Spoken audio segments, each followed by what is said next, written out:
he will come here and find a way to finish this. Yes, I shall come and finish this story, right? Feels like they were left by Romeo. Wait! Under the blazing sun, an unseen army lays claim to the land. Its domination etched in searing pain. President Lucilla, what do you need us for? And, what did you mean by the one from afar who touches truth? Why don't you take a guess? It means exactly what it says. Are you the truth? Can I touch you? Ranking who could save a pair of legally distinct towers from a rogue play. What the fuck? I will go back to B Sunday.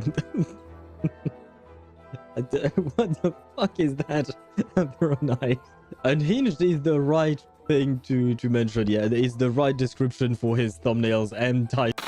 Emily Ktosh is a good test subject for perfumes. You know what? That is a great point, Sparta. Ktosh is a good test subject for perfumes. I myself need to buy a new one because mine is almost empty. So for the perfume, please come home to us. Okay, okay. Now all we have to do is win. All we have to do is win. Show me Emily. Come on, show me Emily. Show us Emily, I tell you. Wait, where is she? Yes! Hello, my name is Emily. And there you go, Ktosh. We got your Emily. Woo! Not gonna lie, I was kind of stressed. But we do be happy. I would have preferred a male version of the thickness, if that makes any sense. Me mum mem me mem me me mem mem mem. But I suppose she took revenge indeed. Can you heal my wounds? Marsha, I have been wounded. You're a healer. I need healing. Please heal my wound. That was it. There you go. The temple did not hurt. She came home to me to heal my wounds. There you go.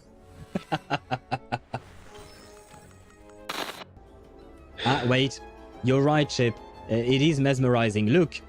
Yuki is so mesmerized that she decides... Is her full goddamn ass out? Yeah, I didn't, Well, there you go, guys. I suppose this is why you came to my stream. But it does feel like you're lacking luck here. Let me try it. D20.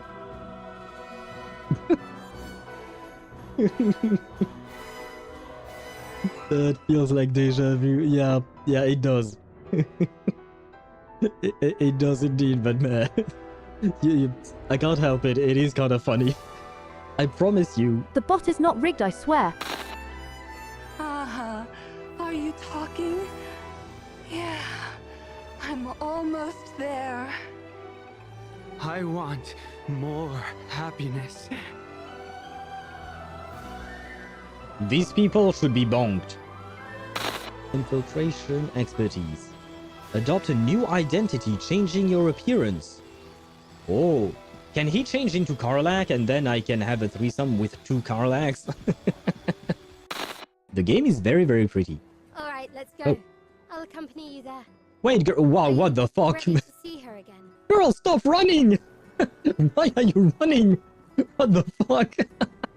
Girl zoomed out. Like, you know, I specifically pressed to walk and the girl just left me in the dust. I did not expect that. Why are you running? Yes, why are you running? I was thinking of that. Oh, do I need a certificate for my mule too? Your mule is a Taoist? Is a mule a Taoist?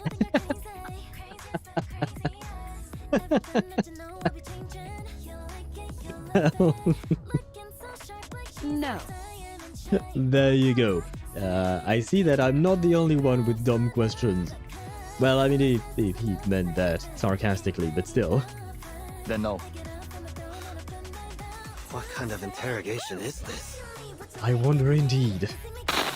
Do you want a good dynamo comp? Build the Chip, I don't mean to sound rude. I try not to curse too much on my stream, but shut the fuck up. With your best girl, Ezra.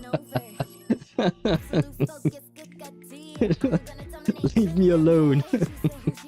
Leave me alone with your best girl, Ezra.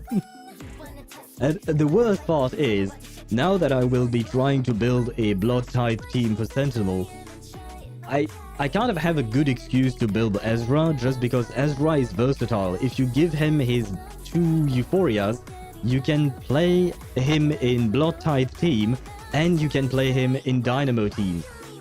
But god damn it, seriously? Ah, my coins! Can I get my coins? No!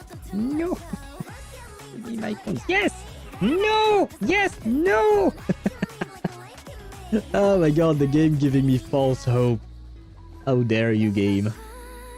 Yes! No! Ah!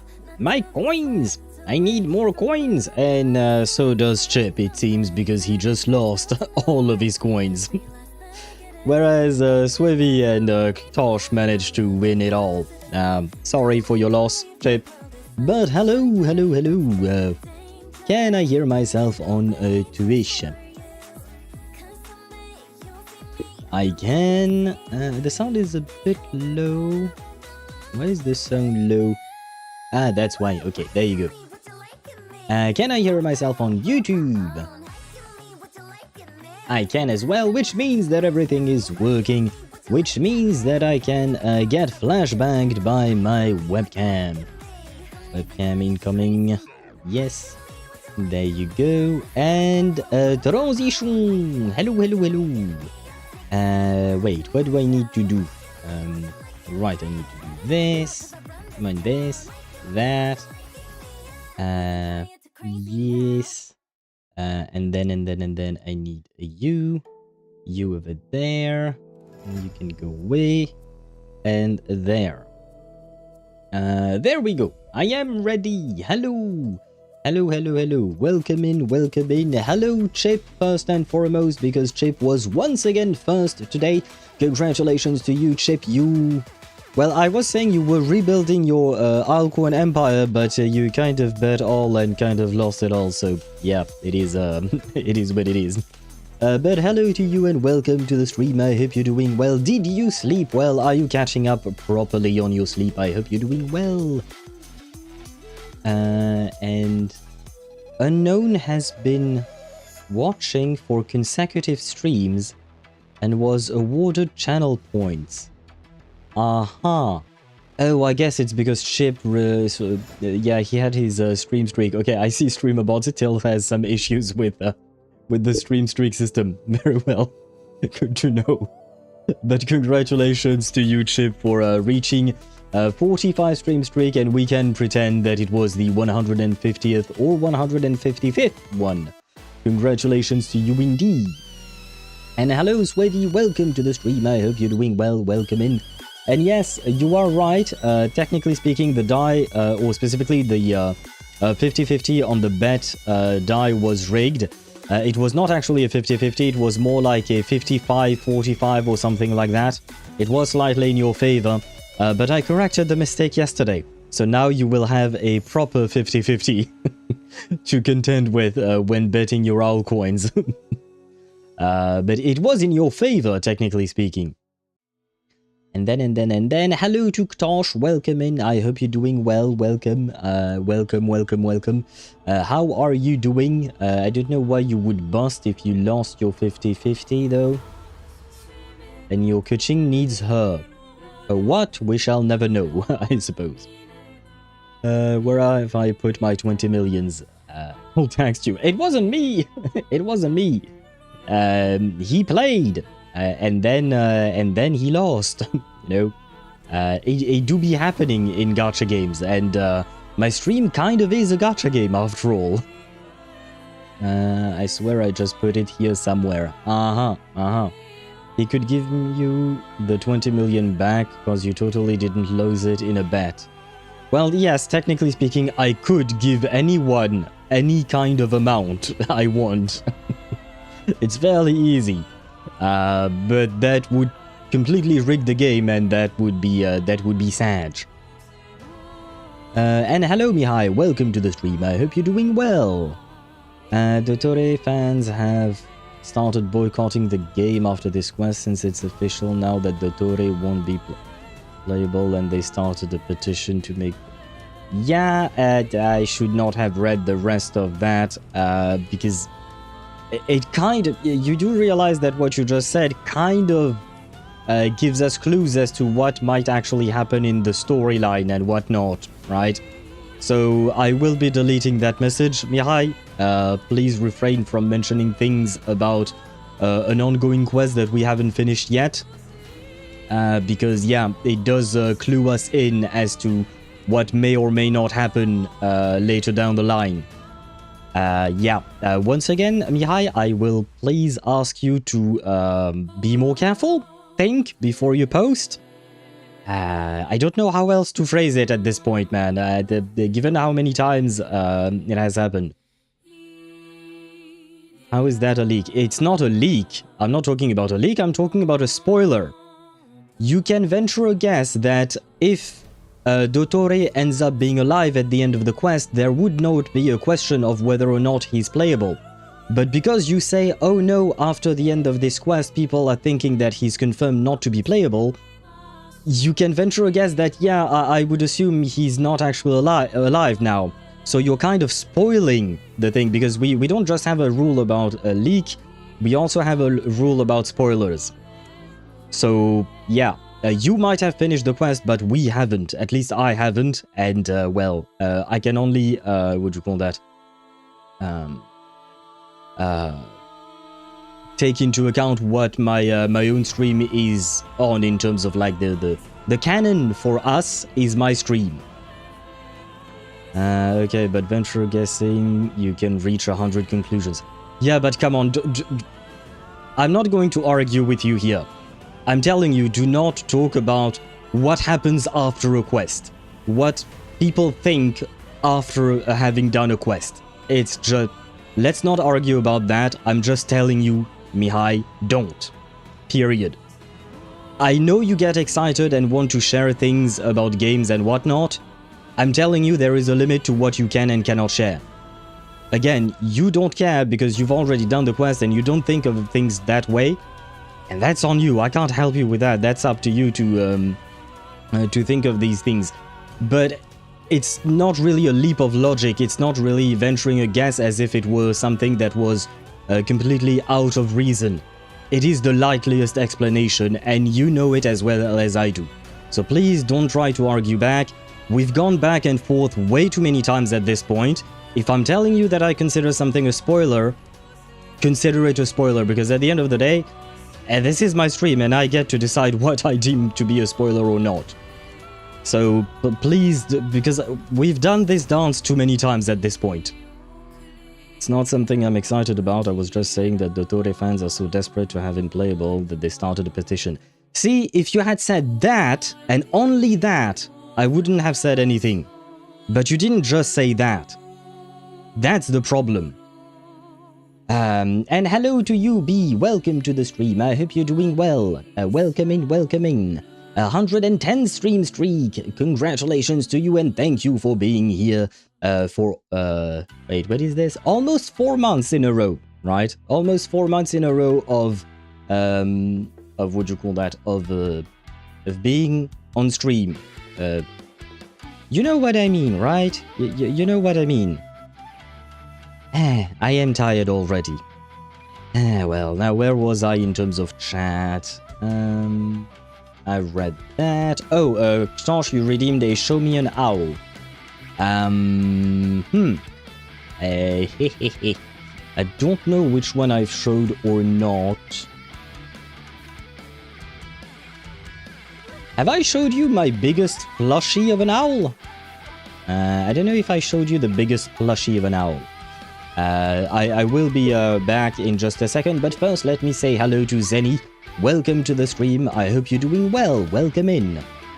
And did you eat and sleep last night? Yes, I did. Yes, I did. Also, did you manage to finish the first part of the Archon Quest? No, technically speaking, we're still at the end, towards the end of Act 9, and we still have Act 10 to go. So we still have that to go. And I don't know how long it's going to take us. I don't know if we'll be able to finish this today or not. I will be always be first on YouTube. Maybe. Sometimes Data is on YouTube's side. Sometimes he's on Twitch's side. It kind of depends. But there is a good chance you could be first a lot of the times on YouTube's side. Did you take a nap? No, I did not have the time to take a nap. Earlier, oh, by the way, I can tell you about this. I've mentioned it on the Discord server, and I do believe that I've mentioned it on stream as well. But Twitch has implemented a new system where I, as the streamer, can create an event. And during that event, you guys can earn a badge, a custom badge that I have to make. And that badge, technically speaking, you can earn 2 badges through an event. The event is, wait, let me grab back whatever I said in the Discord server, because it was a proper explanation, and I'm stumbling upon my own words today. Yes, also, quick question for Twitch outlet. Twitch has rolled out a new creator badge system. I can create a time-limited event for a set period of time. I can choose the start and end date and the start and end time. During this event, purchasing a set amount of gifts, subs, gives you a badge. Minimum I can set is 1 sub or gift sub, and maximum is 5. During this event, watching the stream for a set amount of time gives you a different badge. Minimum I can set is 1 hour or maximum is 8 hours. The badge given through purchasing subs or gift subs is a requirement to create the event in the first place, while the badge earned through watch time is optional. Since tomorrow is our 2nd anniversary, I was thinking of making a couple of badges, and I didn't really know what to make. Chip suggested the idea of using the owl coins, and not gonna lie, I tried, but it kind of felt lazy, so I was unhappy about it. So I decided to draw a completely new drawing, I guess, emote. Technically, I will add them. Add that to the emotes on Discord. But yeah, I drew a new one. For now, the only one that is ready is the one for the subs, because I started with this one because it is the one that is required by Twitch. But I will also be making one. I hope tomorrow morning I'll have the time to make one for the watch time. I will set these parameters to the minimum, so 1 sub gives you the badge, and 1 hour of watching the stream gives you the other badge. And it's just a way to commemorate our 2nd anniversary. This is not some kind of a push to make... Well, I guess it is kind of a push to make you sub. But it is from Twitch. You don't have to sub. Just by watching the stream, you will be getting a badge. It will be a different one, just, you know, because I felt like it would have been too lazy to just copy and paste as the same thing there. But yeah, it will be a different one, but still, I will pour all of my heart into making it. Like I said, I've already made the one for the subs. I will be making one for the watch time tomorrow, and you will probably be able to unlock it fairly easily. Well, fairly easily. It is still 1 hour, but I can't go below 1 hour. It's not in the options, unfortunately. But anyway, all of that to say, I drew that, and then I had to make... I made a YouTube short about Honkai Star Rail, and the live stream announcement that was today, that happened today, and then we're here, basically. I finished editing the video and posting it like an hour ago, so I just rested for a bit in my bed, but I didn't actually sleep or anything like that. I just wanted to be away from my chair for a quick second. Honestly, I always agree with you that it's my fault when I say something that I shouldn't, but here, let's be honest, that it was really splitting hairs. No. man, what other explanation do you have to say that people think X character might not become playable after doing a quest? Like, seriously, what other explanation do you have in mind? Like, it's not splitting hair. The only conclusion is that something happens to the character, right? If you somehow manage to find another conclusion, please feel free to share it. But no, it is not splitting hairs. And just like Ktosh said, yes, it is spoilers. So I'm not the only one saying it. Anyway, can I showcase my Linnea? Can we do that maybe tomorrow, Zenny? Maybe, please? Let me know if you're available tomorrow, or maybe on Sunday or next Wednesday perhaps, or something like that. It's just that I will probably be cutting the Just Yapping session short, because Swavy said one stream surely. What would you call that? I would like, ideally, it would be perfect if we could finish Genshin today. Because that way, on Wednesday, we could go for Wuthering Waves, because there is a new quest, and there is also the what do you call that? The Chisa pulls. I want to pull for Chisa, and then on Saturday, not Saturday. On Thursday, we have Reverse 1999 with Mommy Butterfly, Lawrence Butterfly coming out. So technically speaking, if we don't finish today, we will be pushing things back. But if we what do you call that? If we manage to finish things, it would kind of be perfect. So if that's okay with you. No, you don't have to be sorry for asking, Zenny. It's absolutely fine, and I thank you for asking first. It's just a little bit of a preference, and I can't even guarantee that, even though I will try to make this yapping session shorter, I can't even guarantee that we'll finish the quest today. So it's just, you know, trying to at the end of the day, and I don't want to rush looking at your character, because you've seen me look at other characters before. I usually tend to take my time looking at them. So point is, I appreciate you asking, and you do not have to be sorry. On the contrary, I appreciate that that you're asking first, and we can absolutely do it later down the line. It's absolutely not a problem. Where was I at? Finally done with the tax papers. Ah, nice! Congratulations! But you kind of reminded me, Chip, that I have to to do my taxes as well. And this year is a bit more complicated than last year, so I have to research some shit, and it's gonna be annoying. Very annoying. And hello, Sparta. Welcome to the stream. I hope you're doing well. Welcome in, Chair Pitano. Yeah, that would be an example of knowing that something happens. You know, the character might not be dead in Capitano's case, but you know something bad happened to the character that makes them unplayable, right? Potentially. And that's why people would be unhappy about it and whatnot. So it's not like there are many explanations to reach that conclusion. And congratulations to Yumihai on reaching 135 stream streak. 200 stream streaks, well, 200 might be a bit of ways away, because we have to keep in mind, it's not just 200 days, it's 200 streams, right? And for me to do 200 streams, I usually do what, like 20, I do about 20 streams per week. Actually, I started doing my taxes and stuff like that, and I have to deal with specific numbers, and so I recorded some things. Wait, where is it? Twitch, that, there. Let me open this up.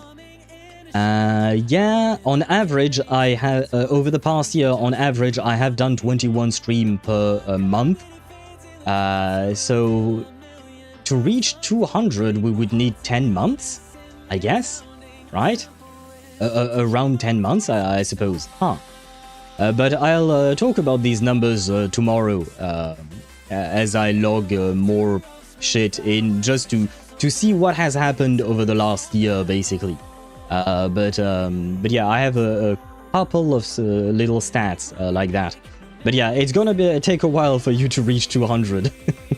is just what I'm saying. Although I do like the fact that you can watch VODs to keep your stream streak alive. I don't know the whole details about how it works, but at least that's kind of nice. It just in case you miss one stream, I think, or something like that. Where was I at? The art of being hype and not spoiling is a delicate art, truly. It do be a delicate art indeed. It is complicated because, like, especially for me, because you guys type, so technically speaking, you have time to think about what you're typing. I have less time because I'm replying to you, you know, directly, and I have to think while I'm speaking. But I've said it before, unfortunately, I know some things that I should not know, and I did not want to know, unfortunately. And sometimes like, I want to reply something to what you're saying because I know something, but I can't because I should not, right? Because I've been spoiled some things, like for instance, I already know who's coming out next patch in Genshin. I am not going to say who, but I've already seen. I was just scrolling through Reddit and boom, the character just appeared. _4 on Twitch says we think. You're supposed to, Sparta. You're supposed to think. You're supposed to think.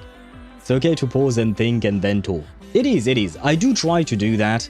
But oftentimes you will see that my, what do you call that? That my sentences can be relatively long, and I do that on purpose sometimes, just because it gives me time to think, and it doesn't leave dead air, basically.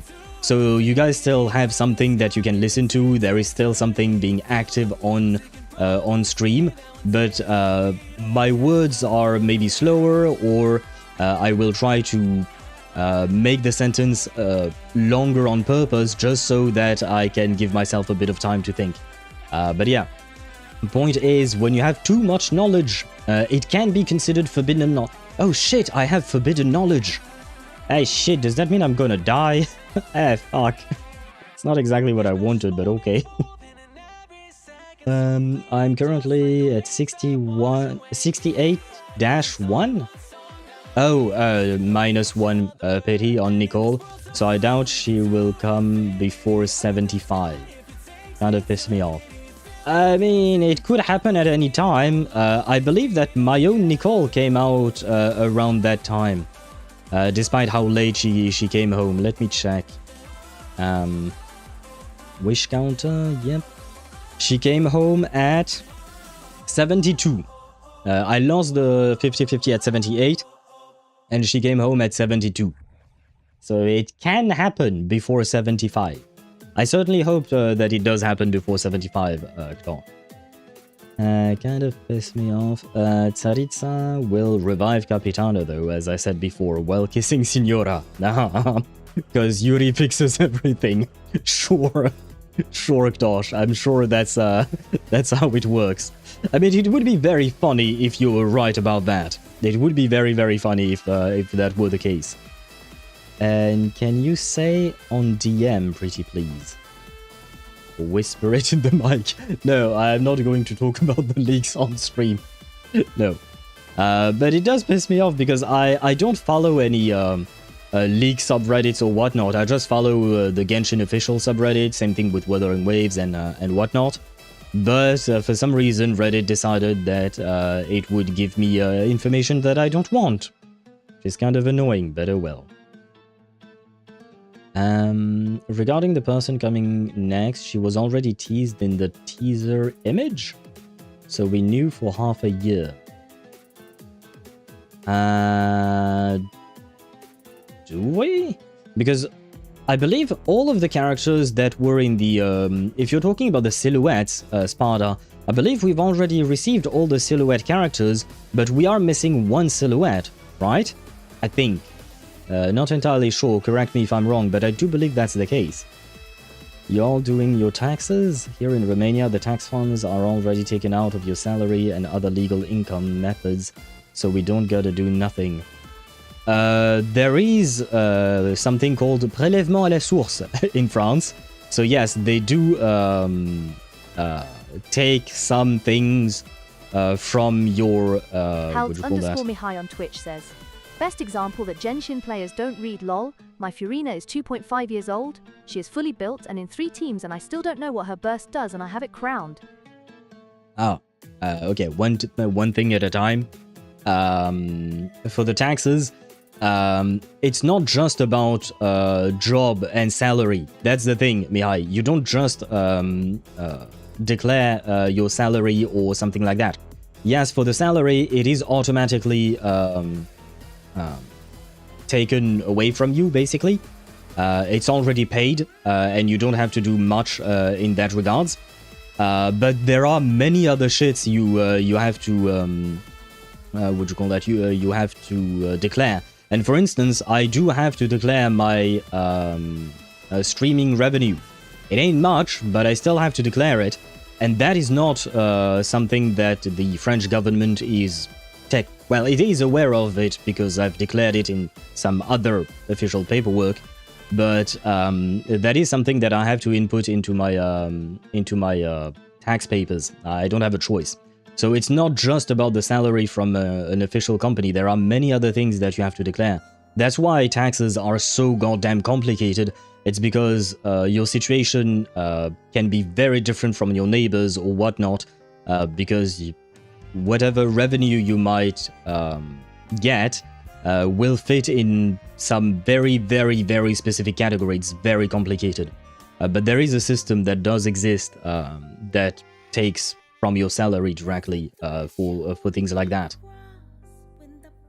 Where was I at? Unfortunately, I have to do my own taxes even in Australia, but there is like a council you can hire to do your taxes, and I should take advantage of that. Is it free, or do you have to pay for those? Because my brother in Germany has to pay for those, and it is relatively expensive. I don't know if it exists in France. I just do my own research and I look up whatever I need to look up in order to do my taxes properly. But yeah, I just do it all by my lonesome, I suppose. But those that follow leaks are pissed. The shoes. I'm confused about your messages, Sparta. And again, Mihai, for the Furina bit, when you activate Furina's what do you call that? Her burst is going to record the HP fluctuation of all of your characters, and it will translate that into a damage percent buff, an elemental damage buff. So the more HP fluctuation there is, the stronger the buff will be. That's why you want a healer with her. And that is why, what does fluctuation mean? It means going up and down, decreasing and increasing. So you lose HP because you get hit, for instance, and you heal. Though that's fluctuation. That means that it changes, basically. It's just changing HP. And when you use her skill, you know, her little pets, they drain your HP, so your HP decreases. And usually you have to play Furina with a healer, and the healer will increase your HP because, well, they heal you, right? So that kind of changes is recorded by Furina's burst, and it will give you a more or less strong buff at the end. Not at the end, but throughout her burst. Which is why we like to have burst heals with Furina, because it helps stack her buff quickly, more or less. So yeah, that's how she works. And her buff is very strong, which is why people like her in terms of gameplay. It's because her buff is really strong. Okay, so we meet Prune in the event that came after the Archon Quest that shows her like we knew her for ages. Okay. Seriously? Because I was wondering about that, because it did seem like we knew her, and yet I have to... I'm kind of confused about the when exactly in the timeline we actually meet Prune. The person in question was the last one upside down in the silhouette, but from the shoes we know. Posted the teaser in Genshin? Wait, let me see. Because I'm kind of confused. From the shoes you know? You're able to tell from that low-res silhouette? Because I sure as hell can't. But, okay. Gladly take it for free at this point. They will tax anything, to be honest. Wait, what do you mean by that, Zenny? Yeah. I hope it's free, honestly. From what I remember, my colleague told me you can just call the council, but I don't think you have to pay. Ah, nice! If it's free, that's nice. Because I know in the US it's paid for. If you want to do your taxes through a company, you have to pay it. And it is apparently goddamn expensive. So, yeah. I hope that it is indeed free for you. So using skill and alt after does nothing? No, that's usually how it works. Why do people start rotation with Purana then? You can do that as well. It doesn't really matter. As soon as you press her, you activate her burst, it will start recording. So it's usually better to have her pets out so that they start draining HP right away. But I believe that she will also record overhealing, but it's better to start with Purana. So you Purana burst, Purana skill. You can do it the other way around. Honestly, that does not matter all that much. It's not that much of a problem, but it is recommended to use your heal after using Purana's burst, so that she records that that heal. Me high on Twitch says, the strangest person I know is a 50-year-old Siberian man on Genshin. We're friends, and he speaks as if he is 16-year-old or an anime girl. That is indeed weird. That is very strange. It does raise red flags, not gonna lie. It does raise red flags. Do be careful out there when you're online. Now just use free tax USA. People who use TurboTax are all just boomers. Ah, so there is a solution, a free solution, Swevy? Ah, okay, that's nice. That's nice because, I mean, given the amount of things you seem to have to pay in the US, I feel like having a free thing for once is a good thing. I mean, it is a good thing, but it is rare, it seems, in the US from everything I hear. But okay, I stand corrected. Thank you for the information. Thank God you have something then. Thank God. I thought like this. It only records once before the burst. No, it's during the burst that it records. It's during the burst that it records. Now then, I am going to go pick up an owl. Be right back, because I did not forget, Tosh, that you redeemed the owl. And I will also launch the game in the meantime. While I'm away. There you go, because after I show you the owl, we shall start the stream. Why did you redeem it, brother? Wait, no, how do I do that? Shit. Manage reward request. I am going to refund if I can. To remind you... Why do you want to remind me when I'm telling you that I did not forget? What is wrong with you?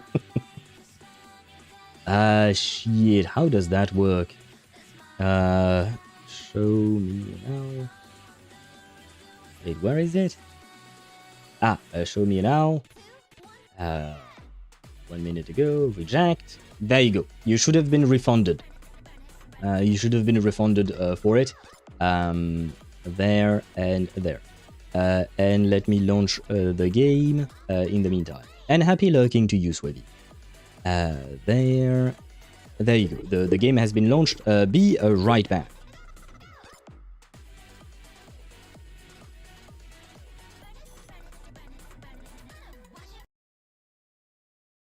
Yeah. But there you go. You have seen him Lord technically underscore me high from on very Twitch far. says, last week I opened Genshin to do my dailies. He said hi to me. I said hi back. Told him I'm doing dailies and he said, Sue, can you find 10 to 15 minutes for me? I got needy Siberian man in my DMS. Yeah.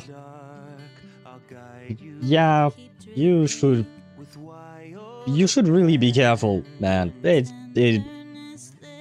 It does feel weird. I mean, maybe he's just trying to fit in, I guess, because the Genshin crowd is what you call that, is young or something like that. But you should be somewhat careful indeed. But there we have an owl, and as you can see, this one is a big one. It is my biggest plushie of an owl. You've seen it standing on my shoulder over there on the bed. But this is one, and he's so fluffy. He's so soft. I love it. I've had it for ages. I think this owl is that a new owl? No, it's not new at all. I've had it for maybe. I think it might just be as old as Ktosh.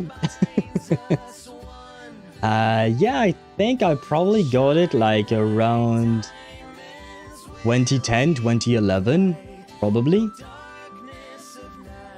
Yeah, 20,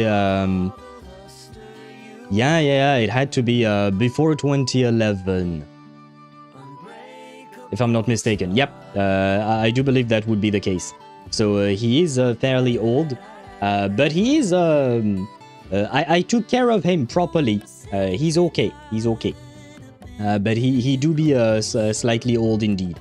But he's perfect. We love him. Absolutely. I'm going to put him back on my bed. That way I keep him on my shoulder, but from a distance, you know.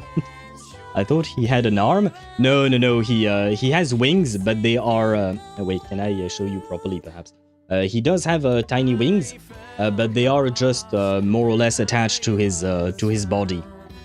He doesn't have arms.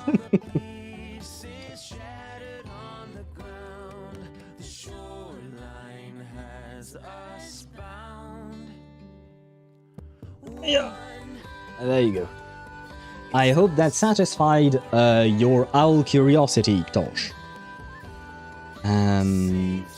If Purana Burst does what you say it does, then I understand why Navia, Shilonen, Purana, and Colombina is so recommended to play, since Shilonen heals through Burst.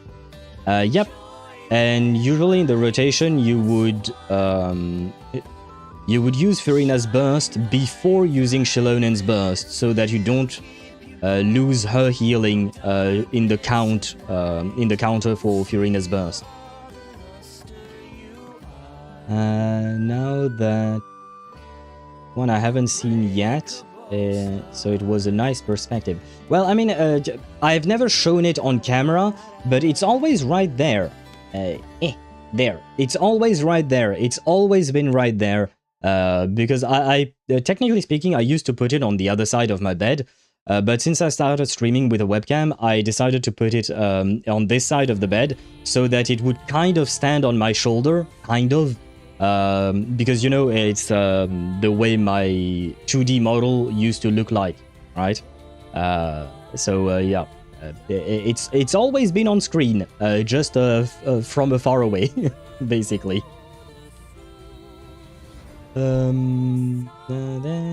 Sleeping on your bed? No, I have something like a plank behind my bed, like a head piece for the bed, and I have a bunch of plushies on there. You did a great job taking care of it. I have to admit, I didn't do anything particular, but I did not mistreat it, at the very least. Posted the shoes.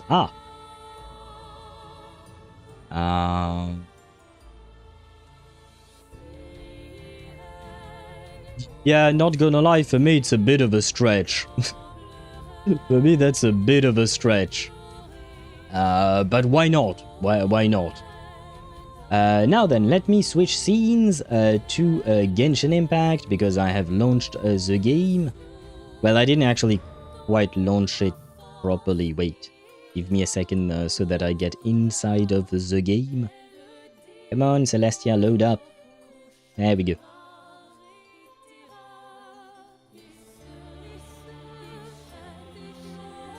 Now I'm being flashbanged by the game. Don't I love all the flashbangs? All of them.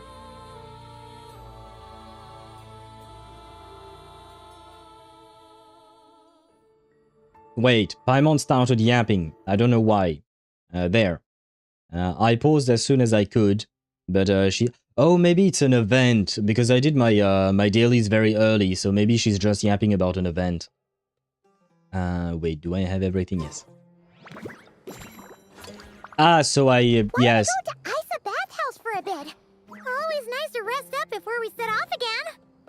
Well, I'm kind of busy right now, in the middle of of a problem here.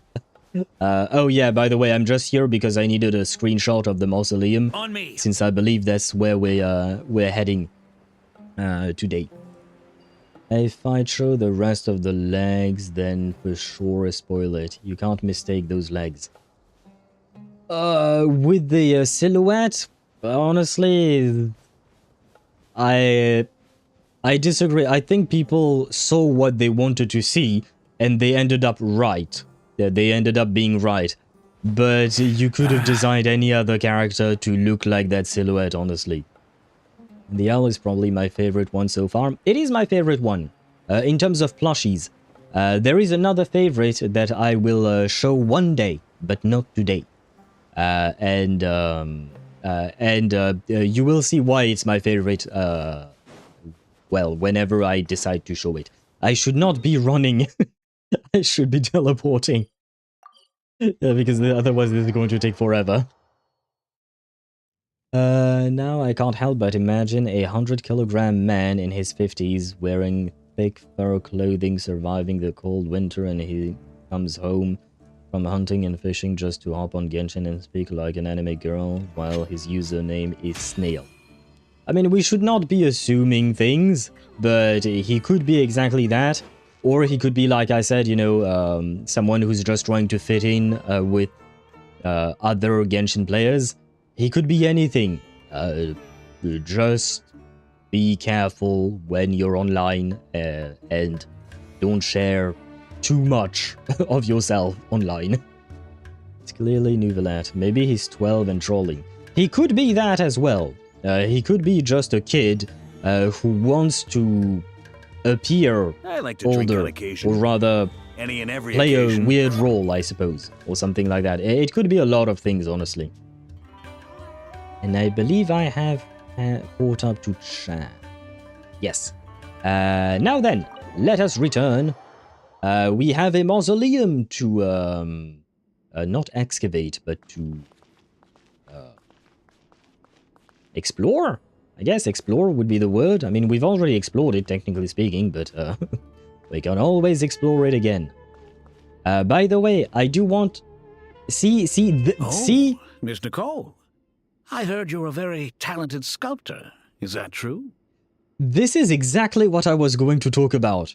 I was 55 meters away from the objective, and yet I still triggered the quest. I was going to talk about this because today when I logged into Wuthering Waves to do my dailies, I went into the city in order to go do the new Somme Noire event, right? I just wanted to do that. And I teleported in the middle of the city to go and run around and do that. But the game automatically started the new main quest without my consent. So I've already seen the start of the main quest that dropped yesterday, and I didn't mean to because we're going to stream it next week.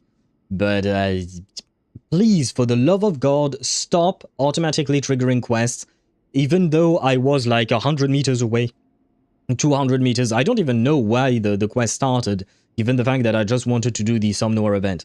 So please, developers, stop that. For Genshin here, it doesn't really matter because I entered the place where the quest was supposed to, well, take place. So that's less of a problem. But in Wuthering Waves, like, yeah, nah, please stop with that. It's annoying. It serves no purpose. Someone joined my world and started flirting, so that's weird on Genshin. I guess that can happen as well. Hey, who knows? Maybe you can find love through Genshin. Kind of doubt it, but it could happen.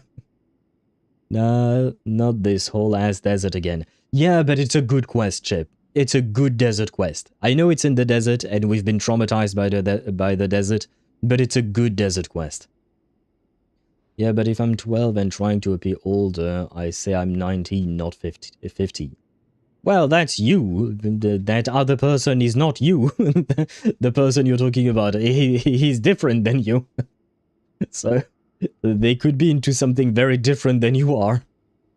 I personally didn't see the leak until my Reddit blew up about Fatui HQ having a fucking aneurysm. Yeah, there you go. We shall not talk about it further, Sparta. Let me... because, yeah, I will not talk about it further. Let me do this.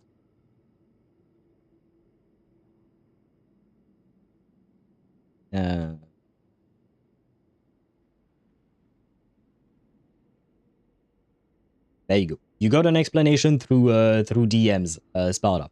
But I shall not talk further about that subject.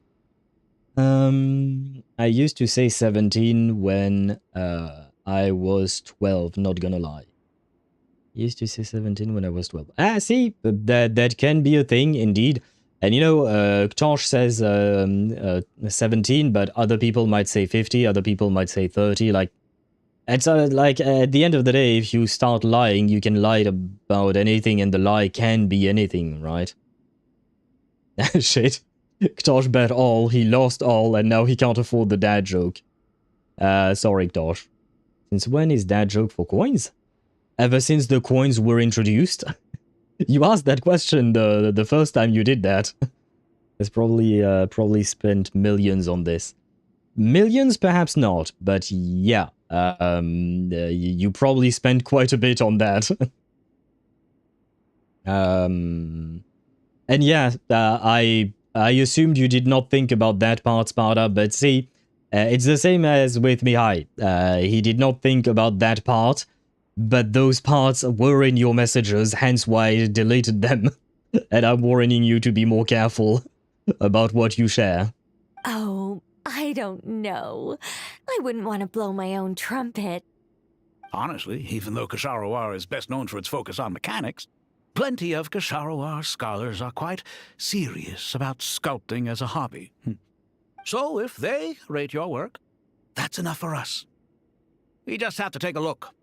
Who's we? Myself and a few other scholars. Kashif, Daneshvar, come take a look. Wait. We just have to take a look? But why? Because, like, Oh, well, if you insist, I suppose there's no harm in showing you. I mean, I'm always happy to see Nicole's sculptures, but, like, is now really the time? When Irminsul is in danger, Radish is in danger, Sumeru is in danger, Teyvat is in danger. We're all in danger. I feel like now is not exactly the time to go to the museum, you know? Like, that's a bit of a weird thing.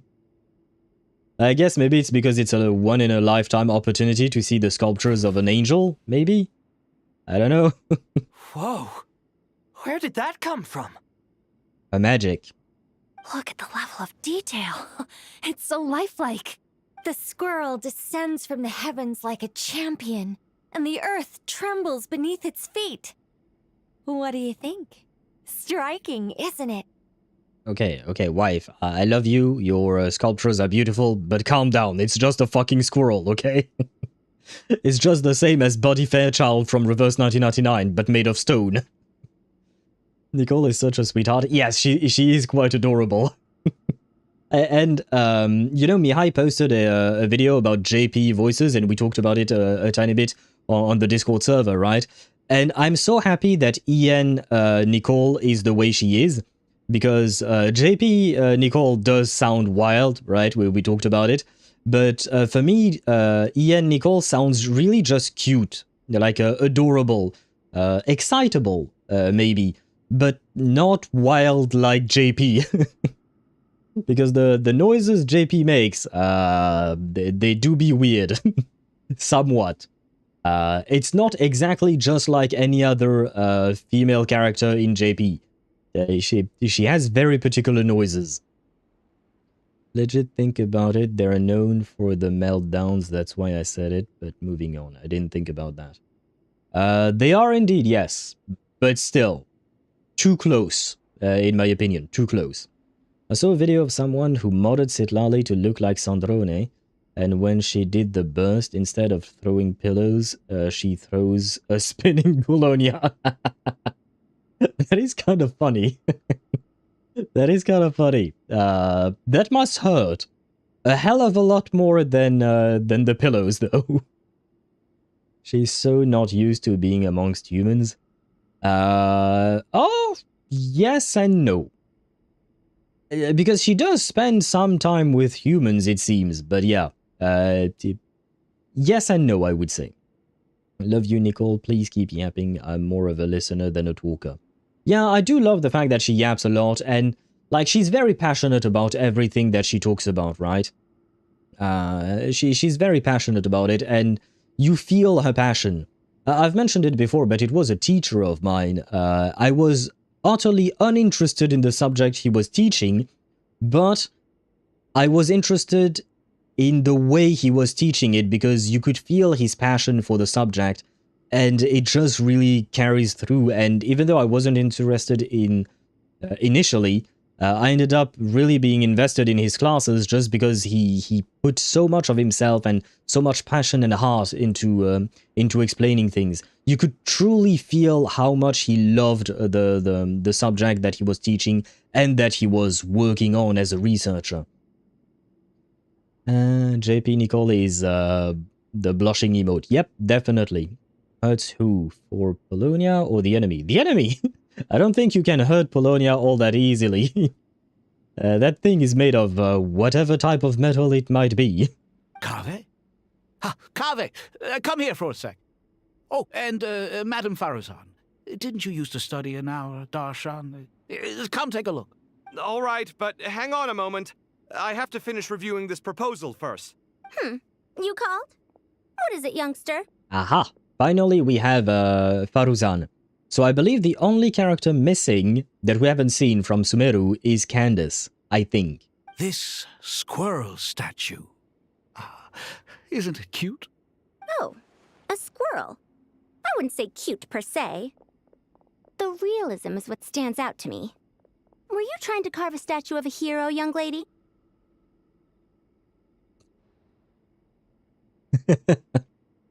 Young lady? I know Faruzan is used to being the oldest, but I think she might be in for a surprise. Oh, a hero? I suppose so. Actually, I didn't really have a specific theme in mind. I just started working on it, and this is how it turned out. She sounds adorable. But yeah, the young lady, the Sparta, is her. Faruzan, This woman might be 10 times older than you are, probably. Maybe even more. Me being the old man yelling at the clouds about Hungarian history. Does that count as passionate? Yeah, sure as well. I do feel that you are quite passionate about history. That is true. Do you think Polonia solos Diluc? No. No.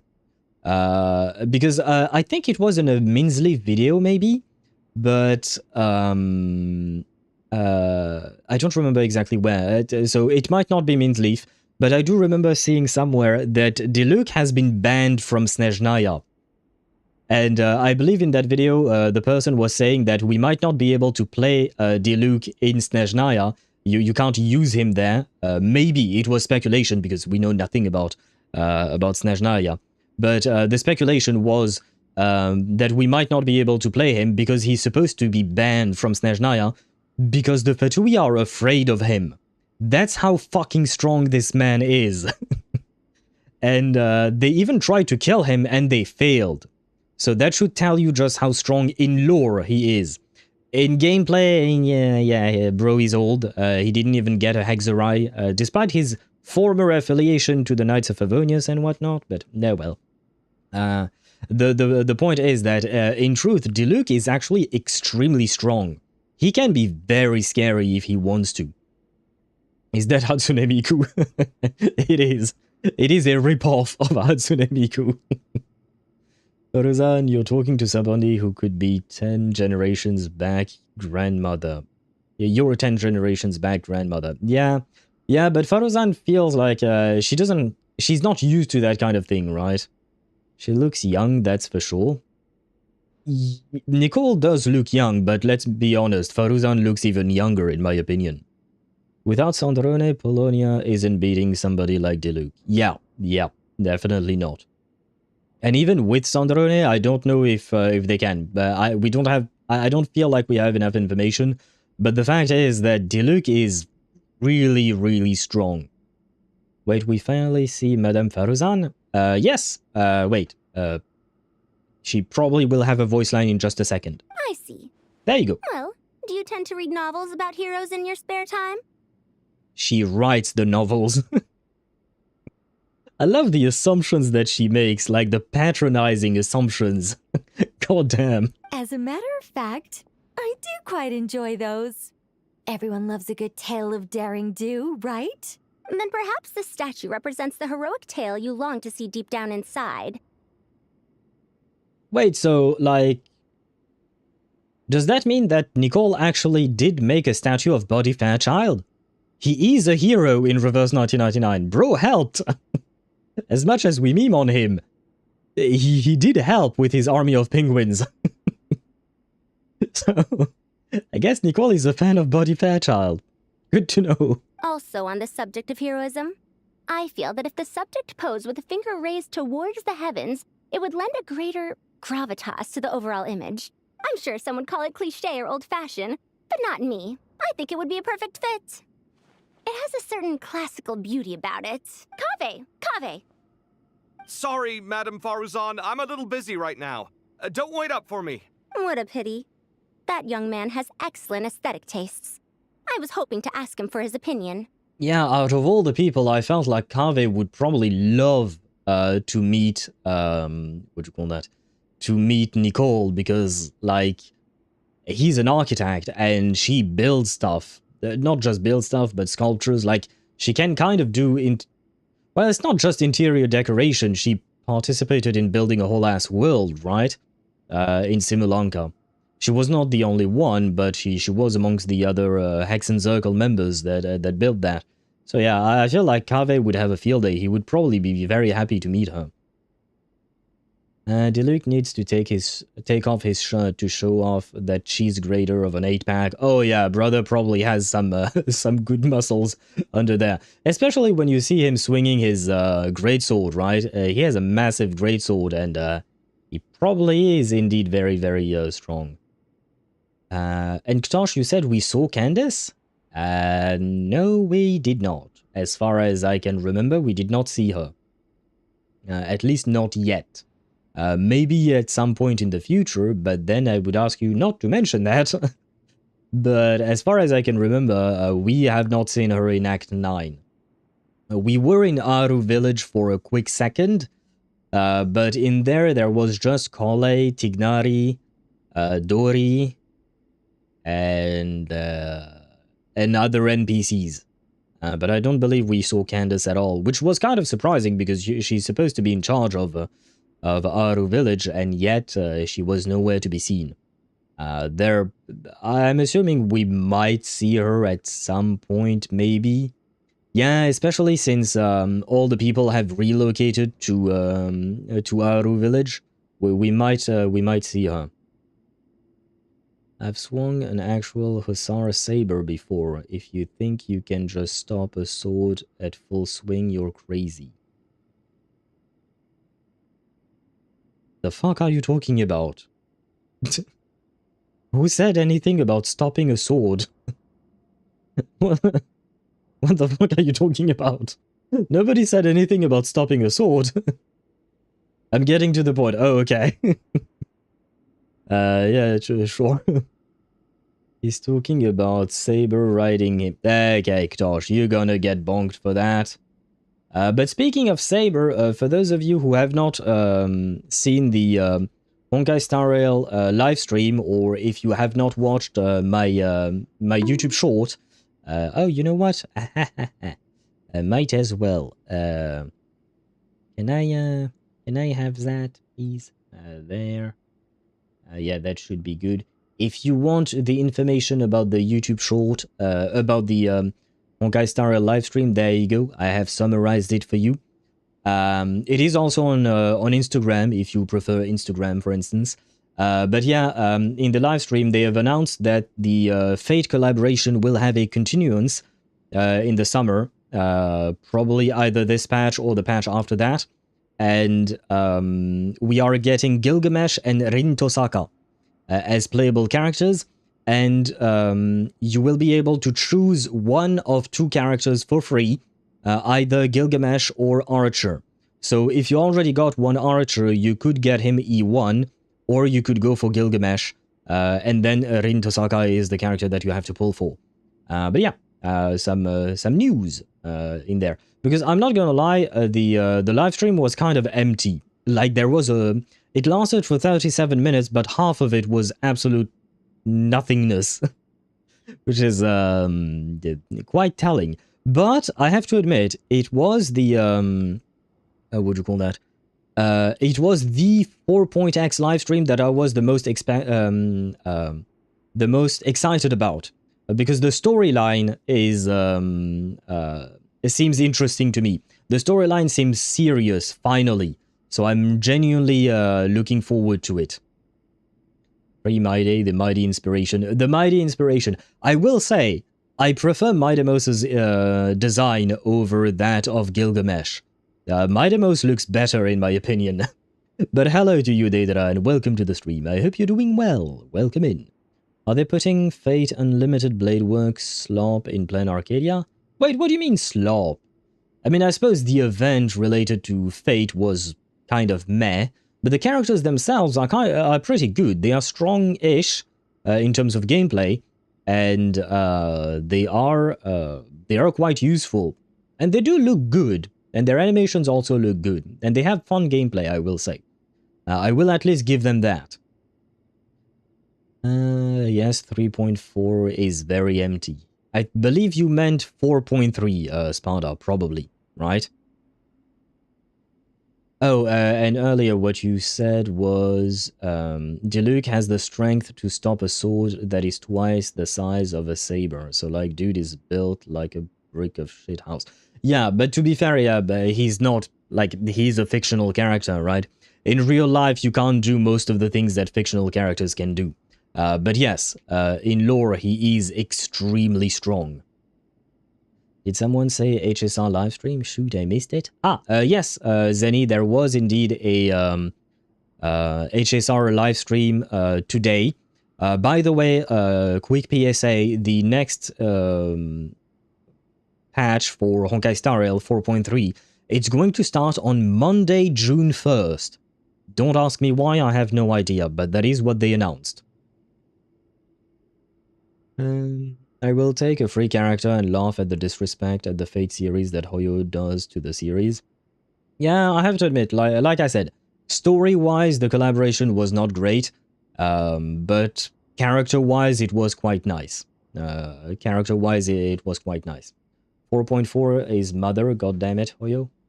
Yeah, but like there is a chance that the, at least for the Fate characters, they might stay for a while. I mean, we've already had them for a year.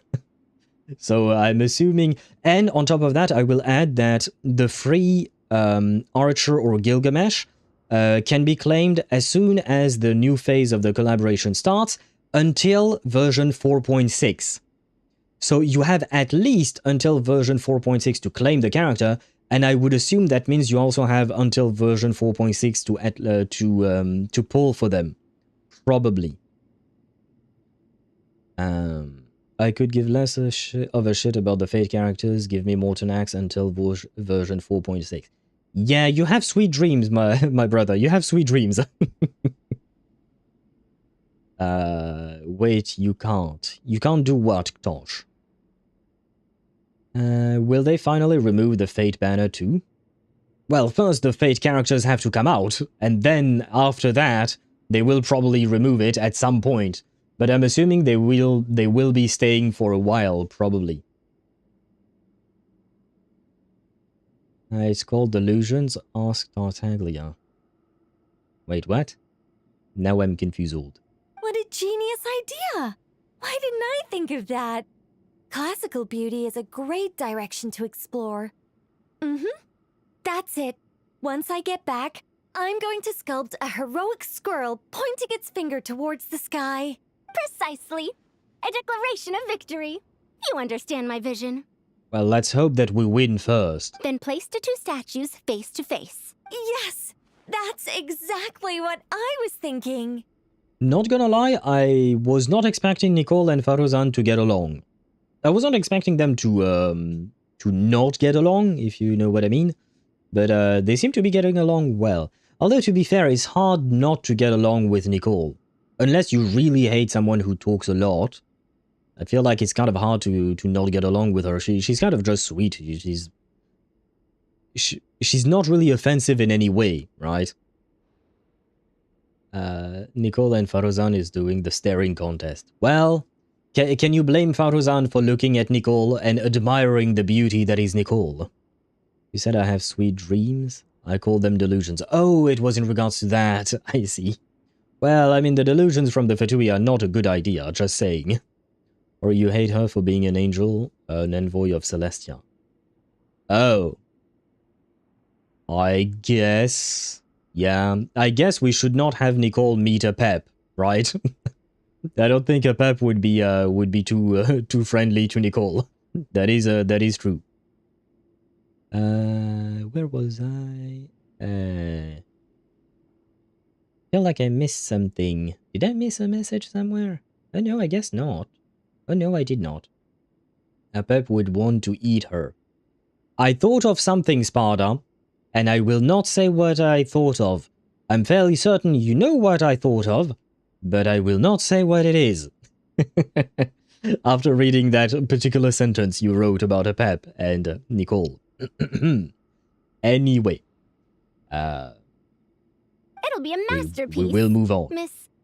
I'm sorry. I didn't catch your name. And happy lurking to you, Dosh. Just call me Nicole. Madam... Faruzan? Was it? What? No. That wouldn't be right. Why ever not? Madam is a state of mind cultivated from within. Anyone may call me Madam if they so desire. Yeah, sure. My dear Miss Nicole, once we make it through these trying times, should we have the pleasure of meeting again, I shall look forward to seeing your new work. In this day of age, it's rare to find people with an appreciation for classical aesthetics. Meeting you was truly a pleasant surprise.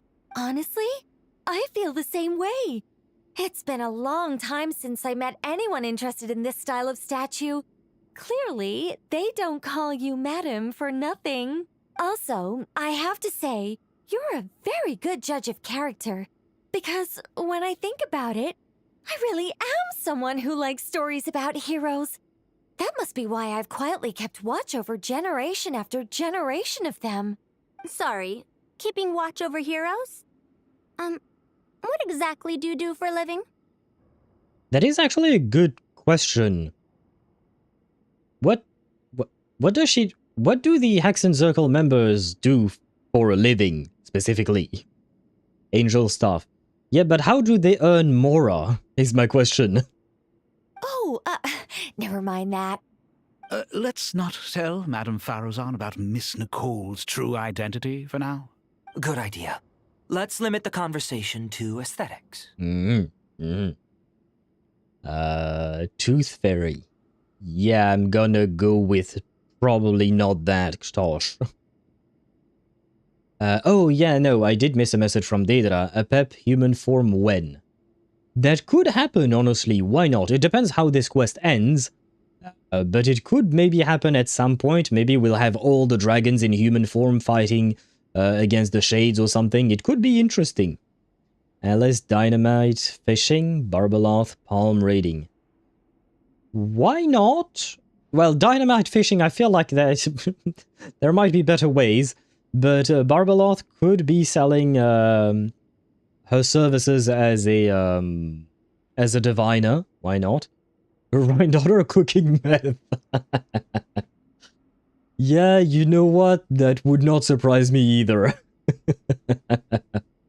That would certainly not surprise me. The only character that taught how they did money was Skirk Mercenary? I'm not sure what you meant by that. No, not the Shades? What do you mean, not the Shades? The dragons would definitely fight the Shades. They are kind of enemies. There was a whole fucking war about it. They don't exactly like each other. Nicole harasses Big Dong Jong for money. If Nicole harasses Big Dong Jong for money, then you have to add that then Big Dong Jong will harass the redhead for money, because that's how it works, right? Meth laced with cocaine chip. A pep would get slaughtered. Probably yes. I mean, do we know how much power a pep has regained? But I would assume, yeah. I mean, the fact is that even at full powers, the dragons lost once. And right now, they've all lost a shit ton of power, and they don't even have Nibelung to help them, and he was even more powerful than them, right? So, given the current situation, I hardly see how the dragons could ever win. That being said, on the Celestia side, their heavy hitter is also down for the count, right? Just like Nibelung, Thanes is kind of, he's taking a nap, so... But still, I do believe that the Shades would overpower the dragons at this point. She's not back to full strength. Okay, yeah, it is as I thought. Assuming she's on her dragon form a lot? A lot, yes, but I don't think it would be enough to overpower the Shades. Especially because there are still 3 Shades. And they do be very, very powerful. Yeah, because the Shades are on they're supposed to be on the levels of what the moon goddesses were back then. Because the Shades are a copy of the moon. Well, not a copy, but basically, Thane saw the moons and he said, I want to do the same thing. And poof, we have Shades. Skirk manifests herself to take adventurers to guild post like Hunt Hillichels or something, and then she's paid and again vanishes from existence. Oh, you're right about that, yes. That is true for Skirk. But I don't know about the members of the Hexen Circle, what they be doing. Superior to 15, I'm attending the last day of cosplay convention. Yeah, I'm slacking tomorrow. Rolls a 6. But wait, did you not say that there was a Kakania cosplay? I feel like I remember you saying that there was a Kakania cosplay. Chip, I need you there. Because I can't exactly go there myself. No, I'm just kidding. If you need rest, please rest. That was the last cosplay con. Oh, so not this one, though, the previous one. Sag. I don't think the Shades, except for Lady Renova, will help themselves. Istaroth will enjoy her life seeing how Istaroth is being beaten with Celestia popcorn. Yeah, but I mean, if you take a look at a pep, she's mad at Celestia and the Shades overall. She's not going to discriminate between someone who's eating popcorn in the corner and someone who's actively fighting. She's going to fight anything and everything. So, Istaroth might not have a choice. She might be dragged into the fight, and I don't think she's just gonna allow herself to be killed, you know? And same with Rhindaughter. Because that's the thing, they would attack anyone and everyone. The dragons, I mean. So they wouldn't just be able to stay in a corner and not do anything. I'd love to see a Pep go charge into Celestia, but that shit is suicide right now. Yeah. I would assume it probably wouldn't even weaken the Shades all that much. Especially if it's 3 against 1. Because right now, in terms of dragons, we have 2. We have a Pep and we have Neuvillette. Neuvillette is not dumb enough to go charging at Celestia. A Pep could, maybe. And even then, I think she's not dumb enough, but she is somewhat blinded by rage and hatred. Whereas Neuvillette is not. He's very calm and level-headed. So it would still be a 3v1. And I don't even think a Pep could win a 1v1. I don't think a Pep is that stupid to fight them head-on. Yeah, no, I don't think it will ever happen, but if it does happen, that means she lost it, and she is fighting them head-on. Like, at least found a way to fight 1v1. She would still lose, though. She would still lose. We at minimum need Mistil Ein for the Shades to even be at a potential disadvantage. I don't remember what that was, but I do remember you mentioned it yesterday in regards to Tartaglia and whatnot. But yeah, at the moment we don't have any kind of weapon, or we do not pose a threat to the Shades, is how I'll phrase it. Oh, we have 2 Nicoles! Oh, my dream has come true. Wait, where is Kaveh? Is Kaveh, Hey, brother. No, we can't talk to Kaveh. Kaveh? Hello? Paimon, thanks again for your notes. I'm done copying them, so here you go. You're welcome. Just let Paimon know if you ever need help again. Thank you. Oh, Layla. Oh, so many books. More than I could ever read in my life. But I've learned a lot that the textbooks could never teach me. I never realized that people in the distant past thought about some of the same questions we ponder today. I mean, why not? Like, they had brains, they had thoughts, they could come up with similar questions, not exactly all the same similar questions. Like, I doubt that a guy 2,000 years ago was wondering about the downfall of AI or something like that. But I'm sure they had similar existential questions. Mistletoe is the project that the Tsaritsa is working on to harm Celestia somehow. It's mistletoe. Yeah, but when you say mistletoe, it makes me think of the plant you hang, you know, during Christmas time, and apparently when it's hanging above 2 people, they're supposed to kiss and whatnot. Never really quite understood that, but apparently it was a thing, maybe. The point is that the Shades are quite egocentric and not the sisterhood between them. Oh, I never claimed that it was a sisterhood, but they have, what do you call that? They have a function, because essentially they were built for something, right? Not the best idea I have ever had. What was not the best idea you've ever had? Looking at the people, at the cosplay groups, it seems there is no R99 cosplayers around. Ah, if that's the case, then Chip, you can stay home tomorrow. No need to go there. Just kidding. Mistletoe. Yeah, of course, as soon as we talk about something related to feet, Tosh awakens. Well, it is the mistletoe that harmed Baldur in Norse mythology. No, I think it was Kratos' axe to the head that did that. Mistletoe is while she will hang around when the traveler, when she kisses. Hey, who said that? No. The Tsaritsa is not going to kiss the traveler. The Tsaritsa is trying to revive her fiancé.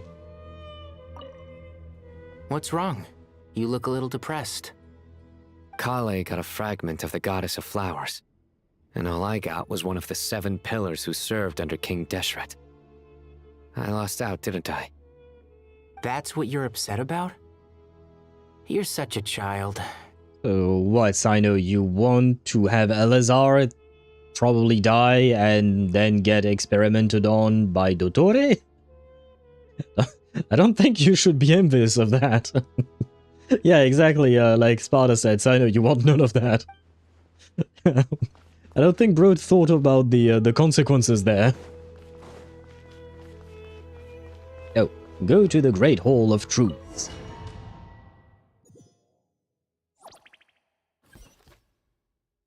Oh, everyone goes. Okay. Oh, even Jet. Yay! Where is Jet? Oh, she's not there. I hope everyone's ready. We'll be arriving at our destination very shortly. We're already there.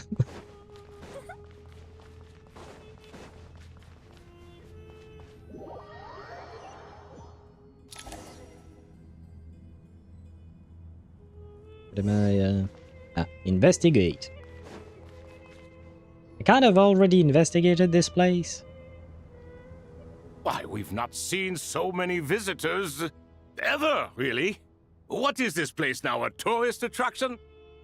Ah, closer inspection reveals many familiar faces. To what do we dusty old fellows owe the honor? Surely you're not just here to chat. We have a bit of an issue. You surmised correctly. We are here to carry out a rather enormous project. Ho, enormous, you say? How large, then? Larger than the gaping void in our lives? Why, you've even put a smile on Goatee and Crocco's faces. All this activity is making for quite the special day. I know that laugh. Lilipar? What on earth are you doing here? Oh, this is hilarious. Turns out good things really do come to those who wait. As long as you stay alive long enough. Well, alive might be debatable given the fact that you're inside of a bottle right now. When did you three get locked up in here? And still you act all high and mighty, putting on a show for the younglings. Truly hysterical. Why, you? Yes, I know, no need to shout. You're right, Lilipar. Goatee, Crocco, and I all have the same problem. Yeah, alive with quotation marks indeed. I know that Tsaritsa is a descender lover, so I know that is the dream of Dottore enjoyers. That probably would be, yes, I would assume. But yeah, the Tsaritsa loves one specific descender, not all descenders, I would assume. Sino should be lucky that he's not suffering unlike Kole. Yeah, again, I don't think Sino thought things through.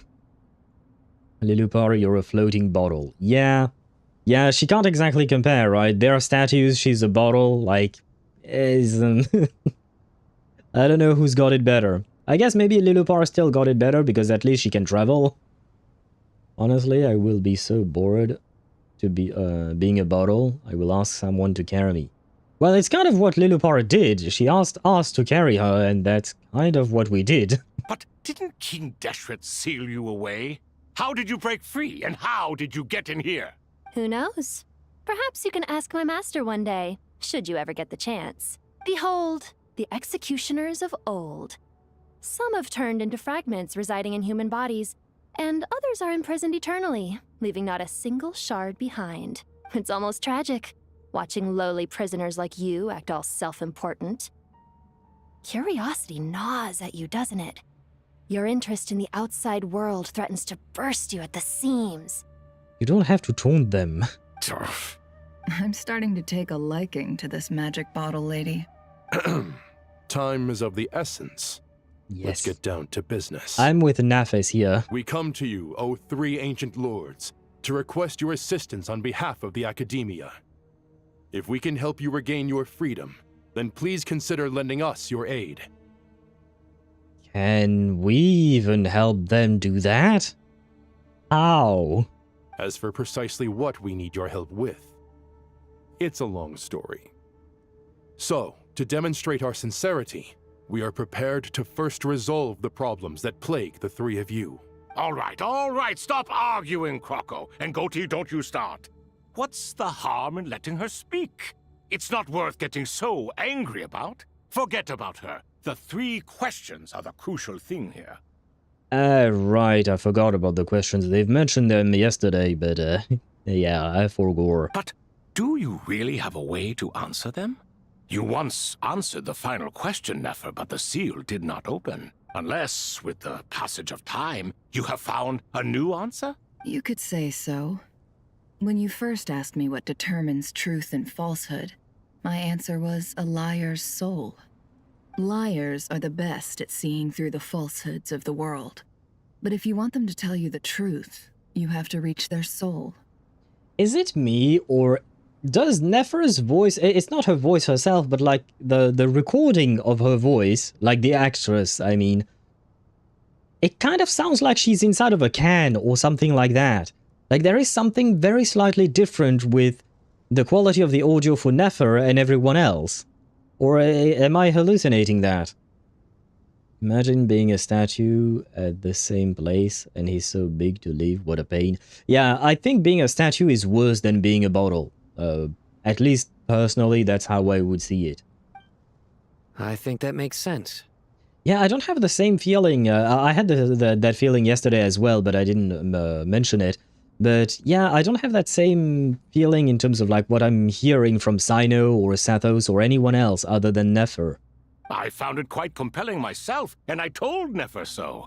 Unfortunately, it brought us no closer to liberation. Well, that's simply because it was my answer, not the one King Deshret was looking for. Can you guess which answer Al-Ahmar wanted then? Time. And that's not only the answer to the final question, it's the answer to all three of them. All things wax and wane with the passage of time. Love and hate eventually fade into nothing. Current affairs are always fraught with conflict and controversy. Only time can distinguish between right and wrong. You once described King Deshret as a proud man. I'd say that the prouder someone is, the more inclined they are to believe that only time is qualified to be their judge. Time. Well. Indeed.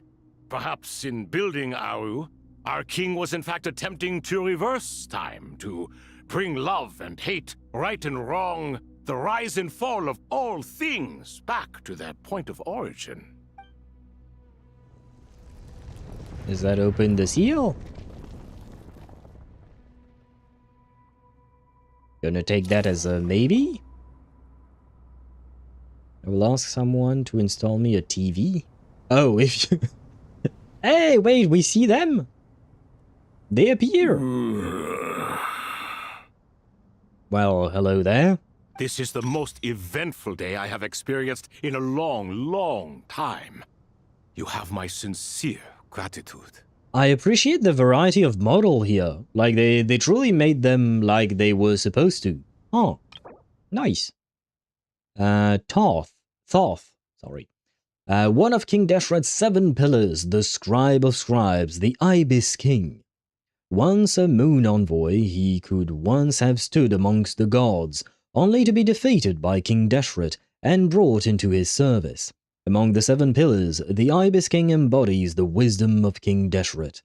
He is exceedingly cunning, possessed of formidable intellect and prowess for offering counsel to King Deshret. Within Sumeru's academic circles, some scholars believe that many of the desert's upheavals can be traced to this clever king. Certain texts record him as a flatterer and a god of deceit. After being imprisoned in Aaru by King Deshret, Thoth bestowed 3 gifts: the power of deceit upon the Tulatala noble Godars, the power of being loved upon the Tulatala royal heiress Makhaira, and the eyes of seeing through hearts upon a girl of the Shimti, Nefer. The long ages of torment have softened Thoth considerably, and his constant stream of jokes and witticisms now makes him seem notably more approachable. Hermanubis. One of King Deshret's 7 pillars, Saint Hermanubis, the greatest of sages. The only one among the 7 pillars to ascend from humanity to the rank of a god's familiar. Born of the Tignar people, he was a sage and a warrior known for far and wide. Sincere, steadfast, and kind and steady, he earned widespread respect. He was the guide of all priests, and within the academic world, he is honored as a foundational figure of desert civilization. Following the passing of King Deshret, Hermanubis led his people to the city of Tulatala, where he founded the Temple of Silence to preserve and steward all manner of knowledge. To safeguard this lofty and hidden order, he shattered himself so that his power might be inherited by those who came after. Oh no, those who came after. Is this an Expedition 33 reference? Wait, this quest and all of that is coming out after Expedition 33. I don't know that Genshin does a lot of references like that. Anyway, to this day, the members of the Temple of Silence raise their voices in praise of Hermanubis. May his name endure through the ages, and his valor remain immortal across time. As for his peers, among the Seven Pillars, whether they admit it or not, all held a deep-seated respect for Hermanubis. Even now, a millennium later, the mention of his name stirs memories of the days when they once gathered together in fellowship. Of the ring, maybe? Do we have another one? Wait, where is the crocodile one? I guess the croc is not there yet. Oh, maybe he hasn't spoken yet and that's why we can't see it. We'll see. Hermanubis got donutted like Gustav. Donutted? What do you mean donut? Oh, a hole through the chest, I guess. That's what you meant. Or who the quest is going crazy? Who? Why? What? Why who? But it is nice that I do appreciate the fact that they gave them proper models. Are those 3 of the 7 pillars? Turns out the statues were quite faithful to the source. You 3 seem to be in good spirits. Prison can help a person grow and learn to cherish what they have.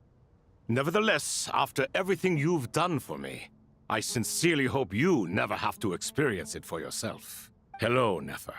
It's good to see you, Thoth, the Ibis King. Nice. Definitely puts my mind at ease, seeing you two getting along so well. Should we maybe introduce ourselves, or... Sure. I'm Sethos, the current leader of the Temple of Silence. This is General Mahamatra Sino, and this is the former Spantamad sage, Cyrus. But I'm guessing none of that means a whole lot to you. Everything is equally new to us, in truth. We've been gone from this mortal world for longer than you can imagine. Well, I fought you today, Sobek. Sobek is the name of one of the bosses we fight in ZZZ. It's the crocodile that Ye Shunguang's brother rides upon in his boss form. One of King Deshret's 7 pillars, the captain of the captains, Sobek, the Crocodile King. He could once have stood among the gods, only to be defeated by King Deshret and brought into his service. Among the 7 pillars, the Crocodile King embodies the strength of King Deshret. While ruling over a war with a hot-tempered and straightforward nature, he also blesses the land with abundance. His statues are commonly found in oases and water temples. Legend tells that he was King Deshret's foremost general, who campaigned across many lands. Awed by his raw strength, tenacity, and fury, some mercenaries secretly worship him as their god. Sobek was once competitive and bellicose, but after being imprisoned in Aaru alongside Herishaf and Thoth, he had to pass the time with tabletop games and has since grown more easygoing. They played Baldur's Gate 3? Well, they were in there. Why not? Can we throw these guys at the shades? Yeah, I think that's going to end up exactly the same way as for Apep, not gonna lie. I don't think these guys are strong enough anymore. Maybe if we took Prime Sobek, Prime, the other 2 that I forgot the name of already, Prime Apep, Prime Nouvellette, etc., etc., etc., then maybe, and even then I'm not sure. But currently, bro just got out of prison. I kind of doubt you can do anything with that. Now where is Lilupar's body? Gone? To dust? I would assume, probably. Let's hold off on the introductions for now. We can always ask Nefer about you later. It'll give me something to talk about with my chosen disciple. You're like a helpless parent. Ah, the goat. One of King Deshret's 7 pillars, the Minister of Ministers, the Goat King. Herishaf. He could once have stood among the gods, only to be defeated by King Deshret. I feel like I've read that before. Only to be defeated by King Deshret and brought into his service. Among the 7 pillars, the Goat King embodies the rulership of King Deshret. His manner is enigmatic, his thoughts meticulous. He is the executor of King Deshret's authority, yet he prefers to remain neutral. Generally, unless a matter of great consequence arise, Herishaf will offer no concrete opinion. Silence is his cunning, and observation his wisdom. It is hard to say why he has come to be this way, yet such is the way he exists. Even after being confined within Aaru, he seems essentially unchanged. Literally a goat. Yep, literally a goat indeed. And hello Decaf, welcome to the stream. I hope you're doing well and happy lurking to you. Now, happy lurking with the goat! Does he have things on his side? He does have a goatee as a good goat that he is. And we have a bird. So we do be happy with these guys. I guess the croc is nice too, probably. Gods and people of yore are not necessarily welcome in today's world. Self-awareness is one of my finest qualities. I thought I ought to share its fruits with you two. I like his voice. Is that so? Well, I think we'll take it in stride, just as we did with the 3 questions. Let's not forget, it was my persistence that won you both your freedom. Fair point. I have to applaud your persistence. And I must praise you for your wisdom. Now, state your wishes, young ones. I'm sorry? Why, your tremendous accomplishments deserve a reward, do they not? You must let us do something for you in return. Well, I mean, since they're offering, we might as well take advantage of it, you know? We kind of need all the help we can get. General Mahamatra, what do you think? I won't beat around the bush. Sumeru is facing a crisis the likes of which have never been seen before, and we need your help.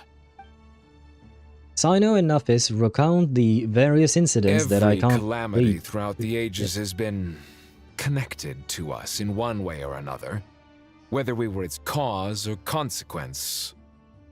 Well, I mean, you were gods or godlike entities related to this country, so it kind of makes sense, probably. Who's your favorite? Mine is Goat. I like the bird for the design because he's a bird, but I like Goat's voice the best. Help us fix Radish and then we go stab. Yeah, again, you're jumping the gun, brother. We can't go stab Celestia even with these guys. It's just... you just want to die, basically. You don't want to stab someone, you just want to die. Because that's exactly what's going to happen to you before you get to the stabbing part. We need to gather more strength before we can do anything. Whatever is wrong with Ermin's soul, it severely affected the Dendro Archon. She fell into a coma, and is currently receiving treatment from the Dendro Dragon. The Dendro Dragon? I'm sorry, the Dendro Dragon is helping to heal the Dendro Archon? Yeah, it's kind of a long story. Not a pep, surely. Not vicious, cruel a pep who possesses no virtues aside from her basic instincts. Ah, good heavens. I shudder to think what could have caused Lesser Lord Kusanali to suffer such a plight. Still, why would the Dendro Dragon lend you her aid? She has always held nothing but contempt for the Archons. I suppose she and Kusanali must have some history. Hey, he is in. He's onto something. He knows. He knows the truth. Celestia is an isle. Does it bleed? I don't think Sparta wants to stab Celestia itself, because that's just a building. I think Sparta wants to stab what is within Celestia specifically. I mean, we healed a Pep the last time, so it's tit for tat. Yeah, and it is actually the option I went with, you know, when we were trying to convince a Pep. It's just that you owe us, bitch. Now help. Basically. But it is indeed a weird alliance. Still, you know, circumstances dictate alliances. You can help us make history too. Smooth talker. Well said, lad. Currently, no one can connect to Irminsul. We hope that by opening up Aaru and making some modifications to it, we can use its technology to our advantage. Unfortunately, Aaru is an imperfect creation. King Deshret never managed to realize his full vision before his death. Much remains to be done if it is to be pitted against Irminsul itself. Besides, I hear your reasons, but to give Aaru up over such would be... The archaeological records clearly indicate that although Aaru's construction took a long time, it was not beyond human means to achieve. Modern technology should solve the efficiency issues. We have no choice but to go all in on this. This is by no means a threat. But the only reason we helped you escape from Aaru was to gain the necessary leverage to negotiate with you. You asked us to state our wishes, and we have.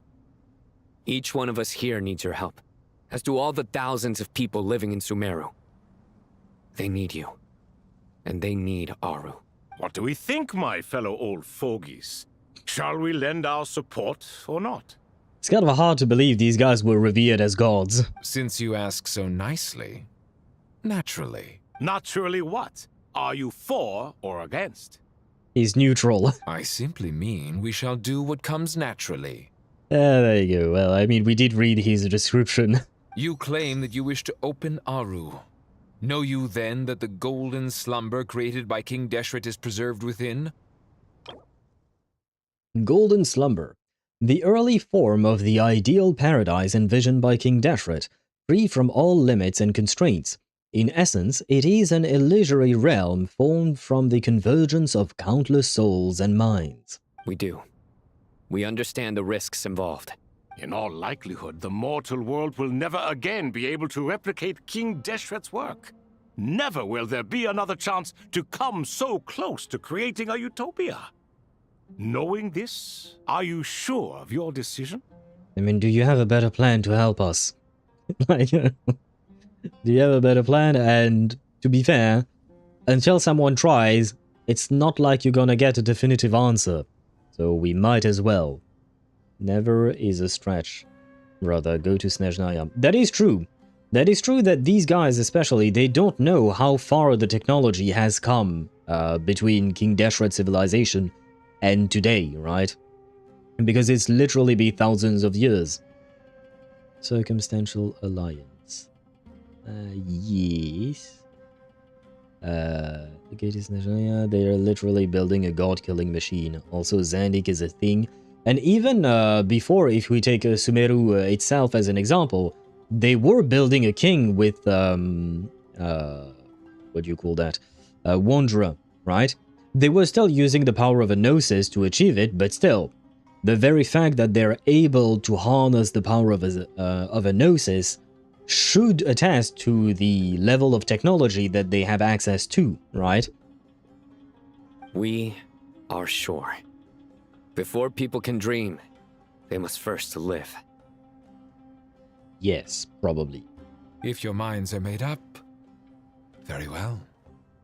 We shall summon our erstwhile colleagues to discuss this further. Saint Shezepank, Saint Bennu.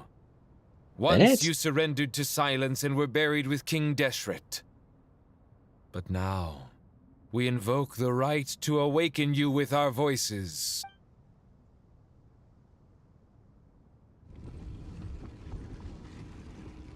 I can feel this strange sensation. The ground is trembling, as if answering the call of the Goat King. Saint Benu, responding to your call. 3 kings detected. Initiating autonomous will.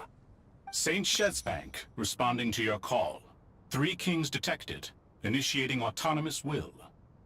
The way he said his own name, it sounded like She and then Spank. And, that is a name of all times. Well, Mr. Spank. One of King Deshret's 7 pillars, Saint Shezbank, the most holy. Unlike the 3 kings, Shezbank is an intelligent construct fashioned by King Deshret al-Ahmar, who entrusted him with the duty of overseeing all the jinn of the world. Shezbank possesses a will of his own. Following the passing of King Deshret al-Ahmar, he ceased his own functions and fell into stillness. Though Shezbank and Benu are both intelligent constructs, their personalities are worlds apart. Where Benu is severe, Shezbank is leisurely. In times past, he would often wander the desert in his spare time, asking travelers all manner of questions. Driven by a profound curiosity, he will tirelessly pursue any matter that piques his interest to its very heart. Looking back, this was perhaps because he oversaw the jinn, whose mother was Nabu Malikata, the goddess of flowers, an angel of wisdom who delighted in posing questions. Through what the jinn relayed to him, Shezbank too developed a fondness for inquiry. In short, Shezbank believes that maintaining a leisurely air is a good thing, a piece of worldly wisdom for navigating life, a sentiment much to Benu's annoyance. He also often thinks fondly of his old colleague, Hermanubis. Benu. One of King Deshret's 7 pillars, Saint Benu, the most radiant. Unlike the 3 kings, Benu is an intelligent construct fashioned by King Deshret, who entrusted him with the duty of guarding the gates of Aaru. Benu possesses a will of his own. He watches over the eternal utopia within Aaru, the golden slumber. Following the passing of King Deshret, he ceased his own functions and fell into stillness. Despite being an intelligent construct, Benu possesses a remarkably vivid personality. Serious and earnest, he detests having his plans disrupted and has little tolerance for irresponsible colleagues. He has also frankly stated that among the 7 pillars, the colleague he admires the most is Hermanubis, the sage of sages. So basically, King Deshret, he was lacking friends, so he made himself some friends? Yeah, I see. Well, why not? Why not? I mean, harnessing the power of a corpse isn't exactly hard, it kinda can't resist. Go harness the power of a corpse, Sparta, I'll wait. Dig up a corpse in a cemetery and do something with it that is useful. Go on. Go on, generate energy, become a god with that. You have to know what the fuck you're doing, because I would assume it's not that easy. Like, yeah, nah, I would assume it's not that easy, otherwise other people would have attempted it way before. Yeah, no, it might just be a corpse that can't resist, that part I do agree with you. And even then, unsure about that part, because look at Kale yesterday, we saw that apparently the will of Nabu Malikata is still within the remnants that exist within Kale. Who's to say that the will of the third descender do not still exist within the Gnosis in some shape, in some way, shape, or form? Other people couldn't pry it from the Archons. Yeah, but there is also another point to be made to the level of technology that they possess to be able to oppose Archons. They would have tried if they could. Yes, they would have probably tried if they could, but the point is, you can't just say that harnessing the power of a corpse is easy. Because I highly disagree with that. It's kind of for me, it's kind of saying like a literal corpse. It is made of atoms, so I could definitely make a nuclear reactor with it. No, you can't. No, we have no idea how to do that. So, and even then, there is also the question of efficiency. The sun in our solar system, the sun is a huge ball of energy, but we barely manage to to convert its energy. It's not easy. So, like, again, I highly doubt that harnessing the power of a descender is easy. Baladhuri looks like Socrates. Probably I'll have to take a look at which one Baladhuri is. I do remember the name. I do remember he's one of the old guys, but I don't remember which one he is. I'm so not caught up with chat, and I have no clue what Owl is talking about to focus on the Archon Quest. We are talking about gnosis. Gnosis. You know what I mean. The chess pieces.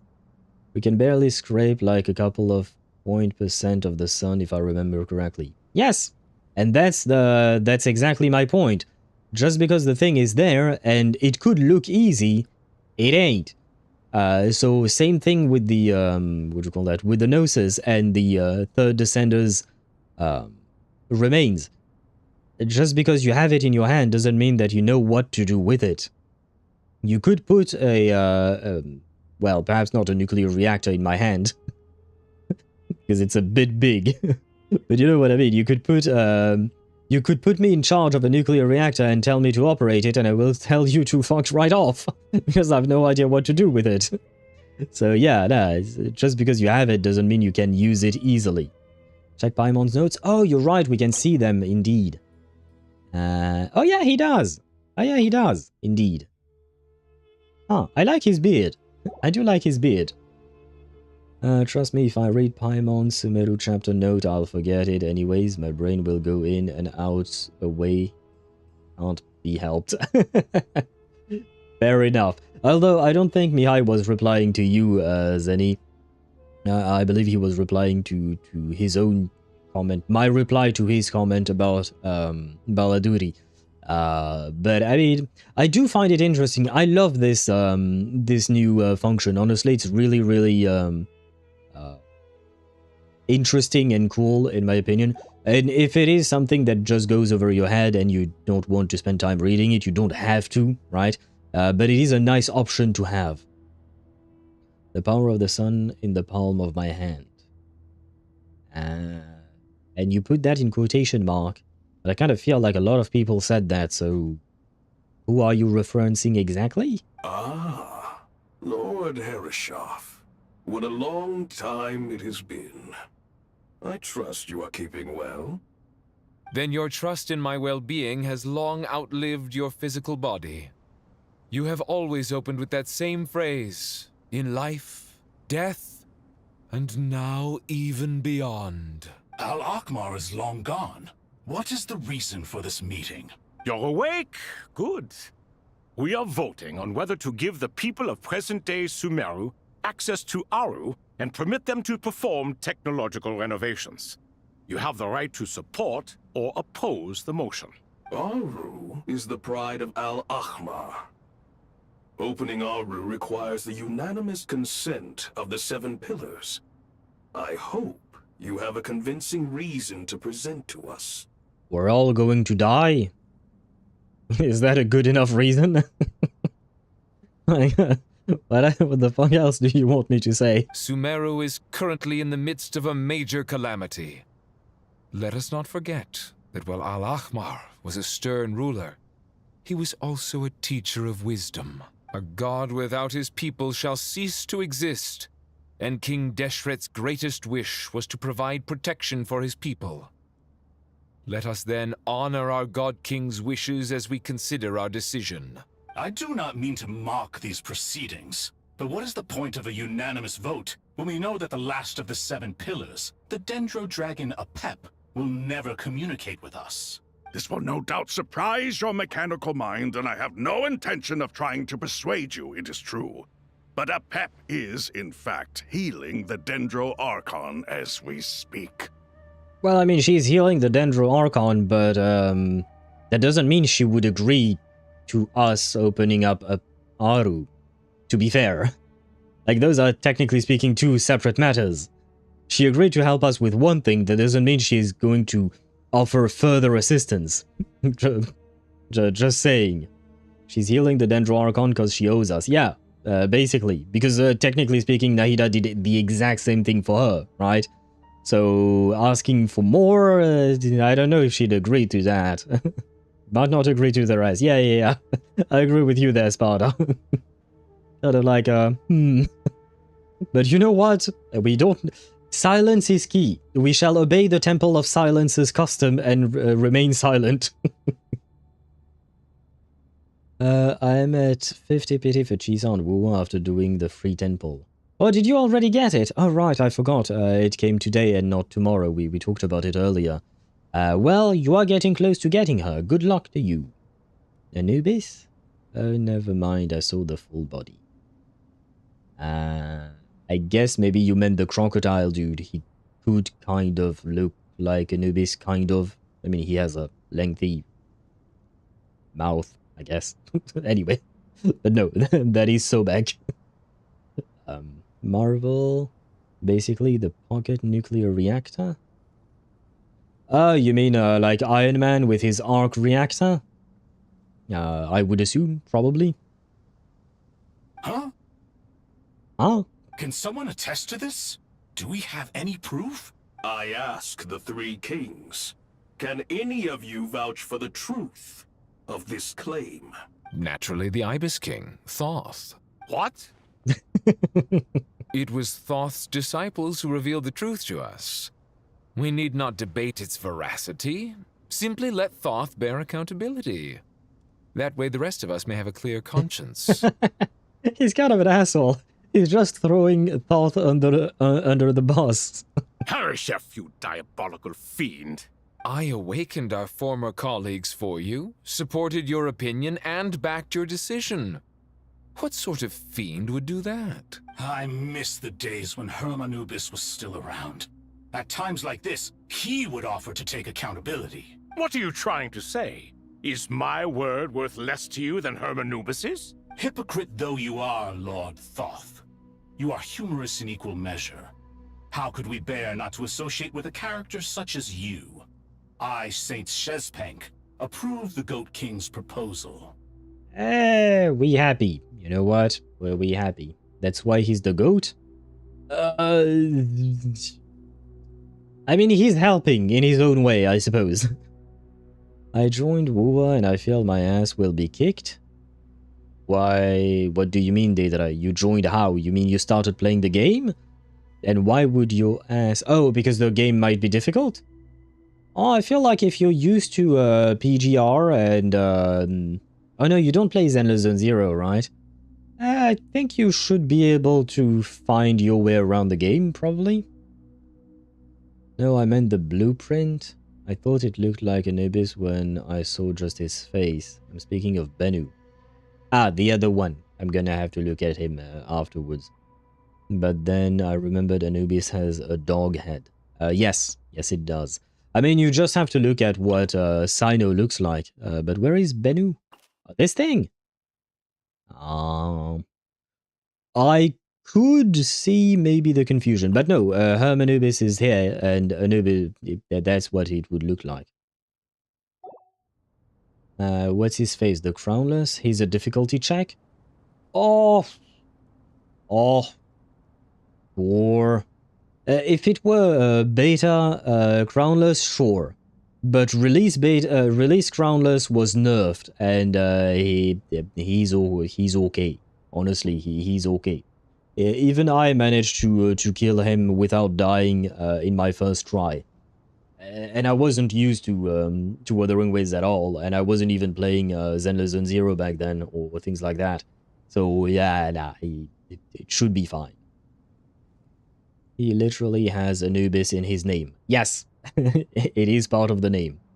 Beta Crownless was so much more badass, he even had voice lines. I don't remember if he had voice lines, but yeah, he was definitely more badass, and there was a lot more aura farming from him. He's still aura farming, but to a lesser extent, I suppose. You mean Vasto Lorde? I don't know what Vasto Lorde means, Daedra. So I don't know if that's what we mean. Wait. I have a wait. Vasto Lorde. Does this work? Vast Lord? Do you mean vast? Is that the actual translation of the Crownless in Spanish? That's a weird translation. Why Vast Lord? You know what? Maybe it stems from the actual Chinese name. I don't know. That doesn't clarify much. Yeah, no. I mean, it's very similar to the English words, Vast Lord, I suppose. But yeah, it sounds weird. No, Vasto Lorde is the translation of the thing in Spanish, not the Crownless. But what thing in Spanish then? Well, what is Daedra talking about? What is Vasto Lorde? Oh, Vasto Lorde is a high powerful entity in Bleach. Oh, okay, that's the part. Okay. Okay, yeah, that has nothing to do with Wuthering Waves then. Because yeah. What the dog doing? The dog is voting, Chip. Apparently there is an election. There is an election. No, it's more like a referendum than an election, I suppose. But the dog be voting. Ah, shit. Wrong thingy. Since King Deshret is no more, we shall receive no reprimand for acting beyond our remit. Nevertheless, I sincerely hope that those before us understand the significance of what they intend to do. You guys never saw Bleach? So for me, it is the embodiment of pure fear. I've watched about 100 episodes of Bleach, sorry. But I have to admit, I remember pretty much nothing. I don't know why, but I never managed to connect to the anime, and I just forgot everything about it. Like, there are other animes that I've watched and I remember them really, really well, but Bleach, for some reason, I just completely forgot all about it. I don't even know why I went all the way up to 100 episodes, but yeah. Oh, my bad, that's a griffin or something. Yeah, we don't have dogs here, but you know, close enough, Chip, close enough. Remember, the moment that Aaru is liberated, the myriad souls residing within the Golden Slumber will return to the ley lines. And once the ley lines flow again, these souls shall in turn be received by Irminsul. Is that a good thing? Is that a bad thing?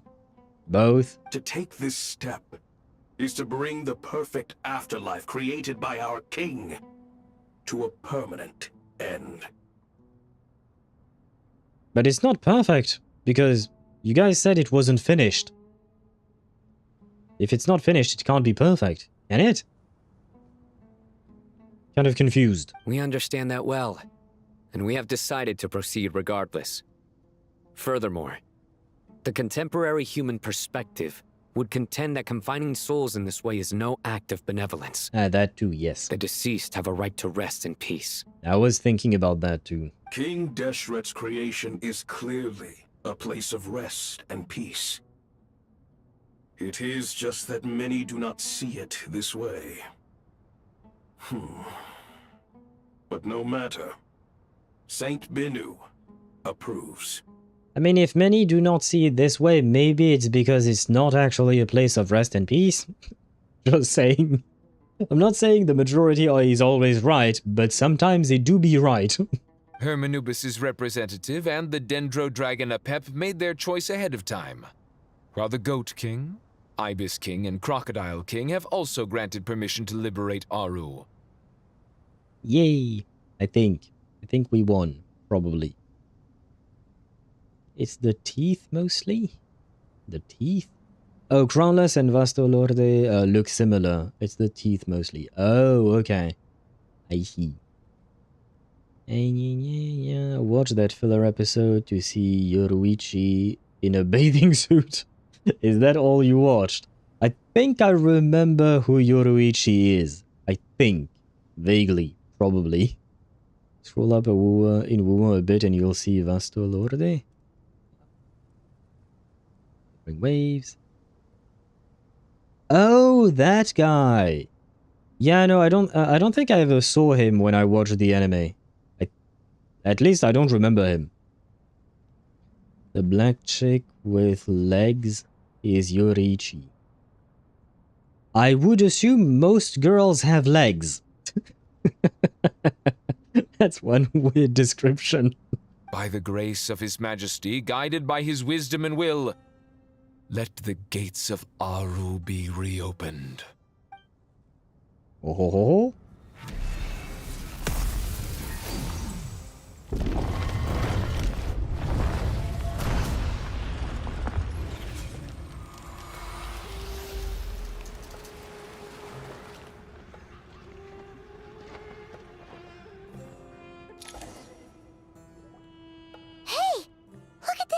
What's this? Are we under attack?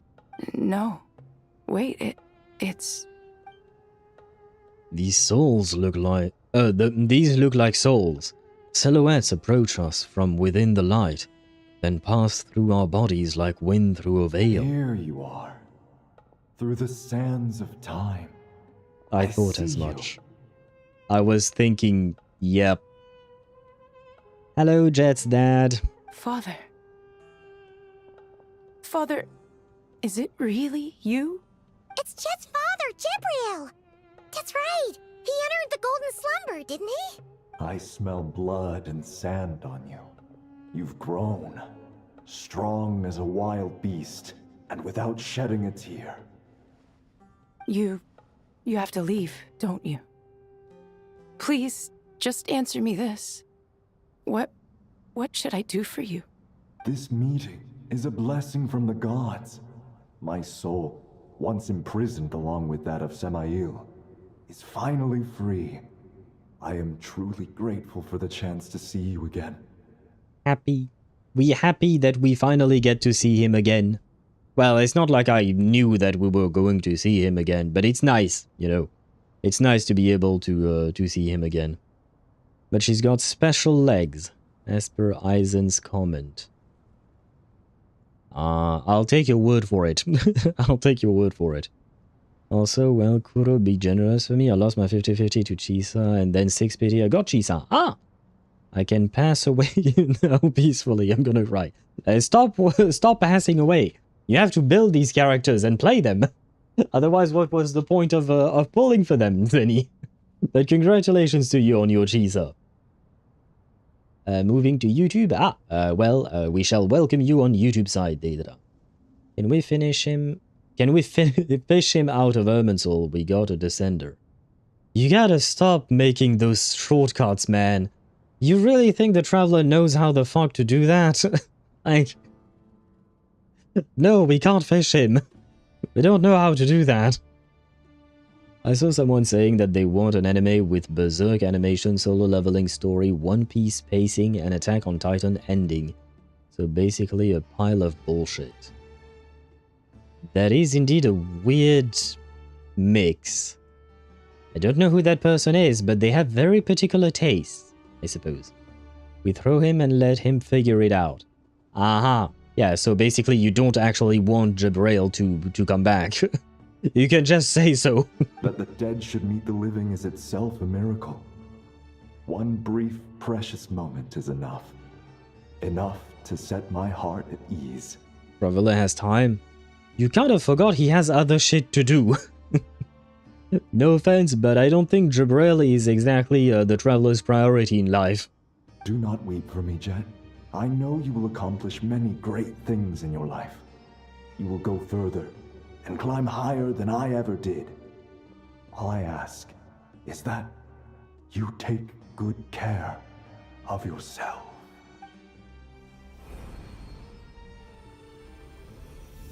Goodbye. I don't know why you turned into a bird, but goodbye. Father! Father! Father. Hey, Jet. Do you want something to eat? Maybe it'll help you feel better. You want a hug? I'm fine. Thanks, Paimon. It was just a little sudden.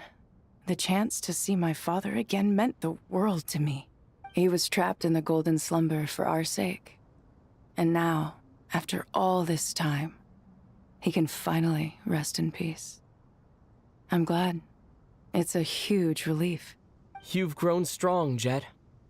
More than enough to fend for yourself. Well, yeah, she helped us massacre an entire clan. Oh. Yeah, girl, do be strong. Yeah. I'll leave the past in my memory where it belongs. My family, the good times and the bad. Goodbye, Father. Oh, goodbye, Jabrail. 3 years later, but still. Jet playable when? Lunar Swirl is a nice thing. Lunar Swirl? The fuck are you talking about, Chip? You want Jet to be a Lunar Swirl character? Please don't add more lunar reactions. We already have too many of those. Because that means that it will restrict Jet a lot, you know? If I recall correctly, she got a vision. I do believe you're right.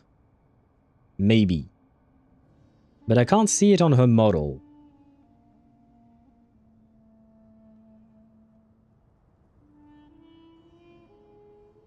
Paimon trying to feed people to make them feel better. What a touching reunion that was. It seems we did a good deed today. I mean, I suppose food is what brings Paimon comfort, so she thinks that it might bring comfort to others as well, right? We 3 retainers, once imprisoned for our iniquity, are surely the least qualified to judge whether this deed is good or bad. Either way, Aaru is open. Now you have your opportunity, and with it, whatever trouble may ensue. Although Aaru was created by a god, human craftsmanship was nevertheless required to build the gate that connects it to this world.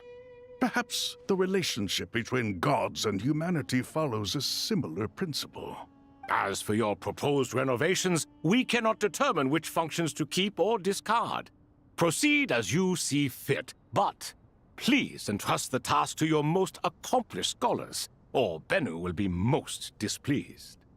I mean, given the fact that this is pretty much a life of or death scenario for the entirety of Sumeru and potentially the entirety of the world, I would assume we wouldn't be hiring the guy who failed in the academia or something like that. You know, it's kind of yeah, we kind of need the best of the best right now. It matters not. The Ibis King shall be accountable if any problems arise. Ibis, you chose to take on disciples, and so it follows that you must accept the risks of associating with humans. This guy truly is a piece of shit, huh? If I'd known you'd be like this, I would have locked all of you away in Aaru, never to leave again for all eternity. Funny, but yeah, the goat is kind of the opposite of a goat, honestly. Unlike Paimon, most people don't have a bottomless pit in their stomach. Yeah, I suppose so, but it's not really about being hungry. People do find comfort in food. Some people do. Well, I guess I got like 2 more characters to build beside Mornier and Yuki. Yes, yeah, you're gonna have to build them indeed. It's gonna take time, but eventually they will be strong. Paimon ate Asmodee. Maybe. Or, as you put it yesterday, maybe Asmodee is just Paimon's stomach for some reason. All of us? What does this have to do with me? Vilify me no further. Scholars, since you have liberated Aaru, allow me to present you with a gift. Using Aaru's power, we shall install a defense mechanism at our king's mausoleum. You must be guarded even against Irminsul itself. This shall afford you some convenience, unseen and unheard.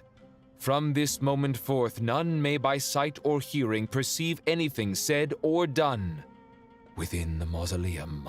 Amazing. And all this is achieved just with the power of Aaru? With technology from the heavens, the possibilities are endless. Just because King Deshret did not use it for this purpose does not mean that it cannot be done. So, marvel away. This is the reward you have earned. All right. Well, that resolves the issue of confidentiality. What about the technical side? Do we have the manpower? Why, yes. I've already contacted them. They'll be here soon. Aha! Aha! Haha! Ah, finally! We have finished Act 9. And it only took us about an hour and a half. I see. I see. Wait! Primo Gems! Wait! Primo Gems! We have a pool! We have a pool! Wait! Oh wait, do we even maybe have... Oh, I can't open the other menus. Well, will this bring me luck? Where were we at in terms of pity here? 6 pity, going to 7 pity. Can we get the Nicole to C1, maybe? Please! No. Well, there you go. That's I'm sorry, Chip. That's about all we have. Gonna dip out now, catching up on with sleep. Yeah, no, I'm sleeping now. Sorry for the disappointing ending. But a good night to you. I hope you rest well and you do manage to catch up on your sleep. And also, was that Ray Chase? I don't know. I have to admit I did not recognize his voice, so maybe. Unsure. But a good night to you, and have sweet dreams of Nouvellette then. Why not? He's a good-looking fella, right? You must be the ones tasked by the Academia with renovating Aaru? That's right. Good afternoon. I'm Kaveh, and these two are Termezi and Naisaburi. Hey, I'll hate them. Come and introduce yourself. You don't have to yell at him when he's next to you. Shang Guang is my Nicole. He still hasn't come home. What? How far are you in terms of pity on his banner? We've met before. This is Thoth, the Ibis King, and everyone knows these two. Afternoon, gentlemen. I've only ever seen these two in murals. Ah, the paintings in the temple. They show us chatting, playing cards, playing chess. Precisely the activities we most enjoy, funnily enough. No, only you enjoy playing chess. We were just humoring you. I wouldn't go that far. Back to the matter at hand. A preliminary assessment by the Academia indicates that this project requires expertise in various disciplines, including the deciphering of ancient texts, mechanical engineering, the restoration of ancient ruins, and elemental theory. The most capable minds in their respective fields are here before you. If there are no objections, we'd like to begin our work. The artisans who built Aaru for Al-Ahmar gave their very lives to create this splendid work.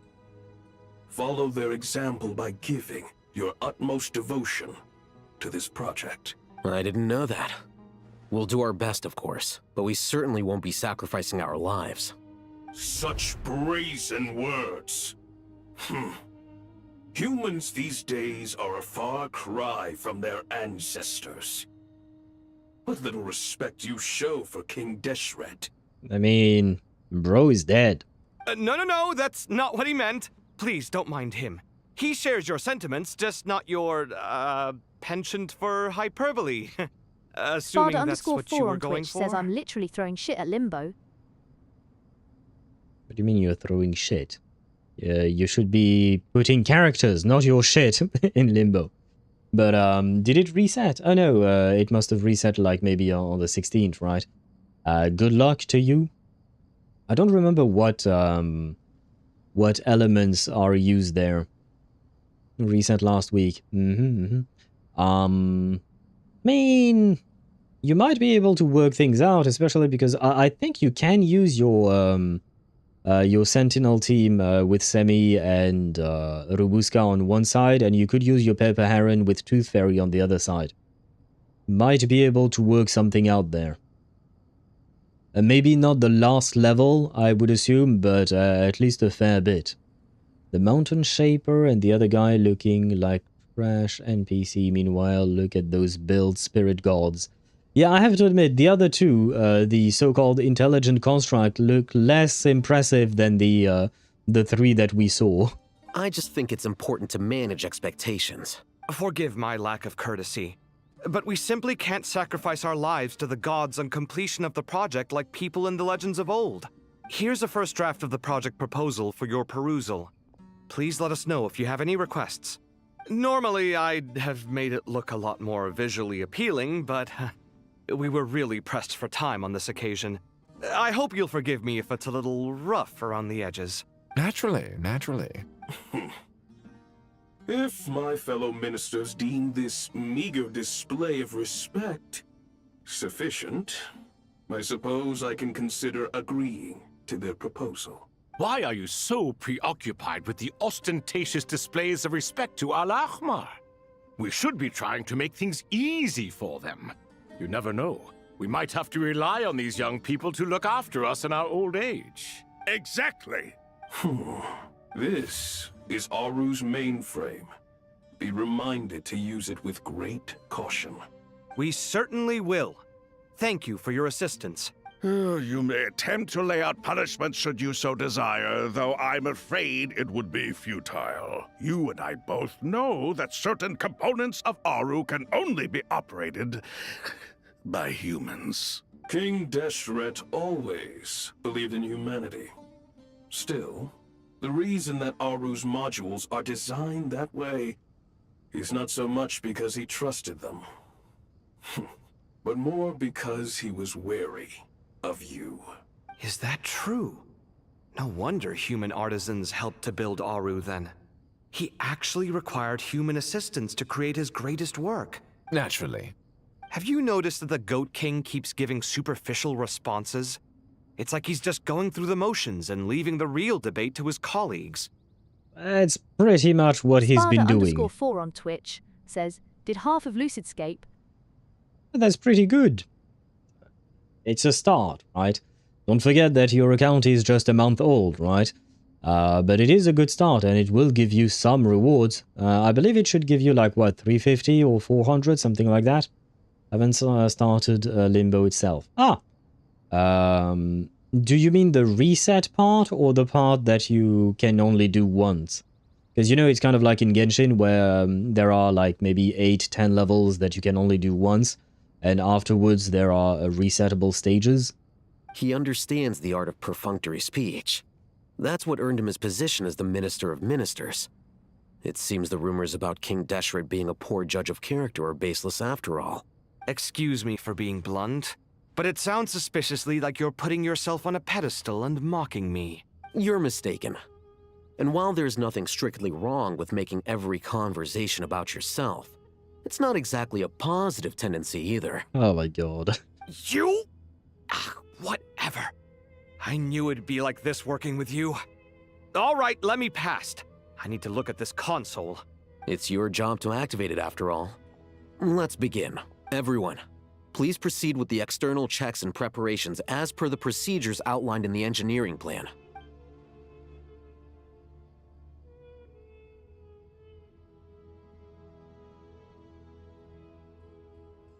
So we play with the pretty triangle. Okay.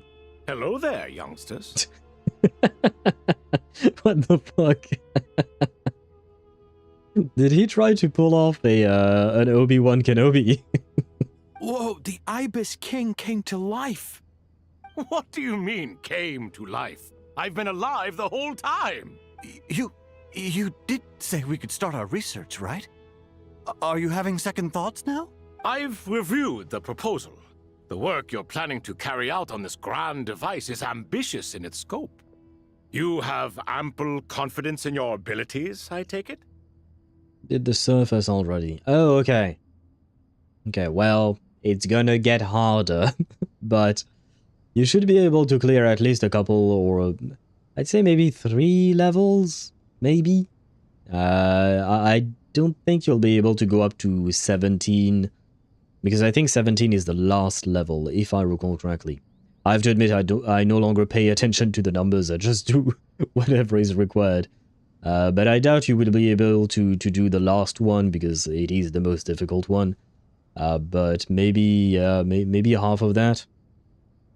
Gonna try. Good luck to you. And he did pull an Obi-Wan, yeah. It was quite funny. Unexpected, to say the least. I wouldn't say I'm feeling hugely confident. But given how bad things are, I'd rather at least try something than sit around waiting to die. You are the top scholars of your day. I trust you are aware that there are countless links between Aaru and the Akasha? Aaru and the Akasha?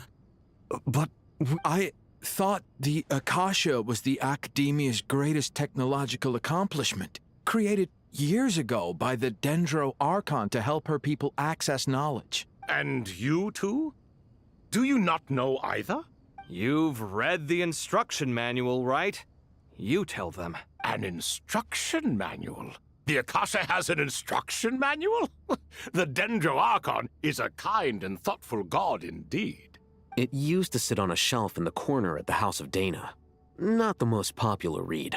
If the manual is to be believed, Aaru was in fact the original inspiration for the Akasha system. What? But there are so few records about Aaru anywhere. And practically none of the scientific expeditions into the desert had anything to do with it. Ah, but this is something you could not possibly have known. You may have heard many stories about the desert, but what is the most important aspect of history? Consider this a quiz. Anyone from Vahumana present? I'm from Vahumana. It's, well, veracity.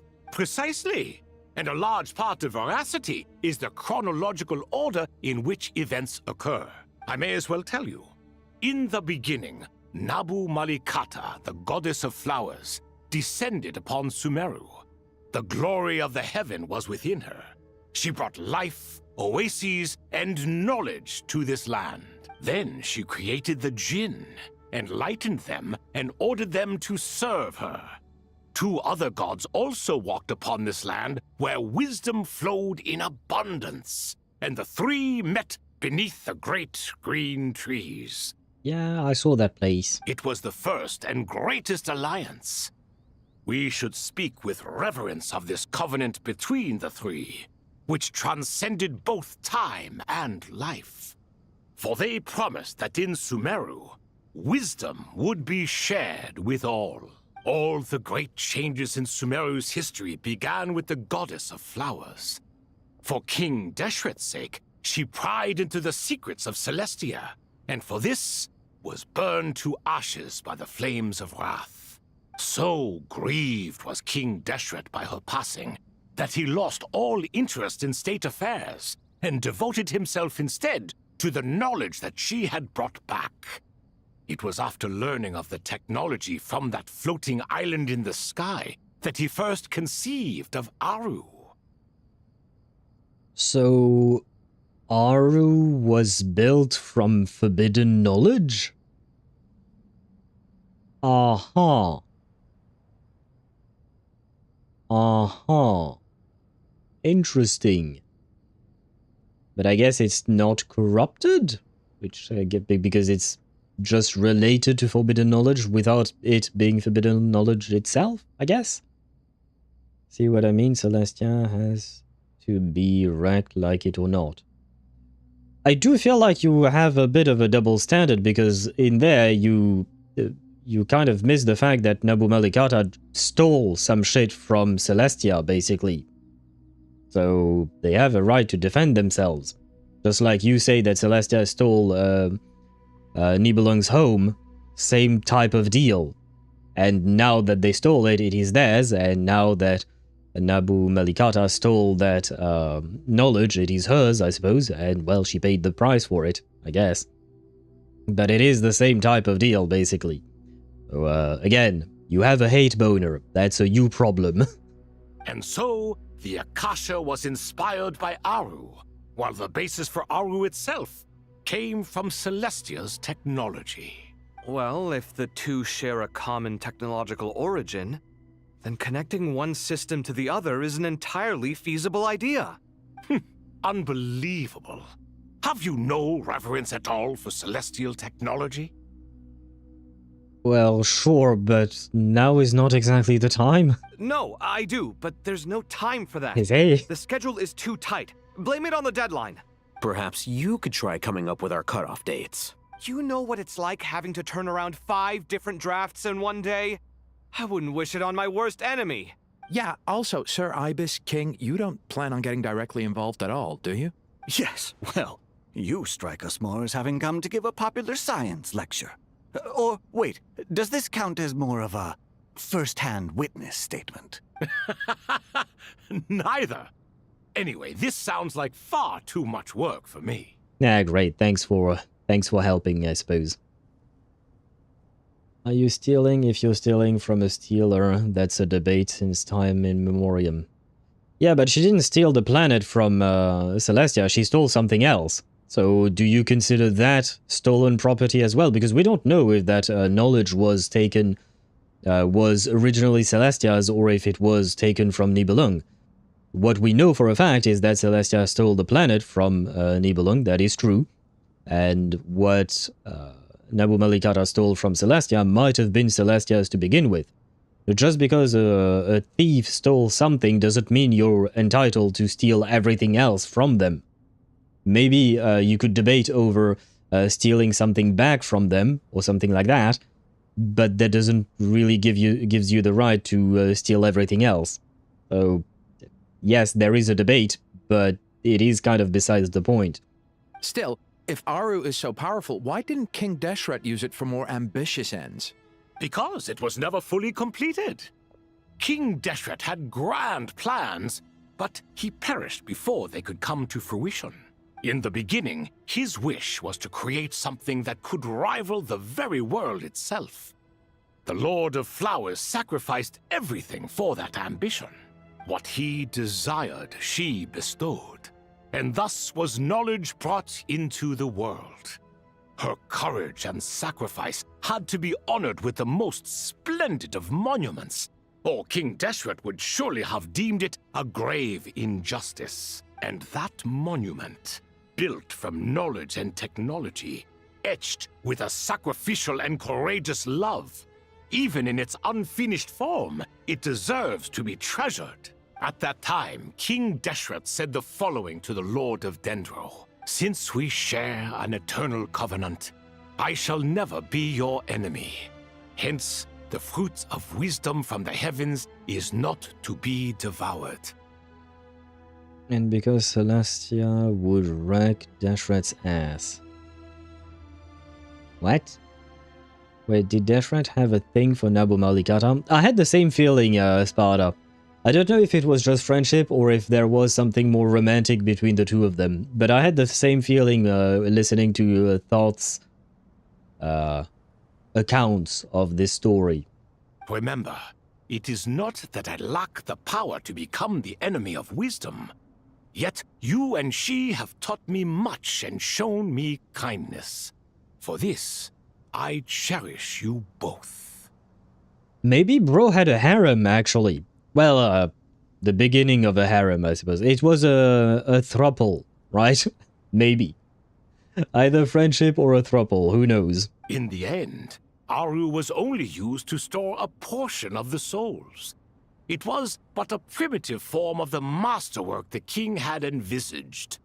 His final hope for Aaru was to return to the past, when she yet lived. So the point you're making is, King Deshret was both powerful and ambitious, and he only ceased his imperious ways out of affection for the Goddess of Flowers and the Dendro Archon. Wait. In the end, Aaru was only to store a portion of the souls. It was but a primitive form of the masterwork that King Deshret envisaged. His final hope for Aaru was to return to the past when she yet lived.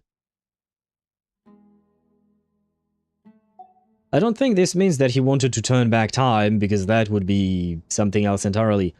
So I basically, bro wanted to recreate what existed in the past? Okay. Why not? Why not? Yeah, I think Deshret had a thing for Nabu and or Ruka. Yeah, probably both. Probably both. Why not? Why not both? Time Deshret, be bagging baddies. Maybe. I won't call it for a fact, but I do grow suspicious by the minute.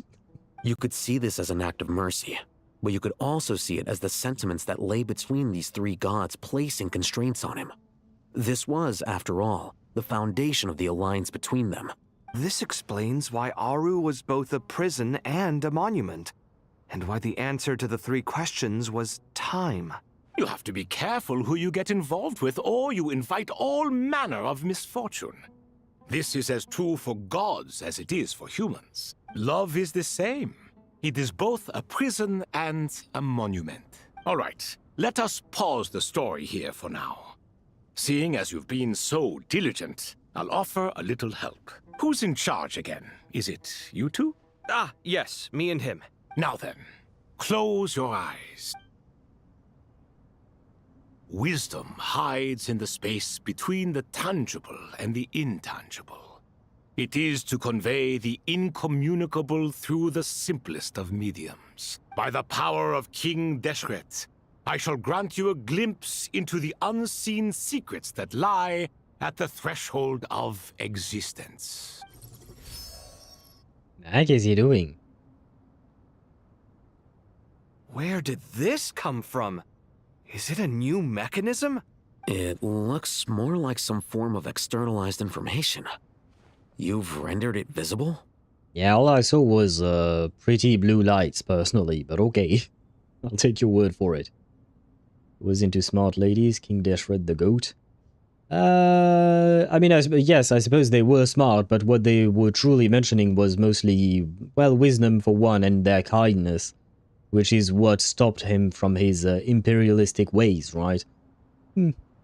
I do wish we could get some kind of flashback to learn more about them, you know, some kind of flashback episode where we learn more and just, you know, spend time with them or something like that. I don't think that'll ever happen, unfortunately. Can be right back. Very well, Deidara. Just as the Akasha allows you to access a greater range of knowledge, the power of our king permits one to perceive ingenuities that do not belong to this world. This is no ordinary mechanism. It reflects the internal structure of Aaru. Yeah, shit, it's a puzzle. Whether you choose to increase or decrease, keep or discard. Come, use these to achieve the outcome you desire. Yeah, shit. Looks mechanical to me. Better let me handle it, just in case. But wait, how do I get up there? Turn around. So that's where the elevator is. Aha, and now we have started Act 10. And it glitched again! No, not the glitching. Oh, I play as Kave. Wait, no, what was it again? Oh, right, it was his charge attack. Love his charge attack. It is quite an effective attack, I would say. But, well, usually you can't really levitate your weapons and whatnot. I mean, if Nabu looks anything like Nicole, and we know how Ruka looked like, I would have fell for their looks already, let alone if they're smart. I mean, again, the quote-unquote problem, the problem with this game is just that everyone is good-looking. They all look really good. I know. It broke. Wait, what the fuck am I supposed to do? Because I don't remember. Rotate? Rotate? Aha. Ah. Not gonna lie, I don't remember how these puzzles worked. Okay. I guess you can continue. Oh. I guess I won. Probably. Obelisks were used to record important information in the ancient desert civilization. Hey, Al-Haytham, there's some writing here I'll need you to decipher. I've sent it to your screen. Do you see it? Got it. It's a little blurry, but I should manage. Take a look and tell me what it says. Oh, and I'll send any other similar text directly to you from now on. Let's start with this one. It's a variant of an older script. Here in live verses written for the Yellow Sands. Looks like cultural information from the age of King Deshret. If so, I suggest you delete it. Why? Words thrown together merely for fun. I had no idea Aaru kept a record of this. Well, as long as you're certain that this is strictly private information, that's fine. It is unimportant. All right, well, I guess I'll start now.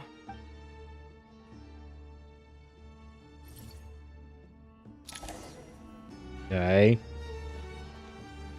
Okay. Not sure what that was all about, but okay. Yeah, but like Ruka especially looked hot for an NPC. I think Jet entered the chat. She do be an NPC and she do be hot, to be fair.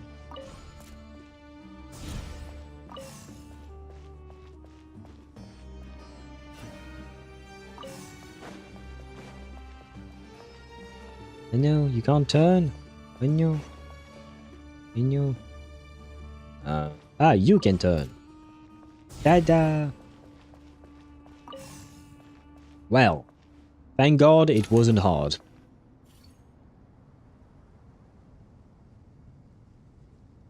Found some more. Sending them over to you now. These are all reports about the Gurubad conflict. Can we delete them? Well, I mean, it would be nice to keep them. Can we not just make a copy? I'd say so. Most of this information has already been archived anyway. Ah, okay. What if there are details in there that Vahumana missed? What are we supposed to do if they come after us in the future? I'll tell them you did it to save the world or something. They'll just have to live with it. If we don't resolve these issues now, there won't even be an academia in the future, let alone a Vahumana Darshan. Yeah, you're right. Okay, done. There's some other similar monuments nearby. I'll check them out. Okay. Well, don't get your hopes up with the puzzle. Do you mean, it won't get harder? I'm okay with it not being harder than this, because, I fucked it up. No! Wait! No! Oh. Right. Because I be tired, and... yeah, it won't work. Oh, wait. Oh. Yeah. Oh, it's not time now that it's unlocked. Okay. Yeah, I am very, very tired. I can feel it, and I don't want to use my brain. It won't get harder. Might need some, but... You know what's about Another to happen? monument. There you go. Now's not the time. I know we were talking about hot women, Spada, but now is not the time for such talk. Hold on. So they're wiping a supercomputer clean? I don't think they're wiping it clean, but they're wiping any unnecessary data. It seems, at least.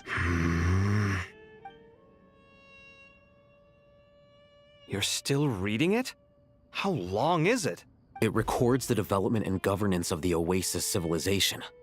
Most of it concerns the Jinn, but it also contains records left by the artisans who built Aaru. That should be important. Is it important? Some of it. There was no way for me to read the whole thing in its entirety, so I had to rely on my intuition to pick the parts worth keeping. What about the artisans' records? What do they mention? They're speculations, mostly. For instance, they were wondering how to protect themselves if King Deshret decided to silence them after the construction of Aaru was complete. Sounds like pure mythology to me. Surely that kind of thing didn't really happen. The records do emphasize that this was merely their conjecture based on various myths. Still, the artisans did leave details of their plans to survive, including blueprints for their escape route. Even that got recorded? Okay, well, I'll make a copy of this first before I delete it. Is that truly necessary? You won't be needing those. No, the blueprints are important. I want to keep them as a memento. I'm growing somewhat suspicious as to these three wanting to delete everything and whatnot.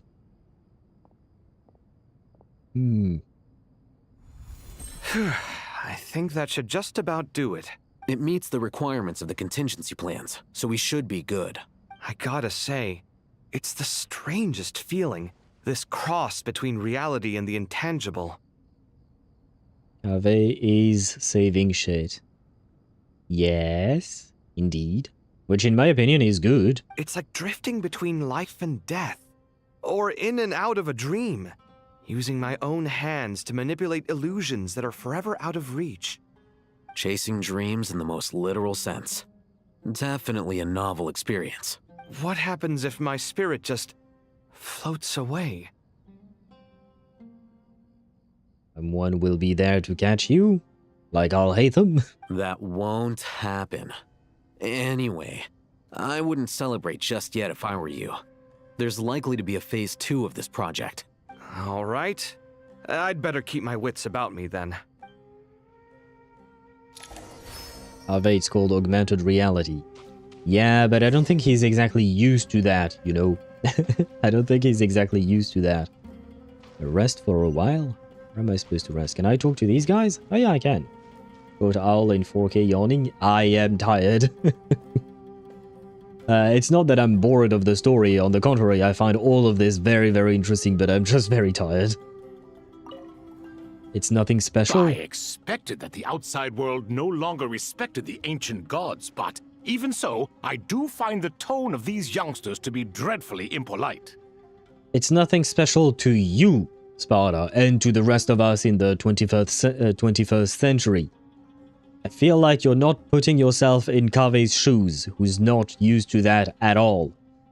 So, yeah, there is that to take into account. Like, show a peasant from 1,000 years ago what augmented reality is, and I can bet that they would think that it is actually a big deal. They probably would revere you as a god, or call you some kind of witch and murder you in a lake, or in a river, or something like that. Okay, in Kaveh's defense, he's kind of living in, like, the 19th century. I don't think we can truly put a number on what century they live in, because the level of technology is really complicated to describe, because they have access to things, like in the 19th century, we didn't have access to the internet. Sumeru did have the Akasha, which was basically the internet, right? So it's kind of complicated. I don't think we can put a true number on what century they're in. 20th, if you really want to push it. I still don't want to put a number on it. Whether it is 19th or 20th, I don't like the idea of putting a number, because the disparity in terms of levels of technology between one aspect and or another is way too different. Hence, the kinda is doing some fucking heavy lifting there, then. So that's why I'd rather not put a number at all. But Kaveh do be living in a world where augmented reality is not really a thing for most, for like 99% of the population. Should I go? Oh, should I go play basketball? I don't know. And it said no. I will anyways.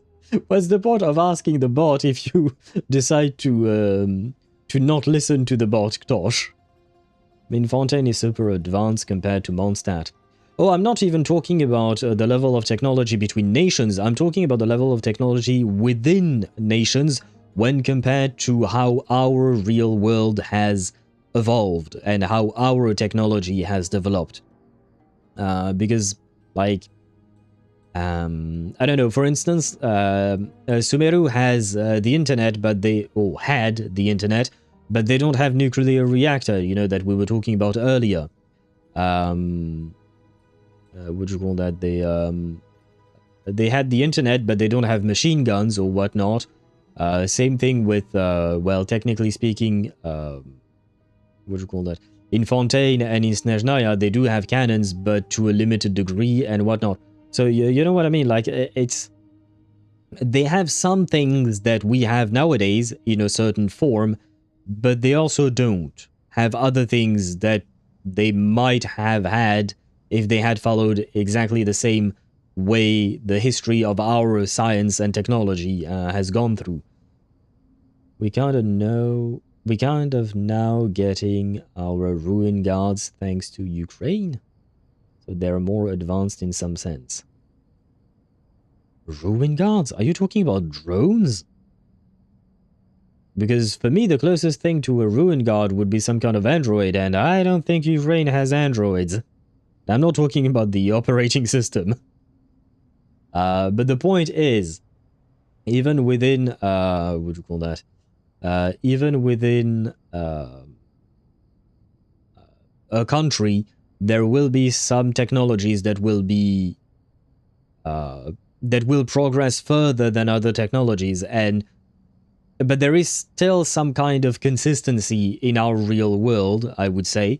Whereas in Genshin, it's different because the technology evolves from magic.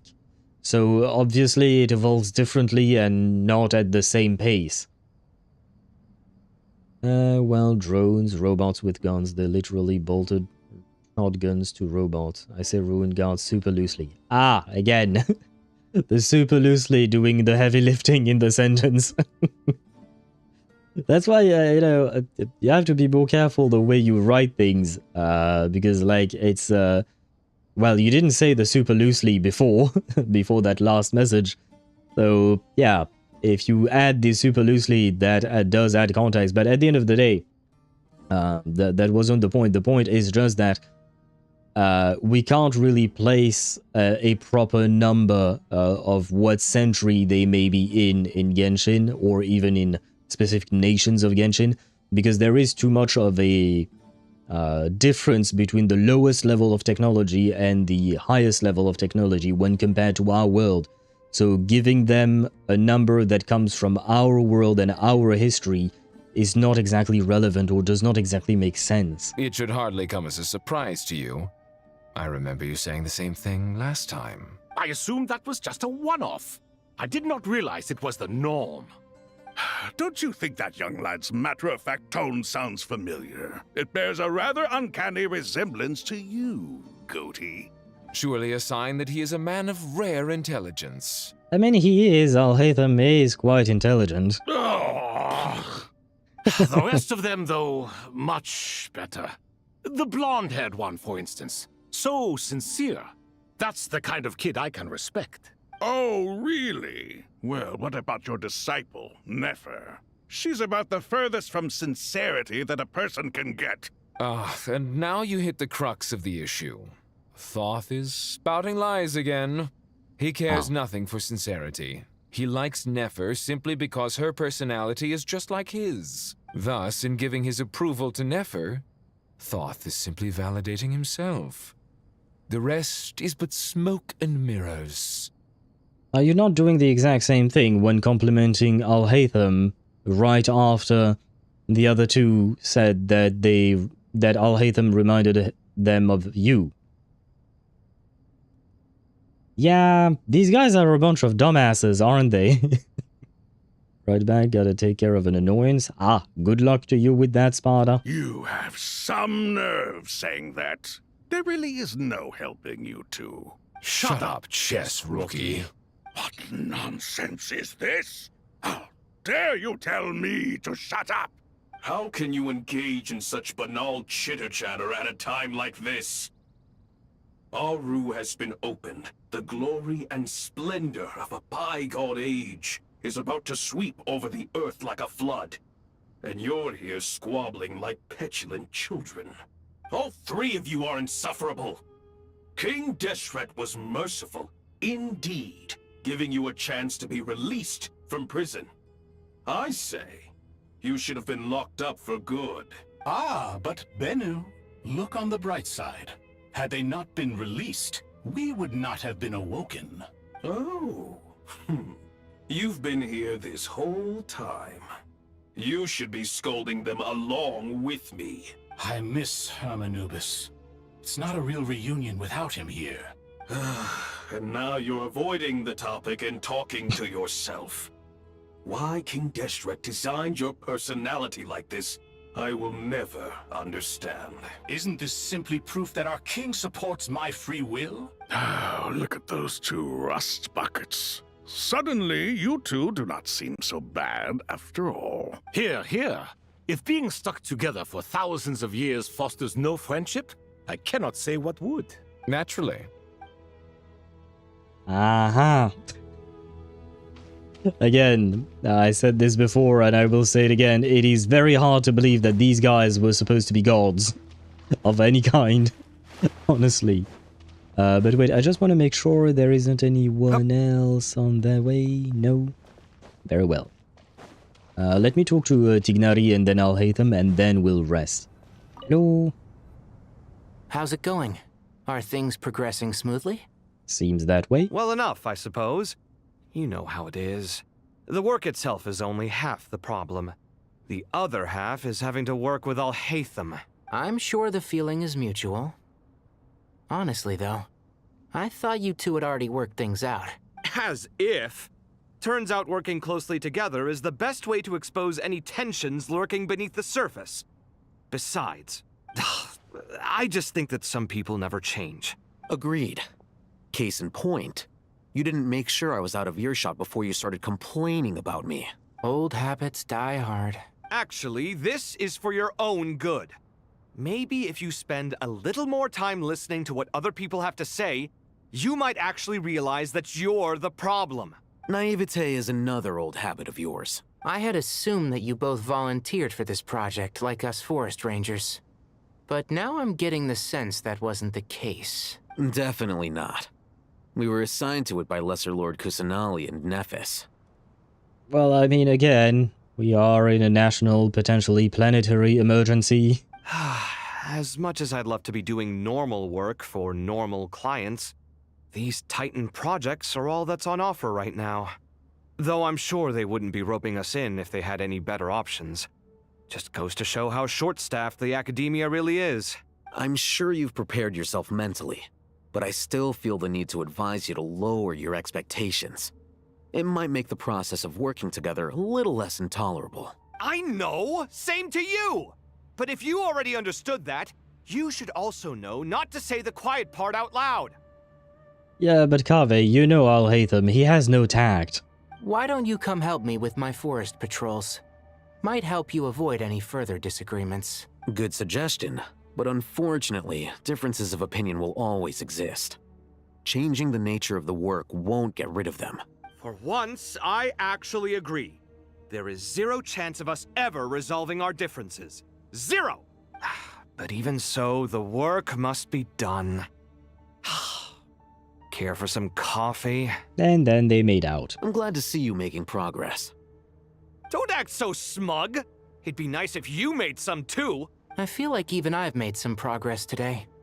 In the past, I never would have dared to try and mediate a conflict between you two while you're both right there in front of me. Apologizing probably makes it sound like I'm in the wrong, but I'm sorry. I was just kidding. Truth be told, I don't have any work to do at the moment, so I'm just here to kill some time. God damn it, Tignari. You're really not helping the situation. How's Kale? She's studying with Nicole. I'm not sure how she's getting along, but she seems to be in good spirits at least. I wouldn't worry. Angelic affairs are probably above your pay grade anyway. My bad, I did not mean to cut you off, Tignari, I apologize. I know what you mean, but Sino and I are still a little concerned for her. He said he'd go keep Kale company after he's finished training the mercenaries. I'm planning to join them myself shortly. Kale will be okay. Have faith in her. Even we can see how much more confident and outgoing she's become in these past few years. Thanks to you and Sino being there for her and providing guidance every step of the way, she can finally stand on her own 2 feet. On her own 2 feet. Does it feel bittersweet? Watching the younger generation grow up and move on? No, not yet, at least. I was just thinking, I wish there was more I could do for everyone. She'll be fine. Yeah, she will. Just try to relax. She'll be probably fine. But wait, was there a Nicole and a Kale somewhere in there? Because I don't think I've seen them. Let me just run around to check just in case. What? Oh, I guess I can't run up there. Okay, very well. No, okay, I don't think I've missed anyone. Nope, okay. If that's the case, then we can rest. Too bad, I wanted to see wife. Rest for a while. Wait, by the way, where is the there you go. I was going to ask, where the fuck was the traveler all this time? What was he doing?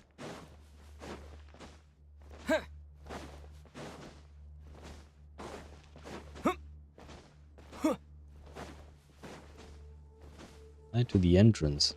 What am I going to see here?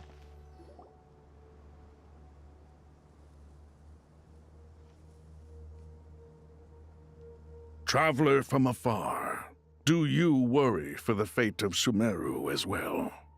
Well, yeah. I mean, it's kind of a big deal. Whoa!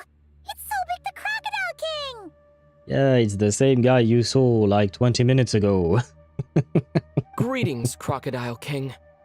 No. Please be at ease. I'm just here to chat with you about Lesser Lord Kusanali.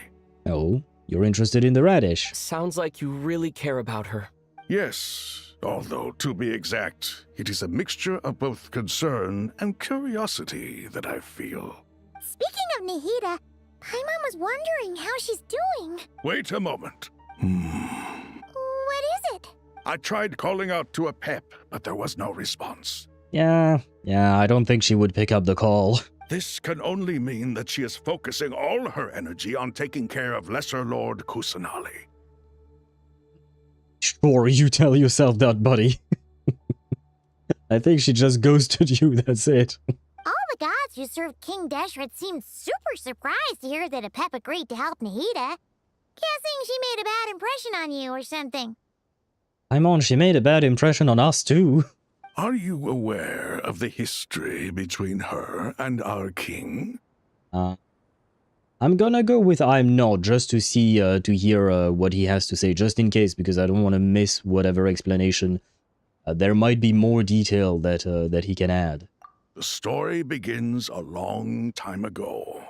Al-Ahmar was always a wishful thinker where the Dendro dragon was concerned. Without consulting her, he decided to list her among the 7 pillars, and declared his own power to be far superior to hers. That is quite the bold claim. That was when our king was at the height of his power. Ibis Goti and I were no match for him, and so we chose to submit and serve as his ministers. But not a pep. No, she never thought much of him. I mean, either King Deshret was extremely powerful, which I don't doubt could be the case, or he vastly overestimated his own abilities to compare himself to a dragon sovereign. But at the same time, maybe it was a dragon sovereign that had lost a lot of her power. To a pep, Al-Ahmar's pride and sense of superiority were nothing but ignorance and hubris. In fact, they fought numerous times, but usually the battle ended in a draw. I mean, the very fact that he managed to end the battle in a draw is kind of a big deal. He was indeed very powerful, or again, maybe a pep lost too much of her power, I don't know. In the end, King Deshret coveted the power of Celestia, only to end up corrupted by knowledge. His final act was to trick the dragon into swallowing him whole, leaving her to bear the torment of his sins. That's certainly not nice. I couldn't understand why she would be pissed. The Dendro dragon stands for the glory of a bygone era. She hated Al-Ahmar and what he represented. All the gods, all the power they wielded. And so, her willingness to help the Dendro Archon through this crisis comes as a great surprise indeed. It makes one wonder whether, perhaps, the Dendro Archon assisted her in the past. Yeah, that's pretty much what happened. Yep, Nihida did her a huge favor. You tell Sobek about how Nahida helped to free Apep from her suffering. So Lesser Lord Kusanali put an end to the Dendro Dragon's many long years of torment. As much as she loathes the Seven, Apep knows kindness when she sees it.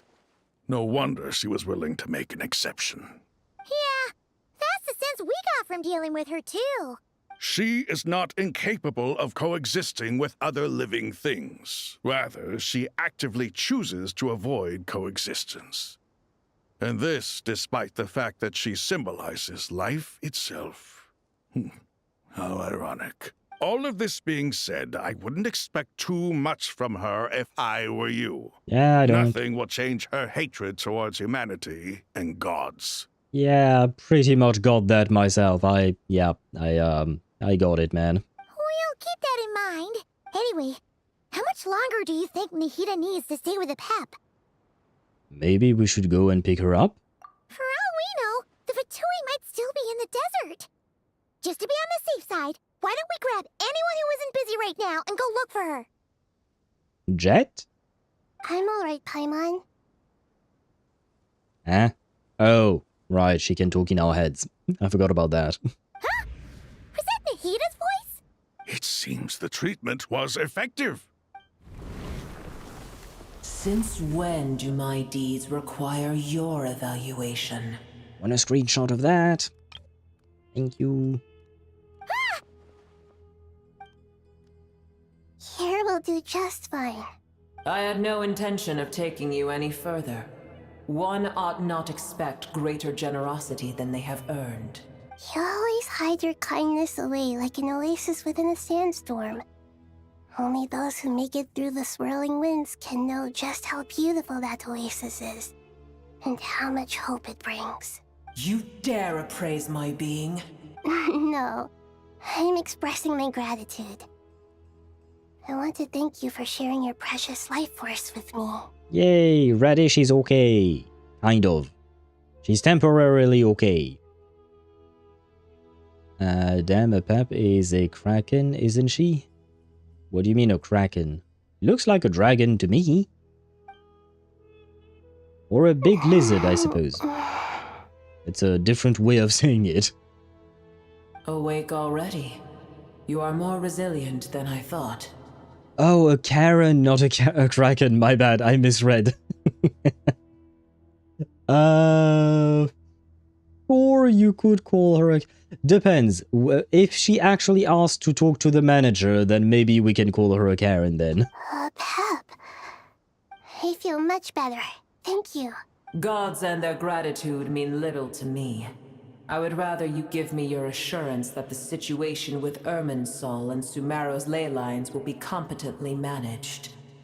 Well, we're gonna try our best. If I suffer any ill effects from the ley lines, you, as the god of this land, will be held responsible. And you would not enjoy being held to account by me. I mean, if we fail, Nahida will probably be dead, so I don't think it really matters at this point. Just saying. You can keep your anger, I suppose. Why not? Well, she kind of wants to talk to the manager, but it would result in her death. Oh, you mean Celestia? Yeah. At least she's smart enough not to go there, right? And hello, Shiny. Welcome to the stream. I hope you're doing well. Thank you for the hydrate and the stretch. Do I still have coffee? Well, I kind of do. Well, I can finish it then. Thank you very much. And I shall indeed stretch a bit. Because I forgot that I have bones in my back. I forgot about that part. And they hurt.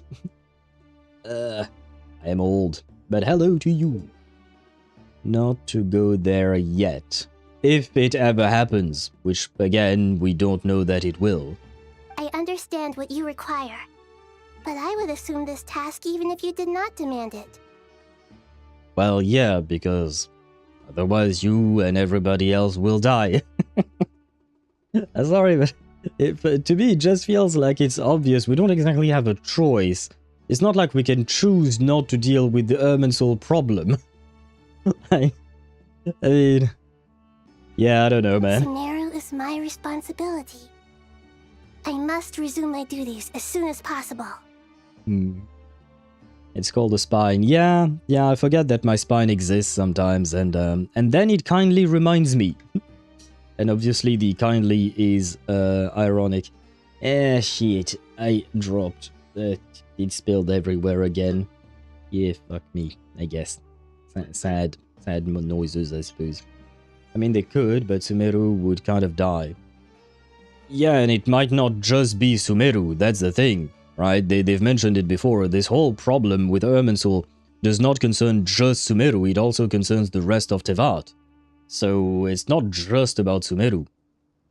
So, yeah. So, no, they can't. I mean, like... I don't know how to phrase it, but like, Natlan at least would be safe. Wow, one nation out of 7. What a great victory! Can we just evacuate all of Teyvat to Natlan? No, plus we can't even evacuate Sumeru to Natlan even though they are neighbors, because earlier, I don't recall who said that, I think it was when we joined up with Nefer and Nicole, they mentioned that there was a barrier around Sumeru. So to start things off, the people of Sumeru would be trapped. They are trapped essentially, as far as I can tell. A farcical notion.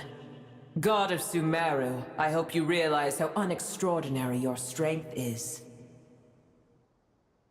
Hey, look, she's a growing radish, okay? She'll grow big and strong in the future, probably. And yet, maybe it is precisely what defines me. A god of wisdom is not meant to rule by force. That is true. Then hold steady. We go forth. Well, I'll be. Is that a pep? Do my eyes deceive me? Of all places, the Dendro Dragon has decided to visit the Mausoleum of King Deshret? I see that after all this time, El Ahmar's menagerie of ministers remain as vile as ever. I mean, he might have said it in a specific tone, but he wasn't exactly vile to you. It's a pleasure, Dendro Dragon. Had you arrived but a little sooner, you might have attended a meeting of the 7 Pillars. What a nauseating thought. Bro, you shouldn't have said that. Need I remind you that she did not agree to be part of the 7 Pillars to begin with? You are not the first insects I have had the displeasure of dealing with today. A swarm of them tugged on my tail on my way over. Goodness knows what hovels they crawled from. Why do all the creatures of this world remain so lowly after all this time? I wonder who she's talking about. Is she talking about the Fatui maybe that she passed by when driving Nahida here? Alright, this fucking thing. They have like 3-4 people who rule by force. Who's they? Have 3 or 4 people who rule by force. Hilichurls, maybe? Could be that as well. Maybe, yeah. What did you do with them? I cast them away. What would you have me do? Keep them as trinkets? I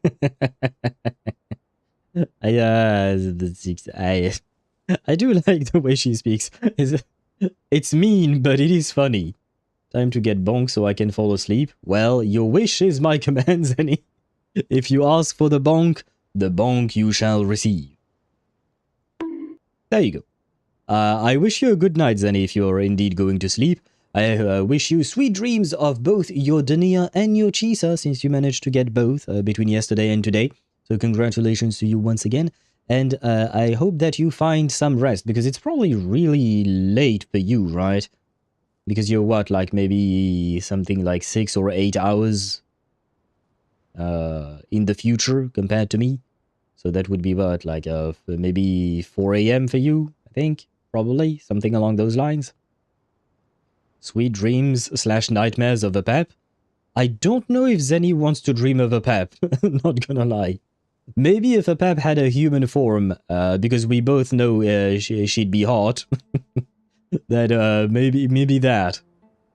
I'm LeBron or a monster. Good night if I won't come back to stream. Aha. Well, if you don't come back to stream, Tosh, I would do wish you a good night. And I'm gonna wish you sweet dreams of LeBron James then. Farming aura like a monster or something. I give up on understanding you. Shit, wrong button. Boer, this is where we shall part ways. To be clear, I do not wish to see you or anyone else here ever again, unless absolutely necessary. Aha! She did not need to add that last part. Unless absolutely necessary. She could have left it as, I do not wish to see you or anyone else here ever again. But she is leaving a door not open, but the door is ajar, right? The door is slightly opened, which is kind of progress. Then I wish you peace as you return to your dwelling place. Thank you for helping our Reddish. It matters not to me. Simply refrain from bothering me again. We'll try our best, I guess. Will be absolutely necessary, won't it? Yeah, usually we wouldn't go bothering a pep if it wasn't very, very much necessary. To be fair. A force to be reckoned with. At times like this, I feel glad that she has no interest in any of this. I mean, like, for the past 3 years, we have not bothered her until Nahida was in a coma. So I feel like, yeah, we've pretty much respected her wishes. Hold on, just hold on, okay? We're almost there. Oh, that thing. Oh, shit, I forgot the name of that thing. Everybody's showing up today. Yeah, I remember that thing when we, it was near the tree. You know, the huge tree, in the desert in Sumeru. There was that whole quest and there were others like her. Like that thing at the top, I mean. I don't remember the name of her species, but they were weird, is all I'll say. Weren't they part of some kind of cult or something like that? But my memories of it is kind of vague after 3 years, not gonna lie. It's kind of like, it's also the reason why I chose to say I did not know about what Sobek was talking about, you know, the connection between a pep and King Deshret. It's because my memory, or my memories of these things are somewhat vague, so it is a good refresher to have them talk about these guys again. But yeah, what was that thing's name? I know we have her as a pet, yeah, like you can equip her and all of that. We made it! Sorush! There you go. Wait, that voice! It's... Sorush! Uh-oh, I'm gonna fall! Oh god. Did I just die? I think I just got crushed by a bunch of mushroom and whatever Sorush was. Wait, I'm literally inside the ground. What the fuck? Oh wow. Yep, Traveler just died today. I've got you. Well, that's a relief. A pair of safe hands indeed. The Dendro Archon's familiars. They are the last thing I expected to see here. Huh? Wait, what are the Aranara doing here? Don't you guys hate the desert? Oh shit, were these Aranaras? I thought they were mushrooms, I didn't pay attention. I was mostly paying attention to Sorush. Please tell me you guys are not lost. Please tell me you guys are not lost and I don't have to find like 67 of you. Or 74, I don't remember which one it was, like the number, but please tell me you guys are not lost. I'm done with that quest. Never again. They look like mushrooms. They do. To be fair to myself, and thank you for pointing it out, Zenny. They do look like mushrooms. Aren't the Aranara dead? That was just one of them. I think it was probably maybe just one of them, because I don't think they're dead. As far as I know, they still exist, it's just that they exist kind of like separately from humans, like, and they don't really show themselves to humans aside from children, if I recall correctly. Not the kind of mushrooms I want. Same, but I don't think you and I are talking about the same kind of mushrooms. I'm talking about champignons de Paris. Paris mushrooms? I don't know how you guys call them. But they are actual food, not the other kind of mushrooms. Obviously, I was worried about the Dendro Archon. I've been supporting them with my Pari powers the whole way here. The Paris. There you go. I should have remembered. It's the Paris power. She's French. She's from Paris. I see. Yeah. I can't believe I never made the connection. I never thought of making the connection between the two. Oh, you seem pretty nervous. Is it because there are too many people around? Not just people. It's all these non-human beings, too. It's hard on them. Are they shy? I can't believe you made such a long and dangerous journey just for my sake. I appreciate your support so much. Thank you all. Well, I mean, they are supposed to be your familiars, so, like, I don't know, your dog would be concerned about you as well, right? They're not dogs, but close enough, I guess, or something. Was thinking of both. Are you sure about that, Sparta? Are you sure about that? I'll have to ask everyone to wait while I help our new arrival settle in. Once I'm done, I'll gather everyone to discuss our next steps. By the way, Sorus just showed up with a bunch of Arenaras, but what exactly were they going to do to help the radish? Traveler? Paimon? Shall we find a place for our friends to stay? Or... Awesome! Let's go! Well, first I have some questions. Oh, you answer Nahida's questions, bringing her up to speed on everything that has happened. Okay, I think that covers everything. Thank you. We can get going now. Okay. Okay, Radish, what now? The last time I checked, you overclocked the shit out of you. Oh, you meant the Radish, okay, yeah.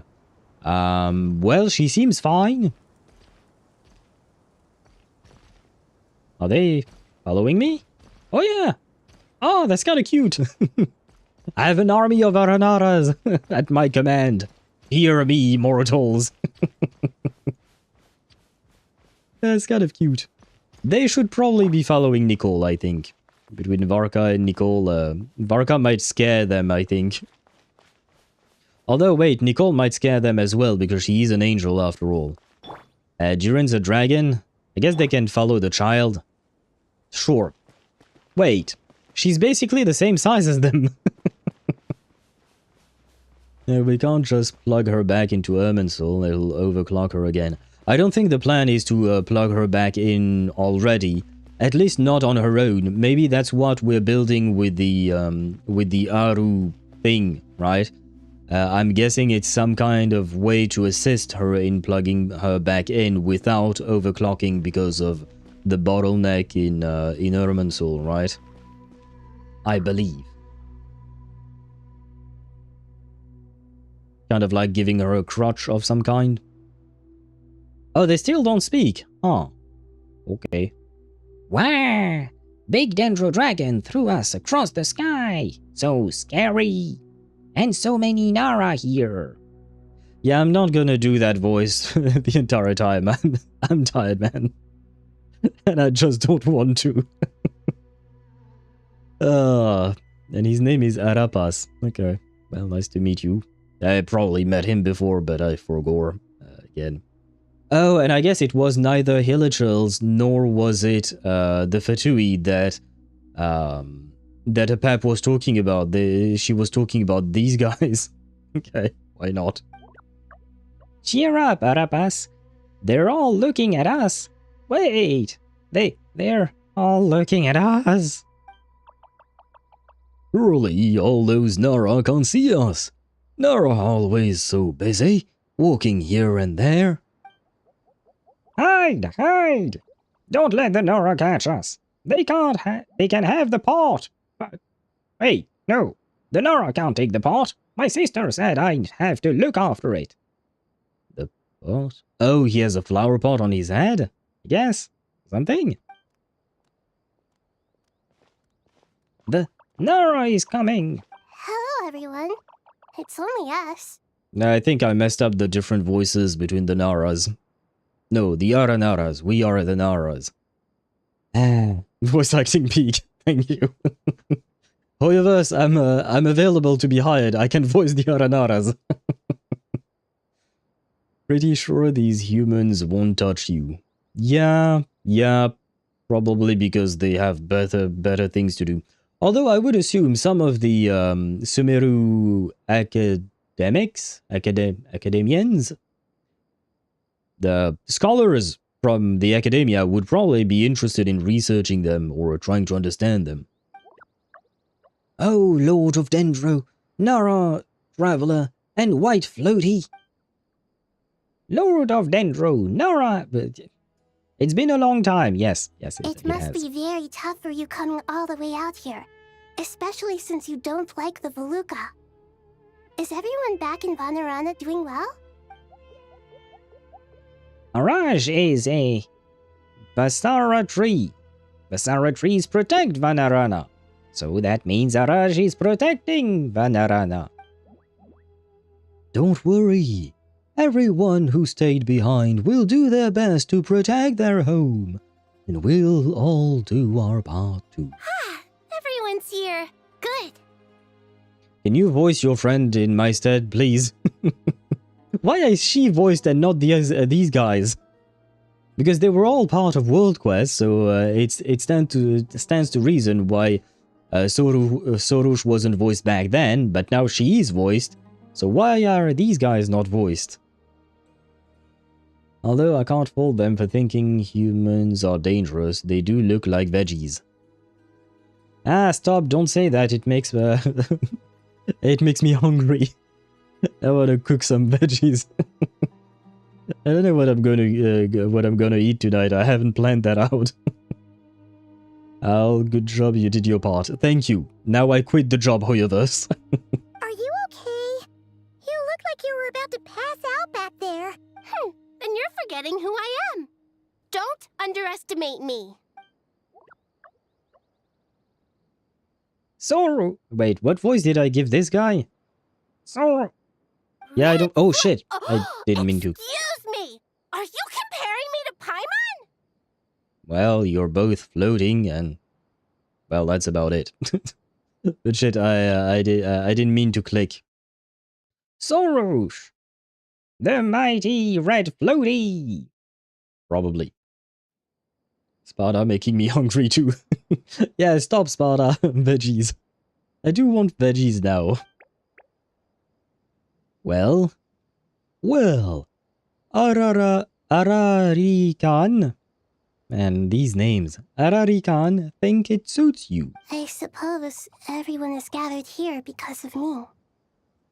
As we can see, the situation is critical, and everyone is very busy with their various tasks, so... I love the fact that Nahida told us that we should try and find a place to settle our new friends' arrivals, right? And we just chucked them in the corner of the pyramid, basically. We didn't exactly find them a place. We just put them in a corner. Need help? Arapas can help. We can all help. Arapas brought a pot to make soup. Very delicious soup. All of us are here to help. Arabalika. Oh, I remember that name. Ararikan, Arapas, Aradashan, Arayuta, Arasata, and Arasaha will all help. I hate your names. I can't thank you enough. I'm kidding. Right now, we're focused on restructuring Aaru, processing excess information, and helping restore everyone's confidence. I'm sure you'll find it all very straightforward. I can help too! Just let me know where I'm needed. Together! Lord of Dendro, Arabalika has something important to tell you. On our way out of Vanarana, we saw some Nara talking in secret.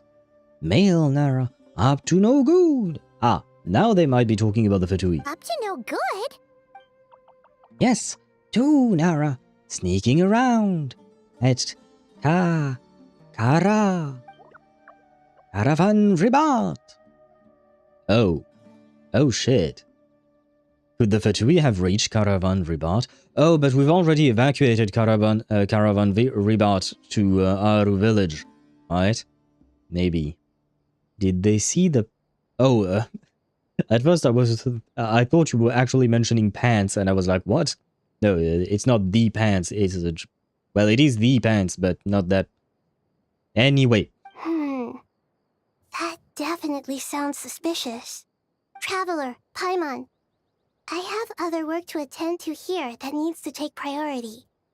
Could I trouble you to investigate the situation Arabalika spoke of? Or I can go kick some Fatui ass. No problem. Leave it to us. Thank you. I'm counting on you. There's one other thing. If you are to work alongside the people of Sumeru, you will need to make yourselves visible to them. Is that acceptable to everyone? Well, unless you want to be a disembodied voice. Wait, you don't even have voices. If you're not even visible, and you're also inaudible, how the fuck are you supposed to help? Well, if we really have to... I guess we have no choice. Don't be afraid, Arapas. You make the most delicious soup. Everyone will like you. For a second there, I didn't think that he was saying that Arapas was making the soup. My thought went like, you could make soup out of Arapas. Like, you make the most delicious soup, you make the most delicious ingredient for a soup. That's how I understood the phrase at first. I mean, everyone will like it if he's tasty. There's nothing to fear. No one here will hurt you. But if you do feel afraid, don't worry. Just call my name and I'll be there. I promise I won't eat you. Okay. Very well. Now, Spada_4 I shall on Twitch bestow a says, small blessing upon you you can read all. the sentence like that. Whenever people see you and interact with you, from the moment their gaze meets yours, they will experience the most beautiful of dreams. Yeah, not gonna lie, in truth, if I saw something with that face, it wouldn't be the most beautiful of dreams. For me, it would be kind of like a nightmare. Can you imagine if there is a bunch of these things surrounding you, and they just have that creepy smile on their face? No offense, they're kinda cute, but the smile part is not for me. And yes, you can read that that sentence like that, the Arapas soup. I guess I'm just hungry. Nahida gently raises her hand. You don't know what she did, but you feel a wonderful presence, like something out of a lovely dream indeed. Sunlight trickling through the branches, glistening like gold leaf. The trees chanting softly in the breeze as the following water plays a symphony.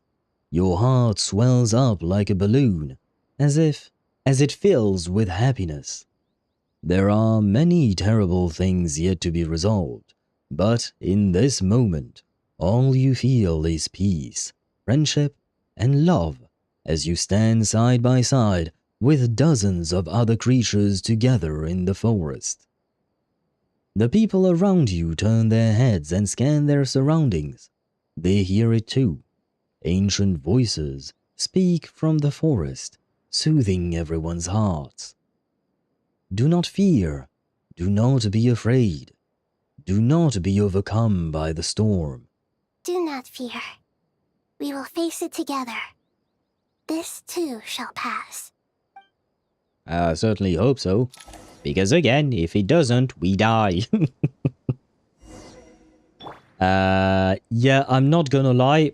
I'm not gonna talk to them. I'm sorry, guys. I'm not talking to the fucking Aranaras. Nope, nope. They traumatized me enough, and honestly, I just don't want to have to read all of their voice lines. It's kind of nice seeing you. Kind of being the operative term. See you never. Goodbye.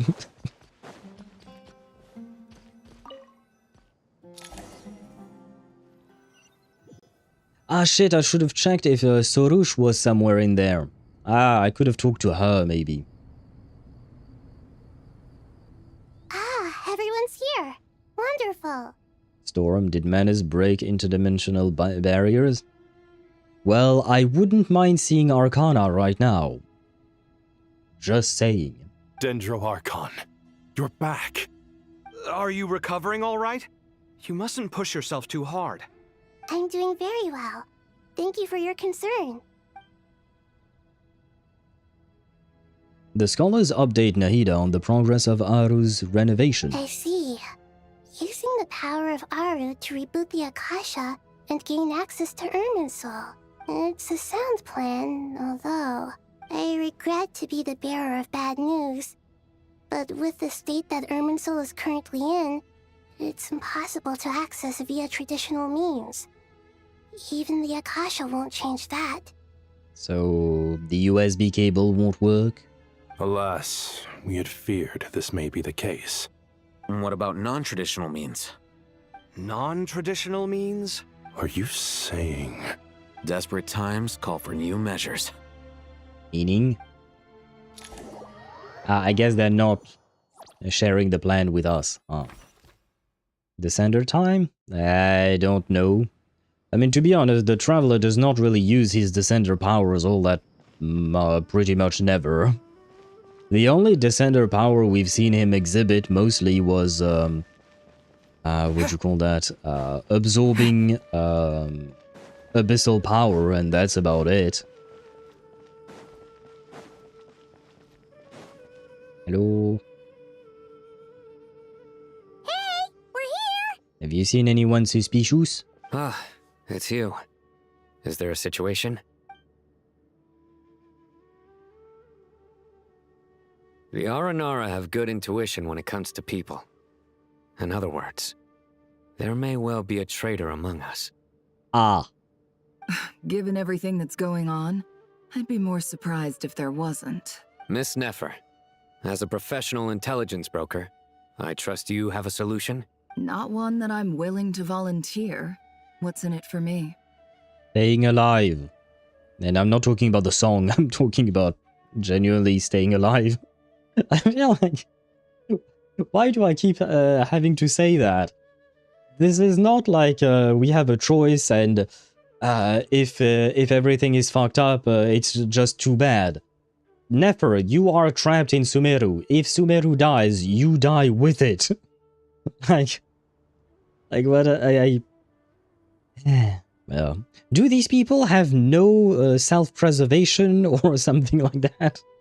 I don't know. Or maybe I'm misunderstanding something. But like, I give up. Staying alive. I won't be singing it in case of copyright strike because my singing would be too beautiful. But yes, that song indeed. And dodging punishment set by established systems of fate. Or... That's one very particular way of framing that, but sure. Technically speaking, I suppose you're not wrong. Let's say I'll treat this as a pilot project aimed at expanding your intelligence operations. Oh. Whatever business you're in, an avenue to demonstrate your abilities could never hurt. I like the sound of that. Glad we're on the same page. Given that you rarely set foot in Sumeru, practically no one at Caravan Rebot knows who you are. I take it you've read the files on everyone in the area? Yes. I also skimmed the list of evacuees, and am more or less up to date on where everyone stands. Any initial suspects? Limiting the scopes to males whose recent activity could be viewed as suspicious. I've identified 3 names. The Aranara saw 2 people talking, but currently we only have 1 suspect. The other person was probably just a messenger, and in all likelihood has already left Caravan Rebot. Everyone is heading for the desert per the evacuation order. Anyone willing to turn back at this stage is almost certainly with the Fatui. That's what I said. So I know I can't take you seriously.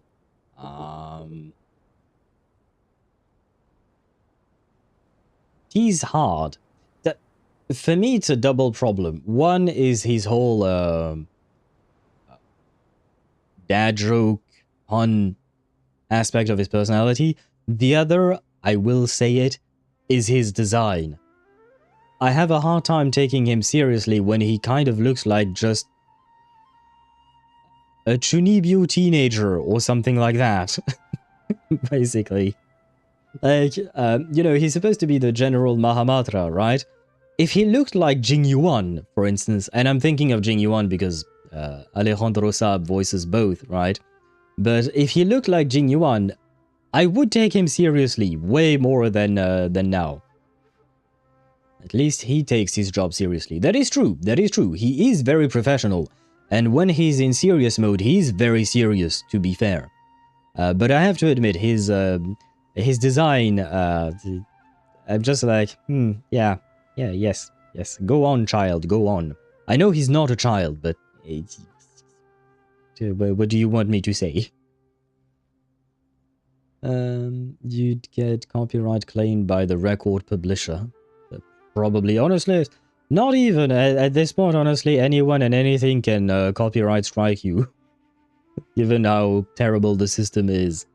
So I know jokes be running through my head. I can't think of Sino jokes off the top of my head, but there is definitely that aspect.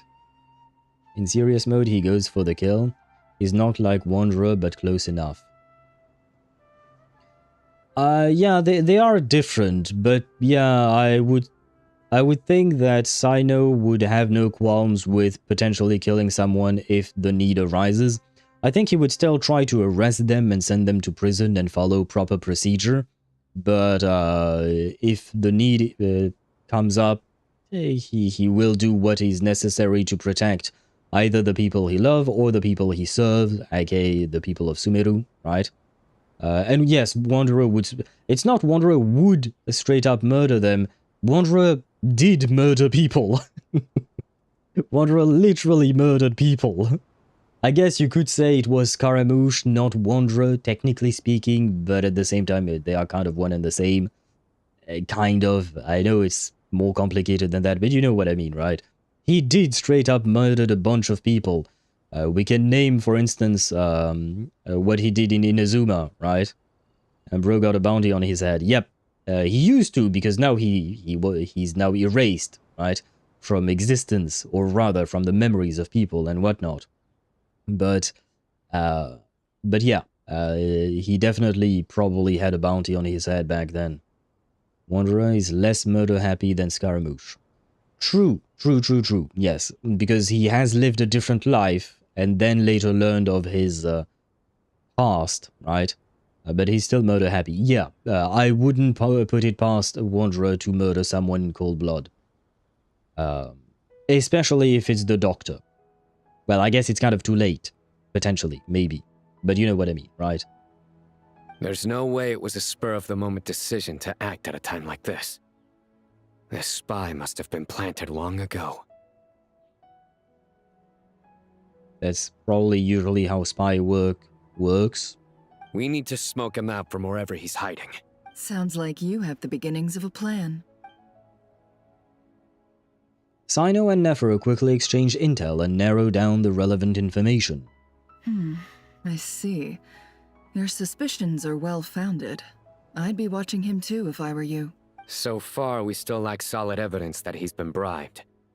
He hasn't made any recent purchases that would indicate he came into some cash. Then let's get closer to him to confirm before we make our move. I can handle it. I'm not based in Sumeru, so barely anyone at Caravan Rebot knows who I am.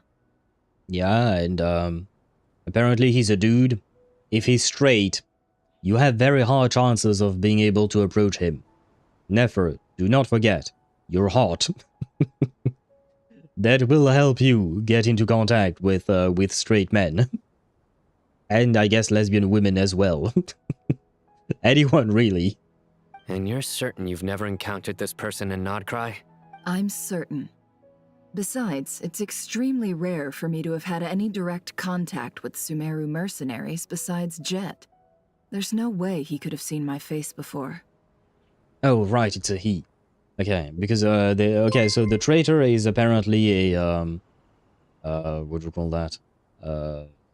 Wait, I will say no more.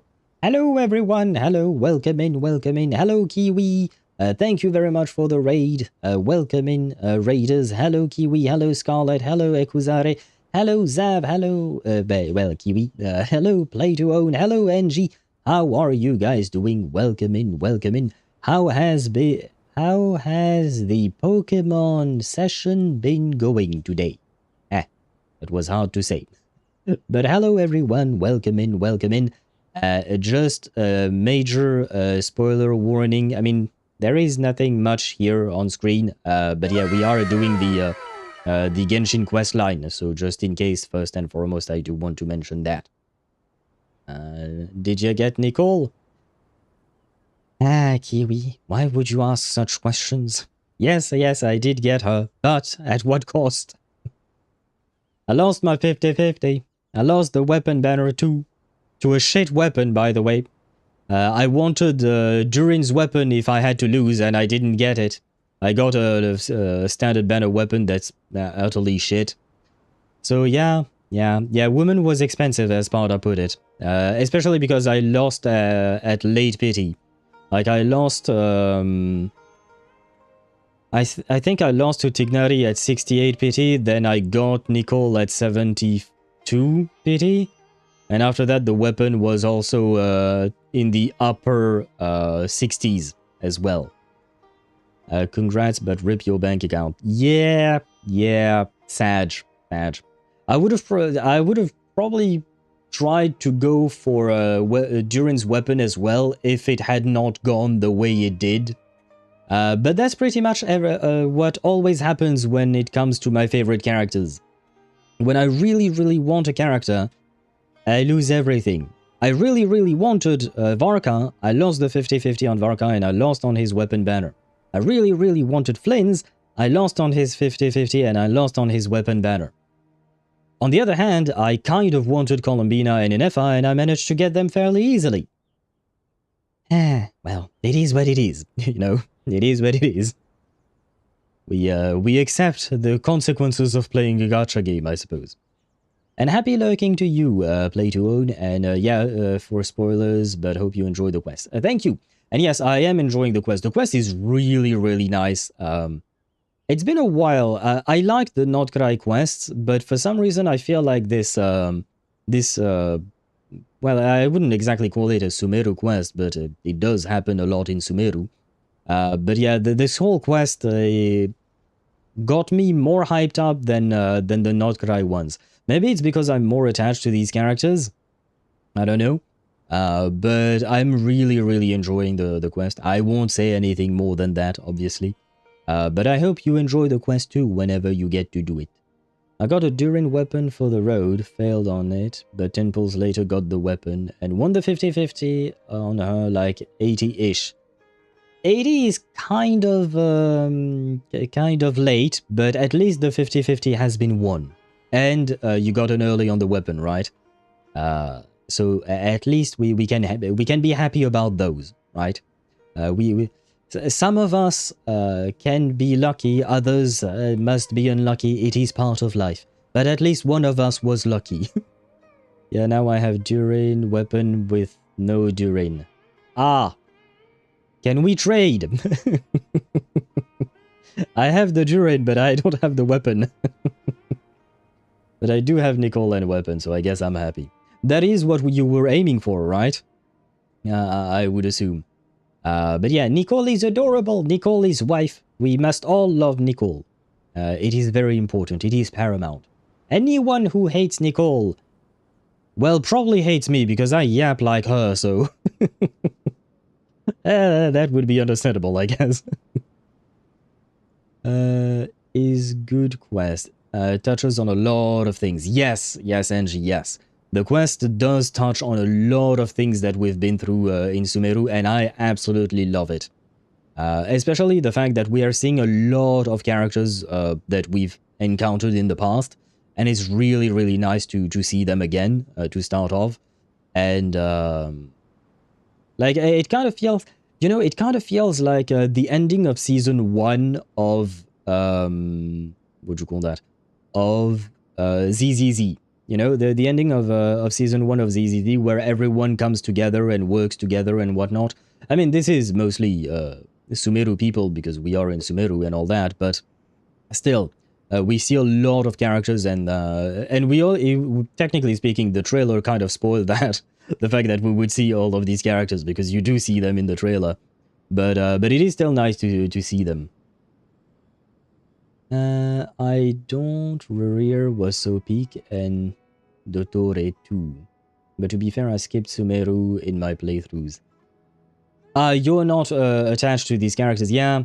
But that's the thing, I've spent like maybe 6 months with the characters of Sumeru. If you haven't, you might not have the same attachment to these characters. You haven't been through the emotional ordeal that these characters have been through, right?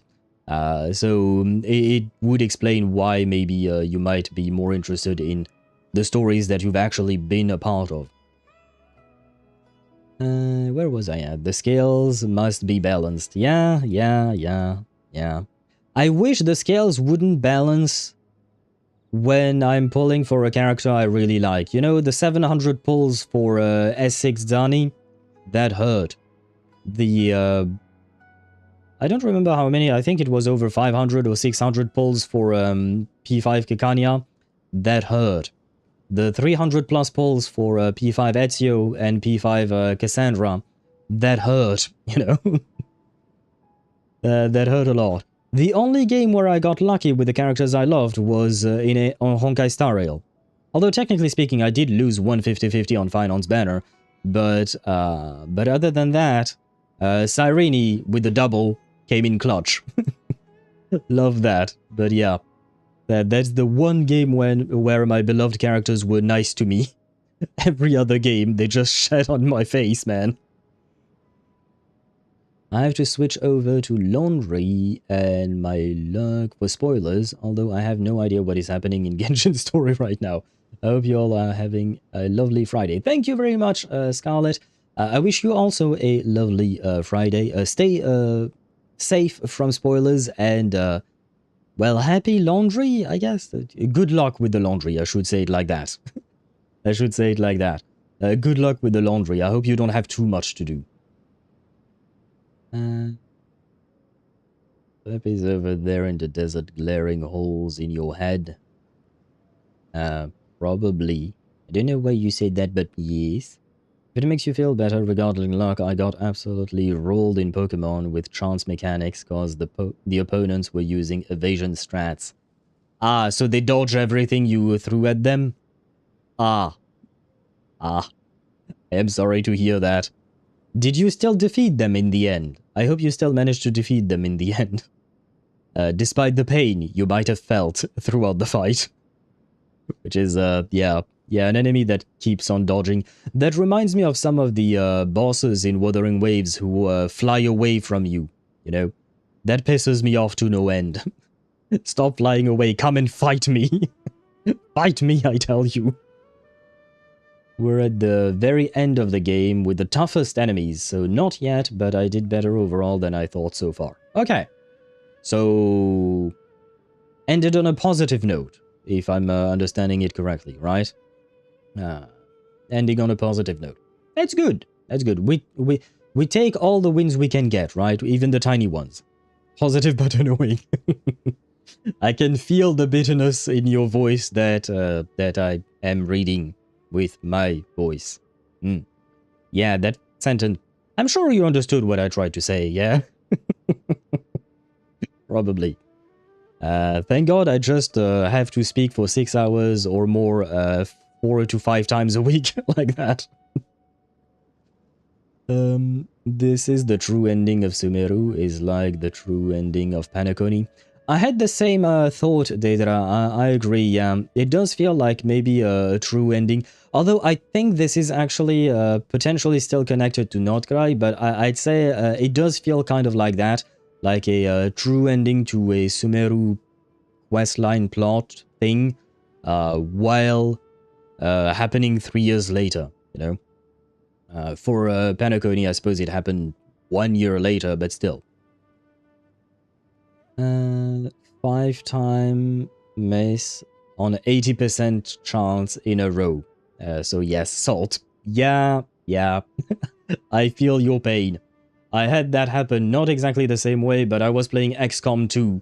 I've told that story before, so I don't know if you've heard it before or not, but just in case. I failed. In XCOM 2, you play soldiers that shoot, and every time you shoot, you basically roll a D100, I guess.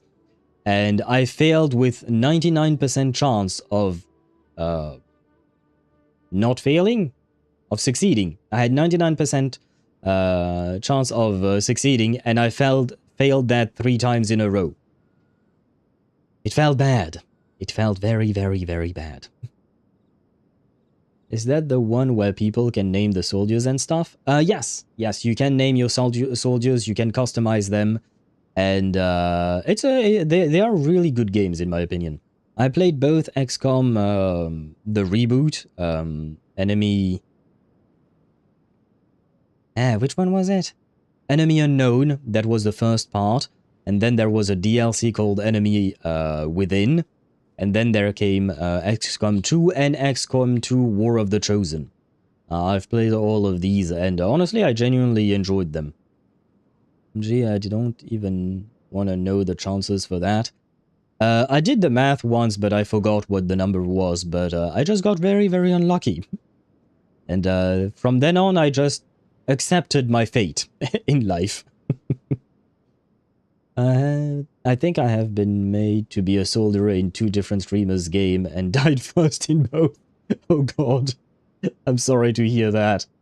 I mean, to be fair, you know, on Nyando's stream, when he was playing FTL, you know, the game with the spacecrafts, and he had little soldiers operating the spacecraft. We were on there at some point, but we also died.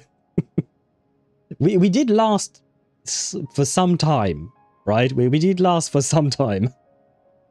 But eventually, yeah, we did not survive, unfortunately. The chapter is title is the Travail title, so this is the true ending. Yeah, probably, yeah, you could see it that way, Sparta, yeah. If you watch the trailer of Genshin, Sumeru arc had the something that got censored. This quest, the name of this quest. Oh, okay, you're saying the same thing as Deidara, as Sparta. Sorry, yeah. Okay, I shall look and keep myself spoiler free, and you able to continue. Much love. Thank you once again for the raid. I didn't even know if I said that to begin with, but thank you very much for the raid. Have some rest, eat food if need be, and I wish you a great rest of your day. Yes, please do stay spoiler-free, because like I said, this quest is amazing, so I hope that you get to enjoy it on your own time. But once again, thank you, and a great rest of your day to you. They don't use the Travail title if it's not the end of the questline. I believe you're correct. I have vague memories of it, and I believe you're correct. And just as soon as I was going to restart the quest, ads have hit us. Fuck me. Luck is really not on my side these days, huh? Luck is really not on my side these days. I wonder how my, how my Chisa pulls are going to go next week. Because I want to pull for Chisa, but I also want to have some left for Lucilla, and I might potentially pull for Lucy, and as well for her weapon. I mean, ideally, I would love to get Lucy her weapon. Rebecca, we get for free. And her weapon. That would be kind of like the ideal scenario. But at the same time, if I have to choose, I will prioritize Lucilla. Rebecca will just gather dust on my account, I guess. I won't be building a proper team for her. But Lucilla is the priority. If she is, as I suspect, the best in slot support / sub DPS for Hyuki, I need this woman. I need this woman for my Hyuki.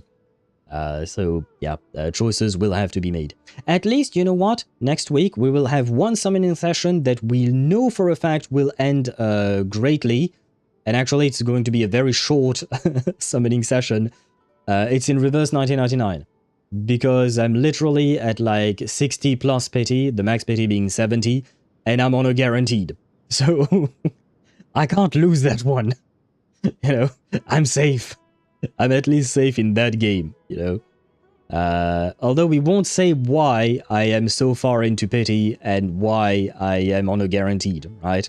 I did not totally lose my P2 Igor. That's not what happened at all. Shall not talk about that. I can back up my source. No, I believe you, Sparta, about the Travail trailer and the name of the quest. Because I do have a vague memory, at least for Fontaine's, and I do believe that for the rest as well, it would be true. But I do remember for Fontaine, the name of the quest did match the Travail trailer. So no need for the sources, don't worry. But I still need to yap my way out of the ads for the next 32 seconds, huh? Well, I have to admit, I have run out of things to say. I'm getting tired. So we can just bask in the glory that is Nefer's beauty, right? She do be very pretty, she do be beautiful. I do wish we could have just been with my wife Nicole, but you know, we will take one pretty lady if we can't get the best of prettiest of ladies. What is the name of this quest? I forgot.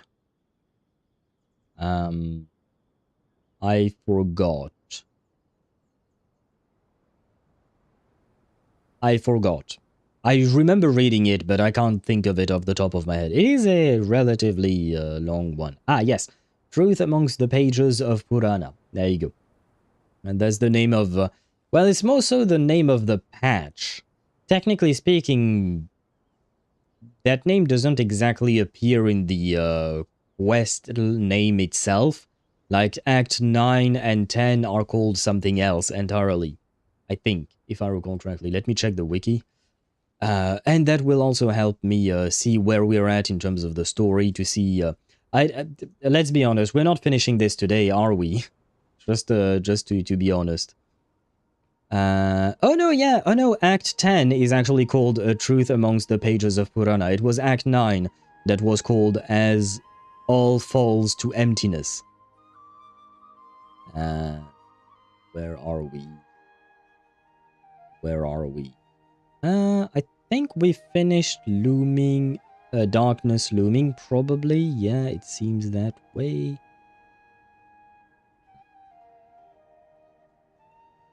Yeah. Yeah, no, we're still at the beginning of Act 10, I believe. So I kind of doubt we'll be able to finish it today. Well, fuck my perfect plan, I suppose. Nice name, and yes, Masquerade of the Guilty is the 5th act when Fussalor guillotines herself. Yep, that is what I had in my memory as well. So I'll take your word for it. The ads are gone, we can proceed, we shall continue. Sino, stay out of sight and wait for my signal. If he raises any red flags, I'll bring him toward the main road. Yes, once again, spoiler alert, spoiler warning, we are doing the Genshin Quest line, Act 10. Well, I guess I kind of already said that at this point if you're still here. I feel like I've warned you guys enough. Incandescent Ode of Resurrection was the fight against the Abyss. Right, that would be Natlan, right? Tomorrow you end it? No, tomorrow we have other plans for the anniversary stream. We had planned on playing various games and quizzes and stuff like that. And then on Sunday we have, what do you call that? We have Expedition 33. So this would have to wait until next Wednesday in order to finish this. Understood. I'll take it from there. Excellent. Well, it's a pleasure working with you.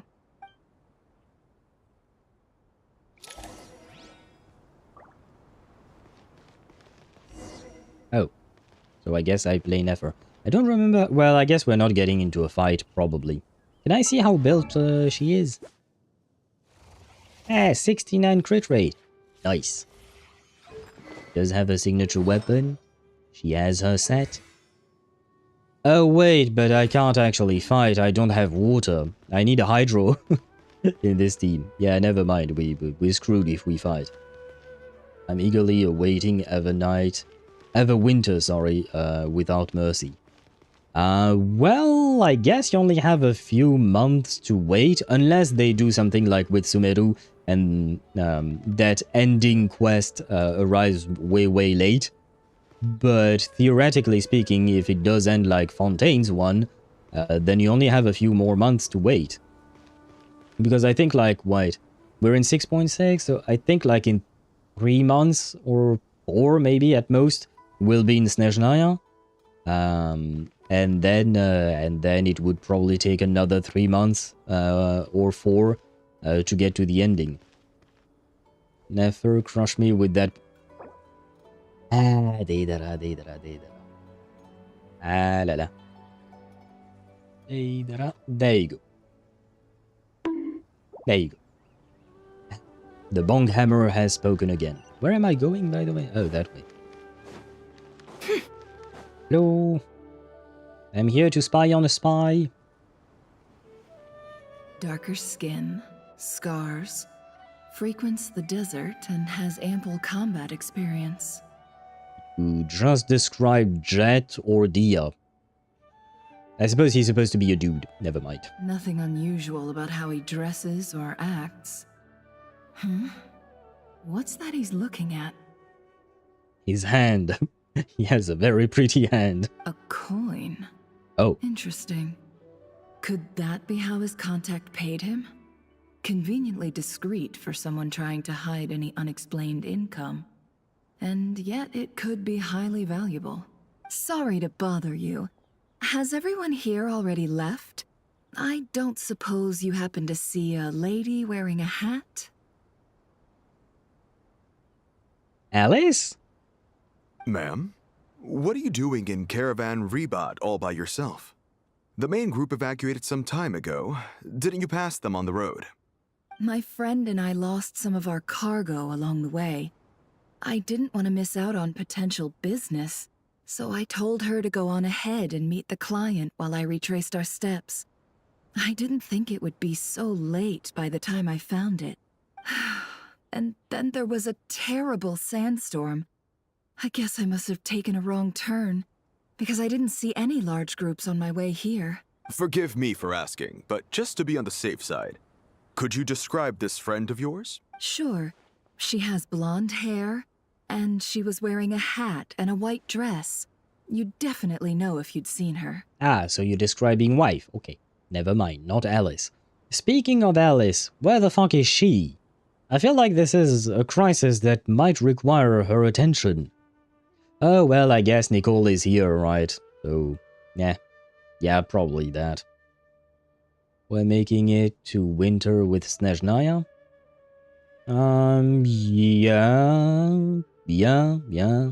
Yeah, probably. I mean, usually we switch version right after the summer, right? Usually we have a summer event, and right after that, mid-August, we start the new regions. That's usually how it goes. Although Nod-Krai is kind of particular, so maybe it might end earlier, I don't know. But if we follow the same pattern as before, we should be in Snezhnaya by mid-August, or late August, I suppose. The last thing we have is a dream yet to be dreamed. Oh, that would be the Conrian chapter, right? I think? Yes, I think that does ring a bell. Ah, my apologies.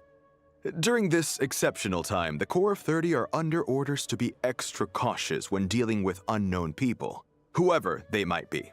I understand. Well, sir, is there anything else you need to know?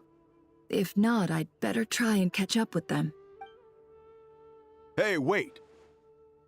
They left a good while ago now. You'll never catch up with them on your own. Why don't I give you a ride? I'm here to collect the last few people anyway. We have plenty of carts, so one more won't be a problem. That would be amazing. Traveling with a group will be much safer. I'll have to pay you for your trouble. Hey, let's not worry about the money for now. Wait here a moment. For now. Once I'm done packing up, I'll take you to join the rest of the group. Let's not worry about the money for now. So he does expect payment. All right, thanks. Let me know if you need a hand carrying anything. No need for that. I'm strong enough for both of us. Can you imagine, like, I don't know, a firefighter is evacuating you from, well, a fire, for instance, or a building that is dangerous or something, and he asks you for money? Because that's kind of like what is happening right there. Like, this is... I know technically speaking he's part of the core of 30, so he's not exactly an emergency responder, but that is kind of how he's supposed to be acting, in my opinion. He's not supposed to ask for money. I'd pay him. Yeah, of course you would. But he shouldn't be asking for payment in the first place. I'm sure the core of 30 is actually paying him already. So this is just him being greedy. Okay.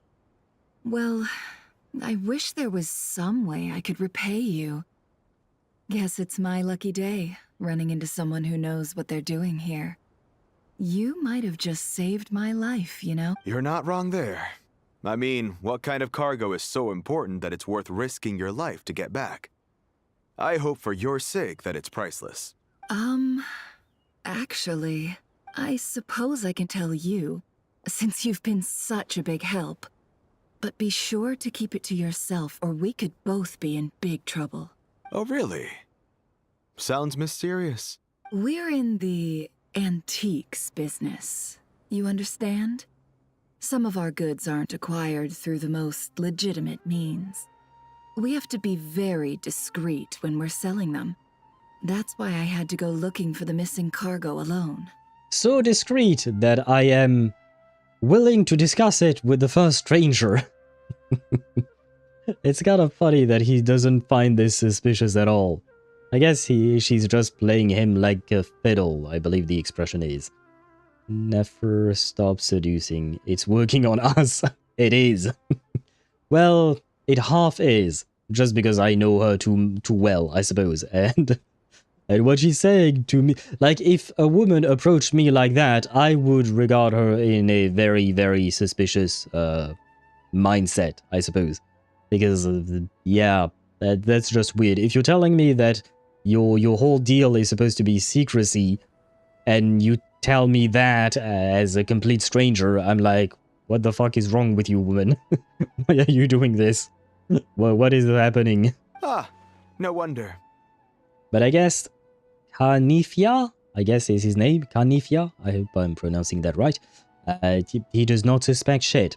He saw a pair of pretty legs, and that's about it. Well, ma'am, in that case, it turns out that maybe there is something you could do for me. I'm all ears. But to be clear, our commission isn't cheap. Think carefully before you ask. We don't want to ruin our relationship before we even hit the road. I'm sure that won't be a problem. My issue is, I have something that's a little difficult to sell on as well. Take a look at this. The mercenary revealed the old coin in his hand. Thanks to her dealings in Nod-Krai, Nefer has seen plenty of antiques in her time and recognizes it as a very rare, high-value item. The ancient coin used to pay off the mercenary is made of pure gold. At first glance, it's hard to discern its country of origin. If sold to an astute collector, right? We're missing an N, I think. It would fetch a very high price. Pure gold? That's quite something. How'd you come across it? Dig it out of some ancient tomb?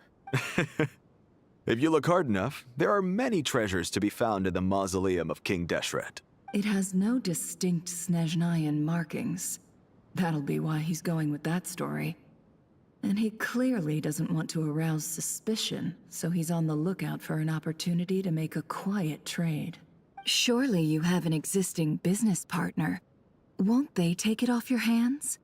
I hope I won't be attracting the wrath of my competitors by helping you sell this. The shop I used to work with is having cash flow issues at the moment after losing some money. I'm under enough pressure as it is without having to deal with them. On the off chance anything went wrong, I'd never get my money back. I understand. Gold is the last thing that traders with cash flow problems want to see. Well, in that case, I think we can work something out. As it happens, I'm just about done packing. Shall we make a move? Sure. Let's walk and talk. I have to admit, my brain shut was off. A huge operation. They needed a few people to stay behind and tie up loose ends. And I ended up being one of them. You're lucky you ran into us in time. I certainly am. I don't know how this happened. One thing led to another, and look how it ended up. I just hope our client doesn't get spooked and cancel their order. Fingers crossed. But either way, life goes on, and we all have to make a living somehow. There you go. Yeah, I was saying, at the end of the conversation, my brain just shut off. Or shut down, and I was not paying attention. I don't think I've missed anything crucial at the end there, but... yeah.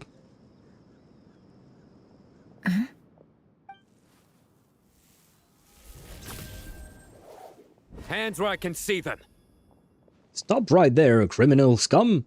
General Mahamatra! No, wait! What are you doing? This is the coin? Good. Sadly, you won't have the chance to spend it. Nicely done. Looks like Sumeru's Matra are a well-oiled machine nowadays. Unmarked gold coins are quite difficult to trace.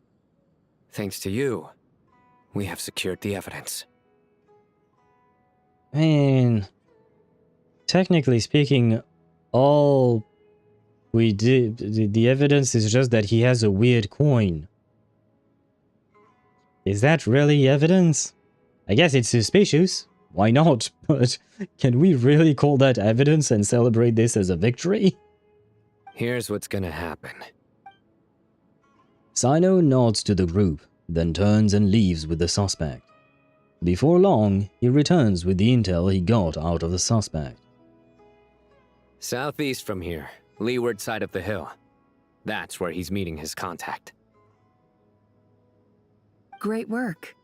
Candace tells me your interrogation skills are highly effective. Hers are quickly catching up. She's improved a lot in recent years. Hey, speaking of Candace, I actually built my Candace. Well, somewhat. She's level 80, I think, but still. Maybe I should play Candace with Nefer. It's not exactly ideal, but C6 Candace does have off-field hydro application. Looks like it's over to you for the next step. Because I'm quickest on my feet?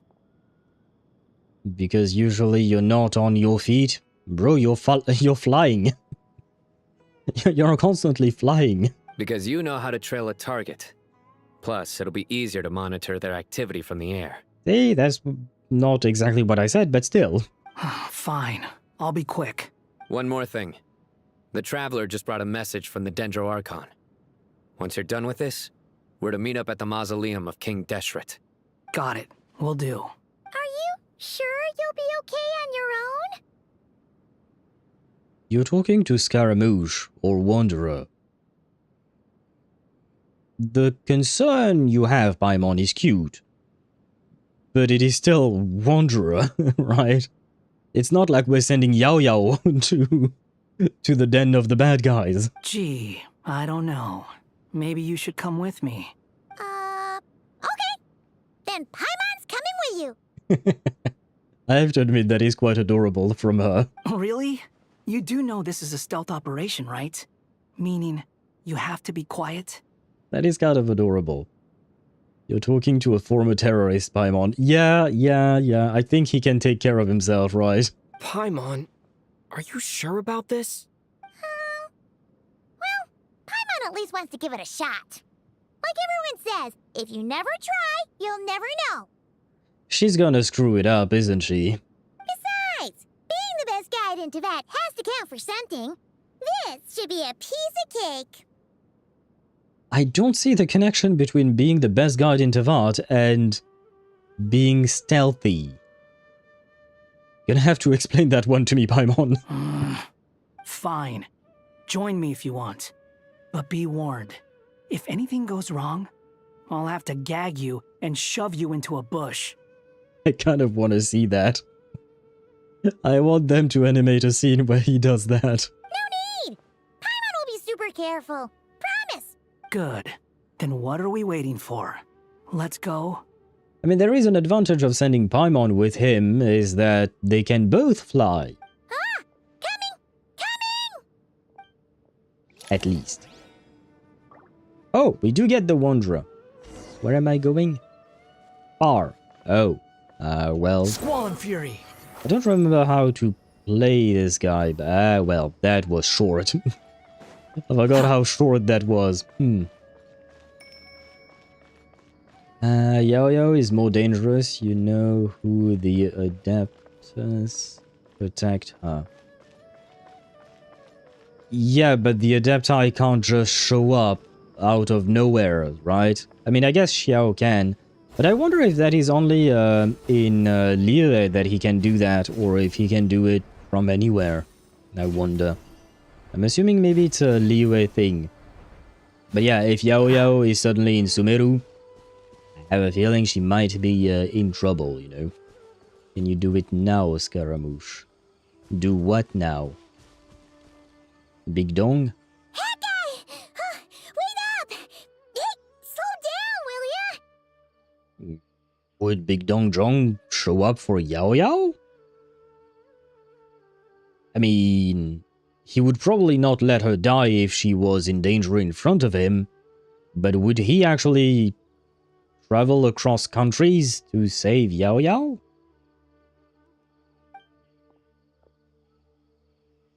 We're here. Now we wait. Oh, can Skara gag Paimon ahead of time? Oh, come on. Don't be mean to poor Paimon. She has grown a lot cuter, especially over the past year. Shit, I'm being mean. I have to stop being mean. Okay, yeah, cool. Cool. What's on your mind, Paimon? Huh? Oh, nothing? I thought all you cared about besides being a guide was food and sleep. Why the sudden urge to go on a dangerous mission? What's that supposed to mean? Paimon's been on plenty of dangerous missions before. That wasn't exactly by choice usually, it's just because you were accompanying the traveler. Yeah. I mean, sure. You're being mean, I want to gag Paimon. If you did not catch it, I was kind of mocking the Paimon previous VA. Kind of. Not exactly mocking them, but I did not exactly like their voice. The new Paimon, in my opinion, is way better. Less shrieking and less grating to my ears. Plus, well, you know how the old Paimon VA lost their job as Paimon's VA, right? And, I'm not exactly a fan of the way they treated, who was it again? I believe it was, Ororon's VA? No, it was Kinich's new VA. But anyway, you know the whole debacle there. Not a fan of their behavior back then. So, yeah, I'm kind of happy that they're no longer part of the game. But at the same time, I don't wish ill on people, right? Like, because they did lose a job, which was probably very important to them. But at the same time, they behaved like a particularly mean asshole, is how I'll phrase it the most polite way I can. Okay, I'm slow given I had caffeine crash. I did not catch it. If you're an asshole, you deserve to be punished. End of story. Sure. You could see it that way. No, sorry. Something fell. Scared me for a second. I feel like the situation is a bit more complicated than that. Again, a lot of your takes tend to be cut and dry, and in my opinion, they lack nuances. But at the end of the day, yeah, they did behave poorly, and they paid the price for it. And the worst part is they doubled down on it. They had the opportunity not to do that, but they chose to double down, and well, I guess we all have to live with the consequences of our own actions. But never on your own. You hardly ever leave the Traveler's side. That is true. I need privacy. I have a wife now. Just saying. I'm kind of at loose ends right now. So if you did want to share, I suppose I'd have to listen. If not, suit yourself. Makes no difference to me. That guy? Do you think Paimon is useless? Oh shit. Oh shit, that is actually so sad. I mean, I won't lie. I have said that Paimon was useless in the past. But like, she's more like moral support, I suppose, right? But that is actually so sad that she would ask herself that and ask him that. Useless? No. Of little use? Yes. You're even worse. I don't know which is worse. You're even worse. I'll say it. You're even worse, Sparta. Not in the sense that you're useless, but what you said is worse than what's going on there. What happened? Scaramouche or Wanderer asked Paimon why she decided to accompany him, and Paimon replied by asking, "Do you think Paimon is useless?" And I find it extremely sad that she would think of herself that way. Though, I mean, I do understand, because technically speaking, it's not like she's doing much most of the time, right? Most of the time she's being carried by the Traveler, not in the physical sense, but, you know, throughout the story, she's being carried by the Traveler and other people around them, right? So, I do understand where that feeling can come from for Paimon, but I was not expecting the game to actually address this issue. Like Paimon does deserve a hug. Paimon, you don't need to be useful, you just need to be our beloved companion. That is true. After all, I mean, she has built a friendship with the Traveler, and usually you're not friends with someone because they're useful. You're friends with them because you get along with them, because you enjoy their company, and because you eventually end up loving them, right? You're not out here thinking, well, most people, I should say most people, are not out here thinking, oh yeah, I'm friends with this guy because he's useful, right? I mean, Paimon just needs to be there. She's useful as moral support. She kind of is, yeah, she kind of is. I'm not making this any better, am I? No, not really, but you're not wrong at the same time, because it is true that physically speaking, she has not exactly made the strongest of impressions.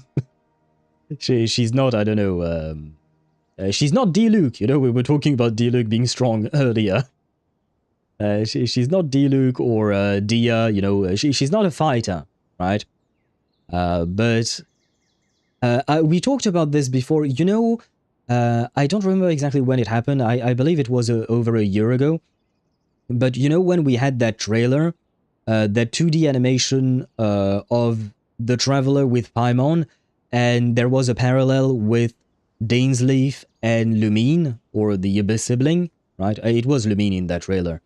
And I remember I said that I think that the Traveler, Ether, is the way he is right now, and he's kind of okay, because Paimon is there for him.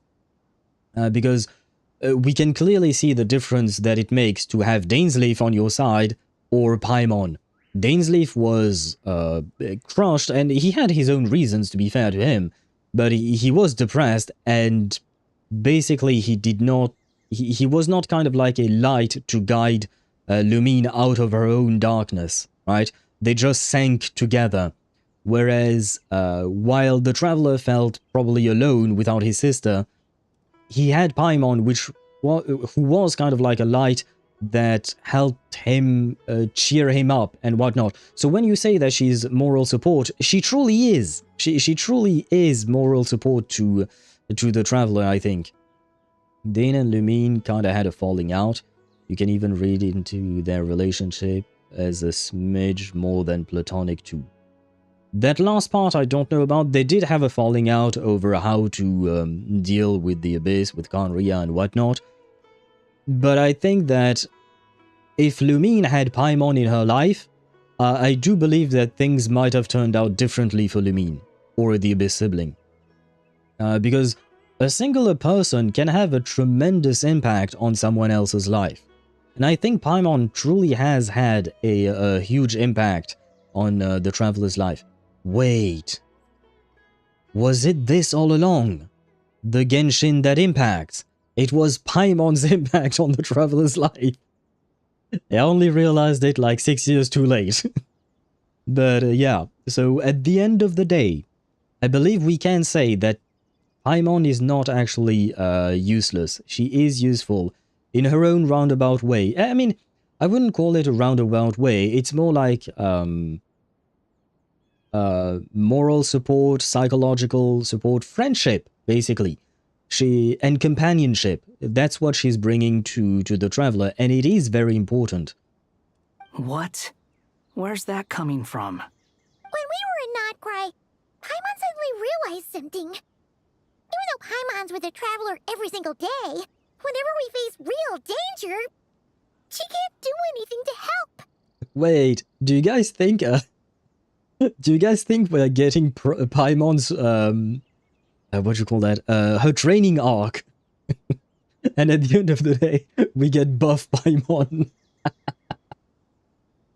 I so want to see that. I want to see buff Paimon at the end of a training arc that she has with Wanderer. They're setting up playable Paimon. Honestly, I would pull for her. Just because she's been our companion for so long, I would pull for her, even though she looks like a child. And you know my ramblings about characters looking like children. I would still pull for her. In defense of Dane, he had a lot of that happen, so Dane was depressed and blinded by emotions. Yeah, no, I definitely agree. He had his reasons, like I said, Deidara. I do not deny that he had his reasons. They both have completely different sets of circumstances. To be fair, we don't even know what Paimon's circumstances are. We don't. There is a lot we don't know about her. But yeah, Dainsleif definitely had his own set of circumstances, and unfortunately, the circumstances surrounding him and the circumstances surrounding Lumine just dragged them both down, I think. And Dane is still depressed. Yes, I do believe so. Now they're giving her for free. When has Genshin ever given us free characters? I guess since last year at the anniversary, right? But those are, what do you call that? Standard banner characters. Unless they make Paimon a standard banner character. Yeah. It's not like in HSR where we got free characters multiple times.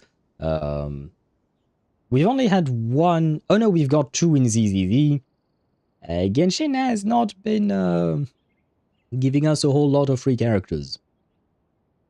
The Rereer shit didn't make his depression any better.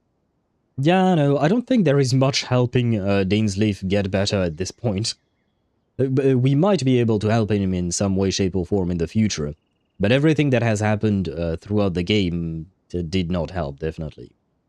Oh, come on, it would be a lot of brownie points if we got a free Paimon. Oh, I'm not saying I'm not opposing you on the idea. I'm just saying that, given Genshin's track record, I have a hard time believing it. If it happens, I'll be happy. If it doesn't, I won't be disappointed because I would not have expected otherwise, basically. We'll help Dane by beating the shit out of him. Maybe. Because at the end of the day, we don't really know how things are going to end. Will we be fighting our sibling? Will we be fighting Dainsleif? Will we be fighting Thanes? Will we be fighting something else entirely? Remains to be seen. Paimon doesn't get like this very often. She just got really scared when the Traveler got kidnapped that time. What if he never came back? What would Paimon do then? You mean when I went on a date with Dottore? Yeah, it was a non-consensual date, to be fair. But it is kind of funny. Well, funny. It is interesting that she would think about that now, specifically now that when Sumeru, and that, you know, back in the Sumeru Archon Quest, that's when Paimon got really scared of losing the Traveler, when, you know, the Traveler left the Samsara, to find other, well, to try and get out of the city and whatnot, and while for the Traveler, he kind of just blinked, and not much time has passed. For her, it was like forever waiting for us, right? So there is a parallel to be drawn there. And the more Paimon thought about it, the more useless she felt. But Paimon doesn't want to be a burden. Paimon wants to be a friend who's actually useful. No worries. A burden is supposed to weigh you down. You can't weigh me down because you're floating. See, problem solved. Does that make any sense? You know, that feeling of just being completely useless and... Oh, Paimon probably sounds so ridiculous right now. Aw.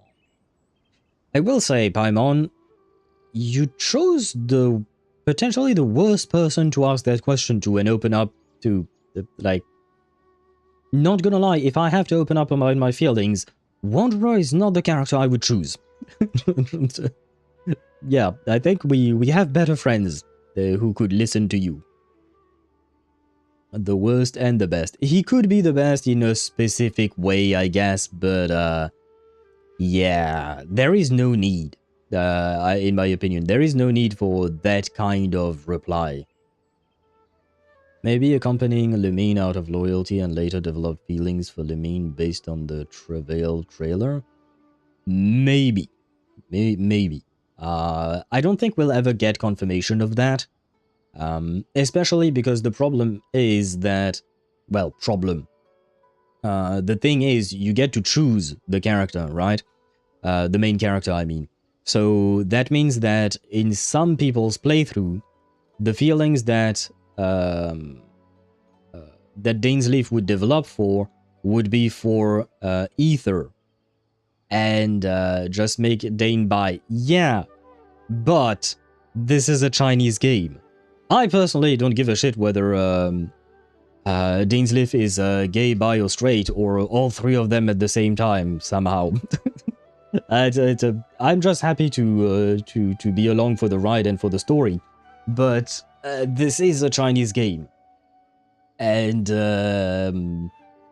I guess we did have that one yaoi scene with Finon and Maidemos in the bath. There might be a chance. There might be a way. We might get it. we might get it. He won't sugarcoat it, but he will not destroy you either. That depends on the person, Deidara, I would say. That depends on the person. Some people cannot handle the brutal honesty of someone like Wanderer. So it might do more damage than not. Also, you missed one. I missed one what? I missed one what? I'm confused. But remember the canon? Can we truly be considering that canon, really? I'm really not sure. Scroll up. From me. Defeat me, command me to step aside, show me you're worthier than I to rescue her. Oh, that was a sentence, yeah, in the trailer. I do remember that from Dainsleif.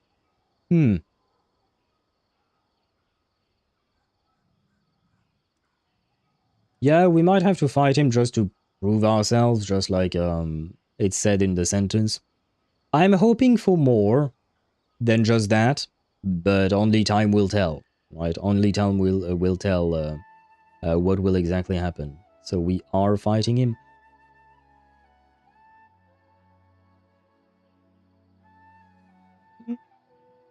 We'll see. Yeah, we'll see. Because, like, defeat me and command me to step aside. Like, it's mostly about the defeating part, I suppose. But there are more ways than one to defeat a person. You don't have to actually fight them physically. It could be that, obviously, it could. But there are other possibilities. He sounds like a defeated lover in that trailer. He does sound very sad, definitely. Defeated lover, I don't know. I bet it'll happen in the Kandria arc. Yes, most likely. Most likely. I mean, the whole command me to step aside sounds like a threat to me. To me, it sounds more like a plea. Given the fact that we're talking about the idea that he was sad and all that, to me, it sounds more like a plea rather than a...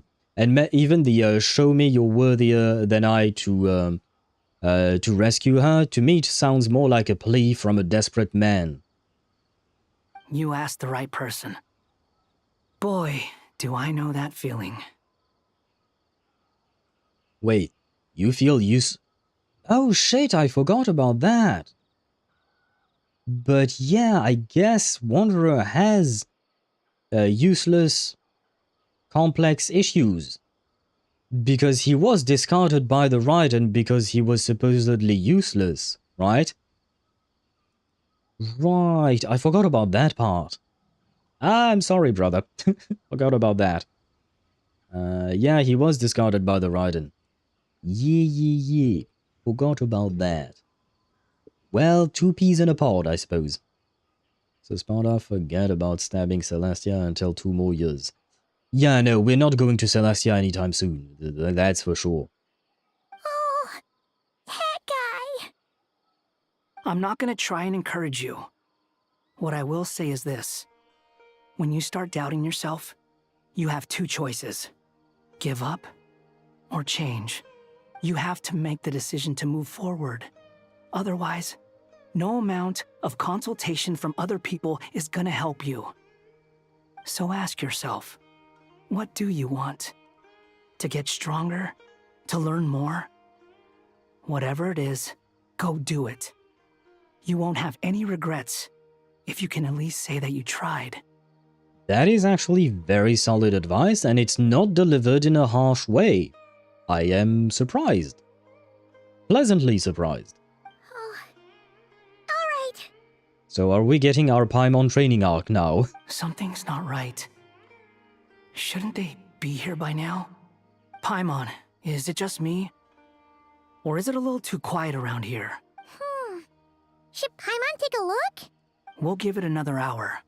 If nothing happens, we head back. Okay. Time ticks by, but still nothing happens. How strange. We've been here for ages. Where the heck are they? Have we been stood up? What is it? Did you think of something? Something feels off about this whole situation, but I can't quite explain why. We know for sure that the guy Sinocot had something set up, yet somehow his contact is a no-show. So, either the handler got caught, or, more likely, they decided to cut our guy loose. Maybe they have a second mole or spy in the core of 30. But how would they know to do that? Wouldn't they at least send someone here to check things out? That's the problem. They couldn't possibly know what's happening here. This feels all too familiar. Come on, let's head back. What do you mean it feels all too familiar? Wait, finish your sentence, brother. I need more information. Even though this isn't a formal meeting, I'd still like to start by saying how grateful I am to each and every one of you. Thank you all for coming here and standing by our side. And I think what happened with him with Rorir made Dainsleif a bit less blind. Blind to what? We all forgot, sorry Wanderer. Told you he's sweet deep inside. I wouldn't call him sweet, but he does have some good side. Very, very deep inside. Like, you have to dig deep and try to find petrol. And you'll probably find petrol before you find his nice side, but he does have one. Also, Dane's line could be a plea and a threat if a warrior wants to die. they'll kind of force it. That could be a way to interpret it as well, yes. Maybe Dainsleif wants to put an end to his own curse of being immortal. Because he is fighting off the curse, right? Hence why he's still kind of him, right? Whereas, you know, other people who have been cursed lost their minds and, well, some of them became illiterals and whatnot. But yeah, point is that maybe at the end of the day, Dainsleif just wants to die. Maybe Dainsleif is Blade. Although, I will say one thing. I was very surprised today with the Honkai Star Rail the livestream announcement. Because, you know, there were 3 characters, Evanesia, Yaoguang, and Blade on the stream. You know, the chibi characters that present everything alongside Albert. So, Blade was there, and when he was talking, at some point they were talking about the story and whatnot, and I think Blade doesn't want to die anymore. Because at some point during the live stream he was saying that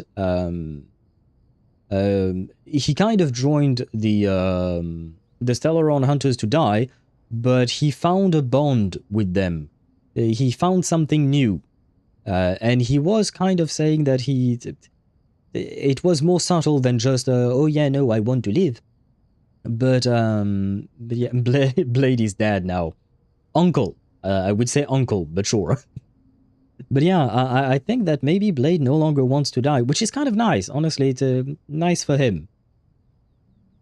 Dainsleif was pure revenge. We need to see him again to see if he has truly changed after the Rerir incident. Nah, he's full on dad now, apron and all. Why do you say that? I mean, we did see him cooking at some point during the live stream, but I have to admit I was no longer paying attention to that part and I was already starting on my script for my video. Because I was like, wait, this is useless. Oh, Silver Wolf's trailer. Oh, that too. But in the live stream announcement, he was also cooking and he seemed to be quite good at cooking. Dainsleif isn't letting himself die before he butchers the sinners. Probably yes. But Deidara did point out something interesting. Maybe the Rerir incident changed him in some way. But it remains to be seen. We need to see him again after this Nod-Krai story. Not this one specifically, but, you know, the whole thing that happened before. Shesipank and Bennu are currently assisting the scholars with the maintenance of Aaru. Please forgive their absence. As for Hermanubis, may he rest in peace. We remember him with great fondness. There have been times when I imagined what it might be like to meet you all.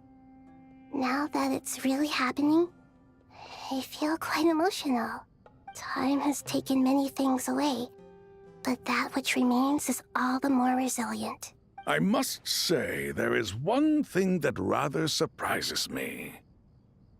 Are you gonna say that she's tiny? You appear to be in good spirits, Lesser Lord Kusanali. But even so, I can sense that the life force given to you by the Dendral Dragon has far from fully resolved the problem of your vitality. Well, I mean, the problem remains in Irminsul, right? Oh no! So even a Pep's power didn't work? Well, we kind of knew that it wouldn't. Well, it would work partially, but we need to solve the problem with Irminsul in order to fully solve the problem with Nahida. Don't worry, Paimon. It worked very well indeed. The issue is how closely I am tied to Irminsul. Until the problem with it is resolved, there is no way I can fully recover. Yeah, we already knew that. We've said that before. I don't know why Paimon is surprised. Was she not paying attention? Even I, who is really tired, I'm managing to pay attention more than her. Sumeru has undergone tremendous changes during your absence. When gods pass away, inevitably, people's faith in them grows weaker. You must have sensed it already. Your power is not what it once was. Well, I believe, Sparta, this gives you confirmation that you should not bring these 3 to Celestia. They are weaker than they used to be. Vedifalnir is absolutely getting his skull split in half before Dane dies. That, yeah, probably, yeah. Most likely. I don't think Dainsleif would ever forgive Vedifalnir. Wait, we just need to undermine the faith in Celestia then?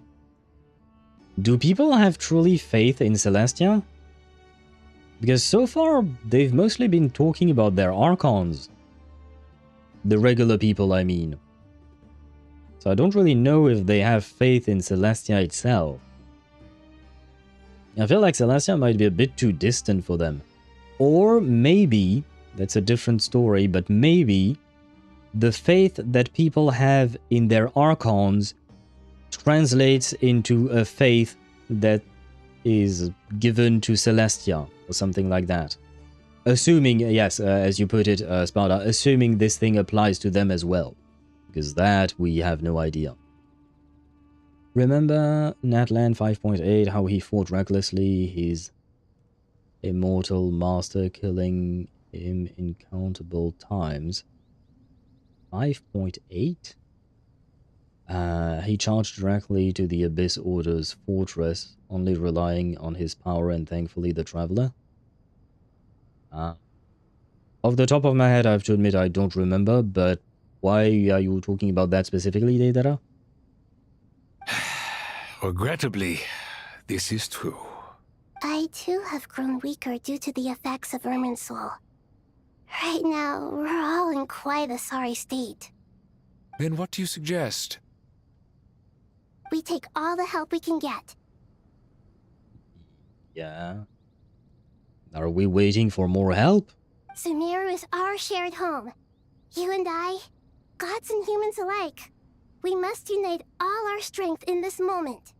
Oh, I kind of want to see Nahida meet Nicole. And no, it's not just because I want more Nicole screen time. It's because I feel like it's interesting to see an Archon interact with an angel. I hope it happens at some point. Yeah, Dane beat the shit out of his former master like 500 or so times. So yeah, Dane is absolutely driven by revenge. He is, I'm not denying that at all. He definitely is, but could his revenge at some point be lessened or not, is the question. And, well, we'll see that the next time we see him. I kind of doubt it, but it could happen. At some point, any character is expected to grow into something different. By growth, I'm not talking about something positive. It could be worse. Maybe he will be driven mad or something like that, but I do expect Dainsleif to change in some way, shape, or form at some point throughout the story. In summary, just too impulsive and thirsty for revenge, and to be honest, Dainsleif was quite young when that tragedy happened. His time kinda stopped that night. Yes, I agree with that as well, yeah. You can even see it with the way he behaved with Lumine in that trailer. Everything kind of stopped and his whole world fell apart that day. So in Nod-Krai, we saw Dainsleif's character development. I don't know if I would really call it character development or just seeing a different facet of himself. Because we've rarely seen him interact with people he used to know. It only happened once before Rerir, and that was the quest in the chasm with Halfdan. But I'd say we just saw a different aspect of him. I don't know if I'd call it actual development and actual change, or just the circumstances changed so he behaved differently in a way that we did not expect. Kind of like Happy Welt, Excited Welt in HSR. When we saw Happy Welt, it was quite jarring because we're not used to seeing that. At least he now understands that to beat a sinner he needs companion and strategies. That is true. That is a good point, yes. That, I suppose you could see it as a form of development indeed. We gotta break bro and wife out of prison though. We can shove them into a prison in Teyvat together. but we gotta break out bro and his wife. You're kind of quick to forgive them for the murder part, but yeah, I mean, for the sake of the love story, I would indeed find it romantic if we could break them out of prison. But at the same time, the Varia does not exactly deserve to be broken out of prison. I know he's been manipulated by Vedalfnir and whatnot. Maybe we can rehabilitate him at some point, but yeah, he has done some horrible shit. They can rot in prison together, not separated. That's not how prison works. You do realize that, Smartarm. Prison is supposed to be a punishment, not a reward. Because at the end of the day, what you're suggesting is rewarding them for their bad behavior. It's not the point of prison. Though Al-Ahmar is no longer with us, the alliance between the three gods remains in force. Regardless, as subjects of our king, we have a responsibility to support Sumeru through this catastrophe.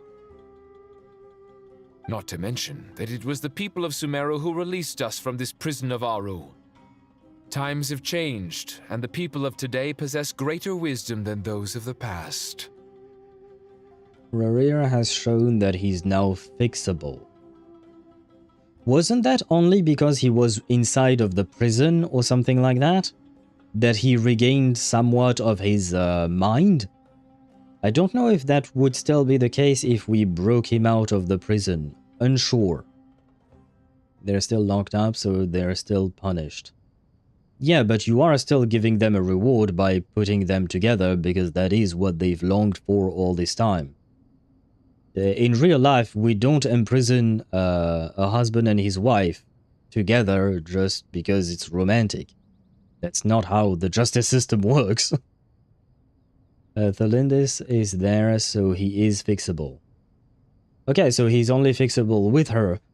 But again, that's not how prison usually works. But he is prey of the abyss. He now has clear mind because of the prison. Yeah, so we should probably leave him there. He'll probably be happier inside of the prison than outside, and, well, he does deserve to be in prison. You really know how to give a rousing speech, Goatee. And need I remind you that, and don't get me wrong, I like Rarira as a character. I find him very interesting and fascinating even. But need I remind you that even before we talk about all the bullshit that he's been through because of Vedalfnir, Rarira chose a profession where he was hunting down and executing people based on their family lineage. Just let that sink in. That's what he used to do for a living. That was not manipulation. That's on Ermin. That's also on, what do you call that? What's his face? On Rarira for choosing that job. Is not that, is because he understood that the moon have nothing to do with what happened to Thelindis. That is now, his revenge is now empty. I don't think that's what happened. I think that now that his mind is clear, he does understand that.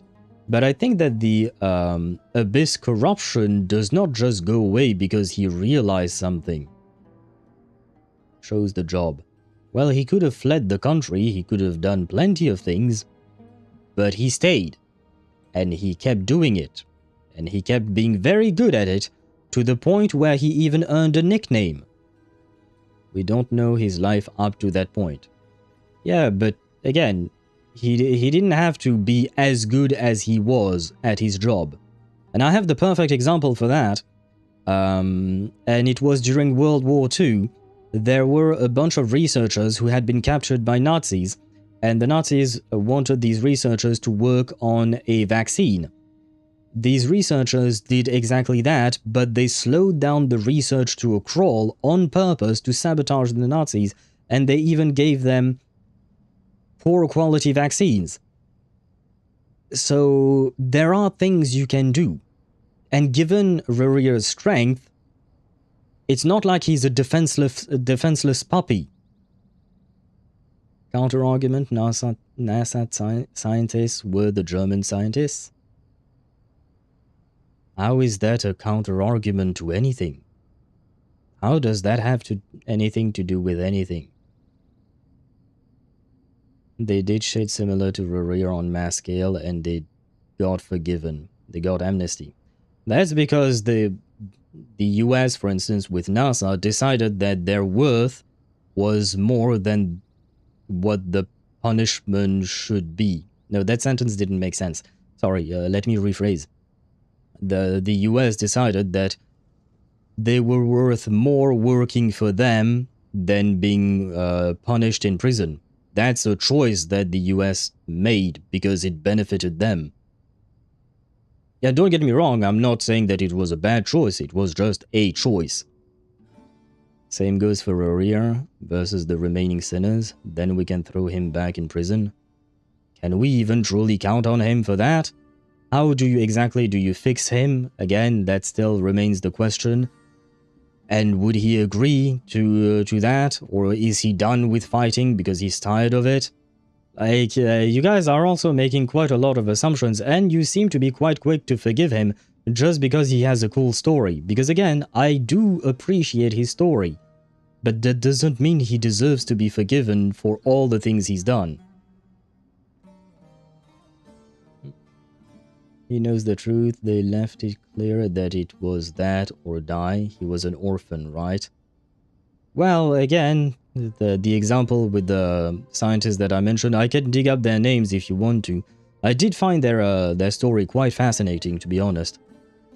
But even if you are faced with an oppressive regime, there are things that people do to fight back while trying their best to stay alive. I'm not saying it's easy. What they did was incredibly difficult, especially because they were doing all of that out of concentration camps. But they still did it. I don't want to forgive him, I want him to have a use. Oh, okay, so you're just trying to fuel your murder boner. Okay, that's again, a you problem. You know how strong is the will to survive inside of the human heart? That depends on the person. That depends on the person, my man. Tell that to Ciel. In Expedition 33. Need I remind you what she's been through? I don't know if she still had that will to survive. She was only... she only survived thanks to Esquier. I'm not saying Rurir didn't do anything wrong. I know he's a murderer and the biggest coward. He do be both of those things. Now then, let us learn more about your plan. The brightest minds of the Sumeru Academia are busy opening and renovating Aaru. They claim it has something to do with Irminsul? Correct. Irminsul has existed in Teyvat since the very beginning. But during the Age of the Dragons, it did not possess the significance it holds today. After the heavenly principles arrived, the power of the Light Realm was divided into elemental energy, and Irminsul was refashioned as a device that records and preserves all information. Since then, everything in this world has been inextricably linked to it.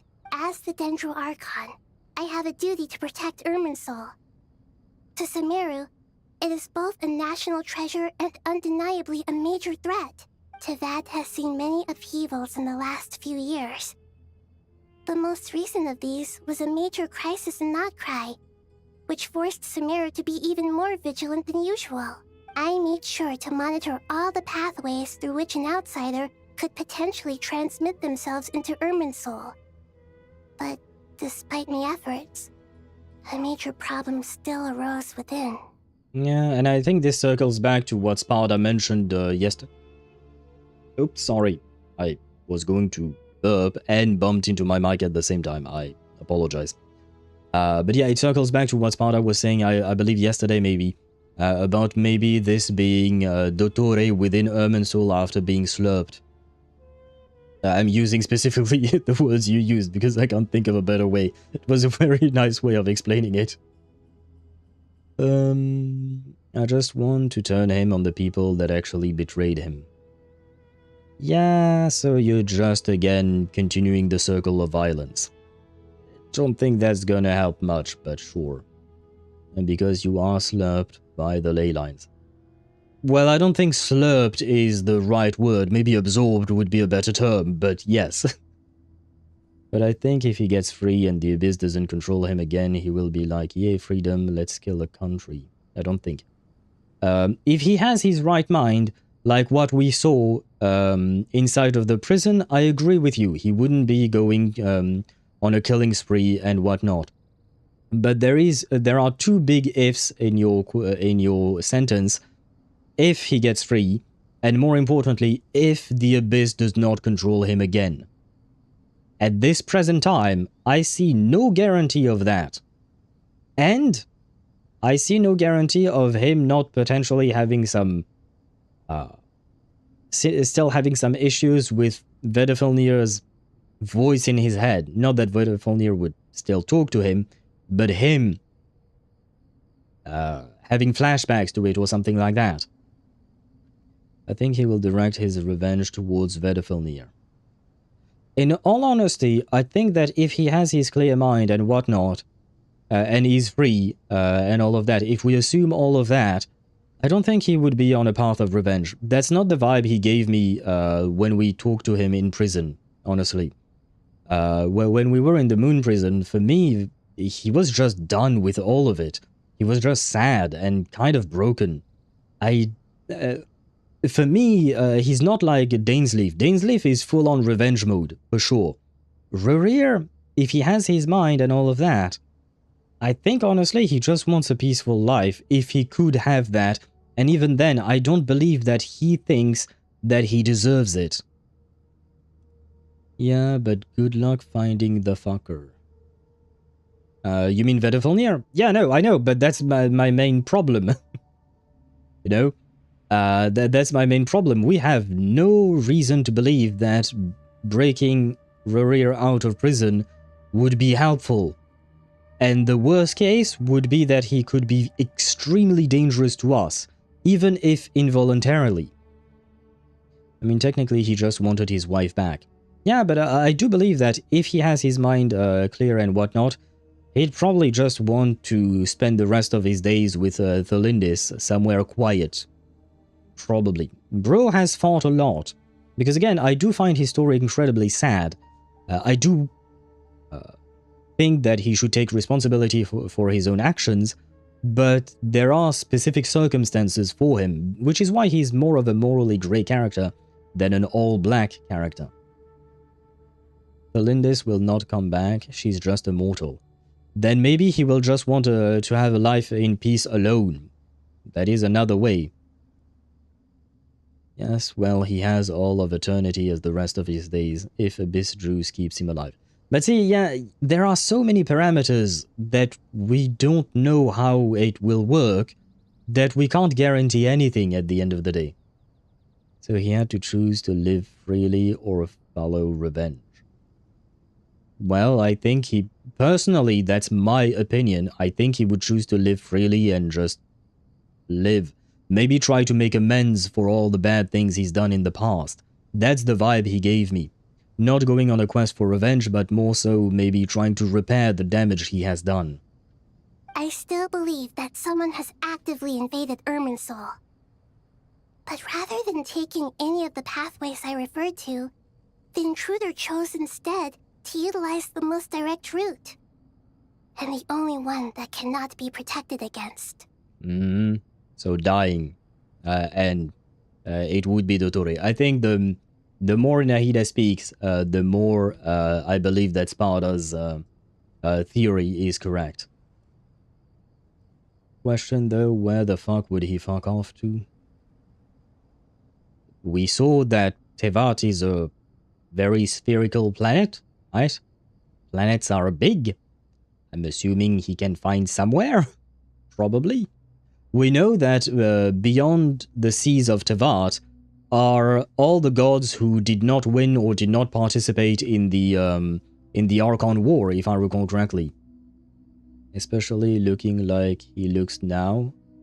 I doubt anybody would happily rock up to Rurir to buy, I don't know, some veggies from him. Or some may be prejudiced against him because of the way he looks. Others might not. I mean, that could go either way, and there will be people who will still be nice to him if he's nice to them. Some people will take a leap of faith and will not judge him based on his appearance. Why not revenge? Because that's simply not how I personally saw him when he was in prison. I don't believe he's out for revenge. With the way he was talking, the sadness in his voice, the regret he seems to feel, and all of that, I don't believe that he's out for revenge. He was defeated, yes. Like, his spirit broke, more or less. I don't think he had the determination and will to go on a revenge quest. If I was Rurir, I will search the hack of Vedafilnir and do questions. Yeah, but that's you. And you don't actually know that for a fact because you haven't been through what Rurir has been through. Because it's very easy to say, if I were in someone else's shoes, I would do this. But the fact is that you are not in that person's shoes, and you never will, thankfully, because I do not wish for you to be tortured by the Abyss. But we don't know what it is like to have lived Rurir's life. So, if we had lived Rurir's life, maybe we would have done things differently than he did. Maybe we wouldn't have done things differently. That is kind of a moot argument because we can't really say. Because you never know how you will react when faced with some very extreme circumstances. Like, for instance, when you're faced with a dangerous situation, some people will flee, some people will freeze, some people will act. And sometimes they don't know what they will do until the very moment they actually happen to be in that situation and do what they do. Not as in defeated like beat in combat, but like his soul was defeated, his spirit was broken. Yeah, I agree with you on that. That is what I meant as well. Some people will throw themselves into the threat. That too, yeah. There are many ways of reacting to these kinds of things. And it is very difficult to predict how you will behave in that type of scenario. As for plot development, we need allies. Oh yeah, no, we need allies, but we need allies that we can actually rely upon. I believe that Rurir, with the information we have at hand, is not a reliable ally. By entering Irminsul through death. I see what you mean. You cannot simply stop all deceased souls from returning to the ley lines because of a potential invasion that could occur at any time. That's right. As important as it is to guard against external threats, I couldn't allow myself to stop the souls of the departed from finding peace. I have to wonder, was this all part of Dottore's plan? Or maybe it was kind of like a contingency. If he failed with the Trilune, that he could just do whatever the fuck he's doing right now. Yes, it is ill malware. I like the way you phrased that. We need allies that don't immediately get nuked by Celestia, at least. That too. But I don't know that we have any. Now that I think about it. Because the Archons would definitely get nuked by Celestia. We know that the Shades are orders of magnitude stronger than the Archons. And worse even if Phanes wakes up, potentially. Although it depends, maybe when Phanes wakes up, he will be diminished in some capacity, so there is that to take into account as well. It is another possibility. But do we have a single person that would be strong enough to face against the Shade? In our friends list, I mean? Please, understand how difficult this predicament was for the Dendro Archon. Defense has never been an easy task. After Irminsul was invaded, my authority was quickly restricted. Soon after that, the tree began denying access to any connections.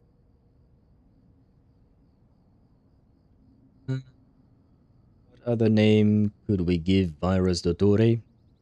Off the top of my head, I don't have a better one. Dane, that's about it. You think Dane could face off against the Shade? Not so sure about that. Columbina? Didn't Columbina pour a massive amount of her energy and life force into the very soil of Nod-Krai to protect it? So that means that she has lost a huge chunk of her power? Like, don't get me wrong, she's still strong as fuck, right? Like, had she not done that, I would believe that she would be stronger than individual shades because she got the power of the 3 moons, right? But after she poured all of that power into, what do you call that? Into Nod-Krai itself, I don't know that she's that strong. Yes, but she's still the Trilune goddess. Yeah, but look at Nuvelet or Apep. They're still dragon sovereigns, but they are not as strong as they once were. Purely because Renova can't remove the curse on Dane because she'd be punished somehow by removing the immortality curse. Dane could literally just outlast the Shades. It might take ages. I don't even know if it's possible to defeat them. Like, I understand what you mean, like, he's strong, very strong indeed. Or rather, sorry, he's immortal, right? He can't be killed, so even if he quote-unquote dies, he would still come back in some way, shape, or form because he can't truly die. But imagine an ant that attacks you, and you squish it and it dies, and then it comes back to life, and the ant attacks you again and again and again. Dane's Leaf might just be an annoyance to the Shades. I don't know exactly how it would compare. And Zebai, not against Istaroth, but after another Shade? I don't know that Zebai has the power to equal a Shade. Because the way I think about it is that Zebai is supposed to be an angel.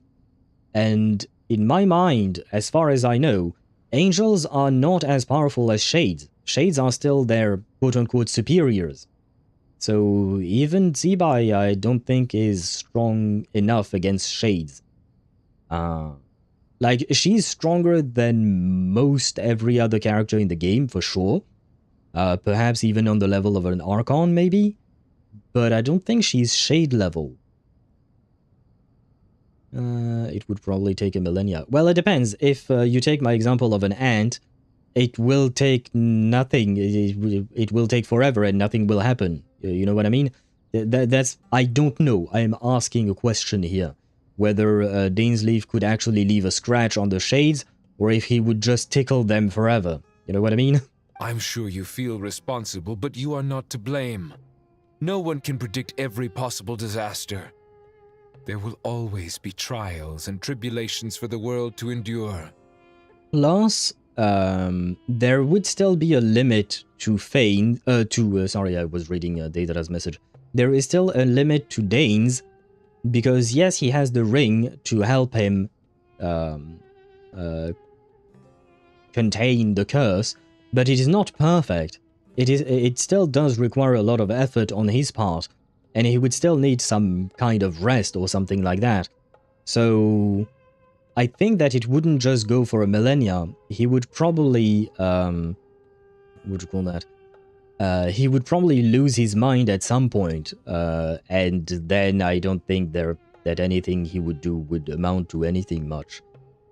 If Fanes punished the angels for one rebellion, I think he feared a defeat by his own creations. I agree with that, but not individually. I believe that that would be more so a question of numbers rather than individual strength.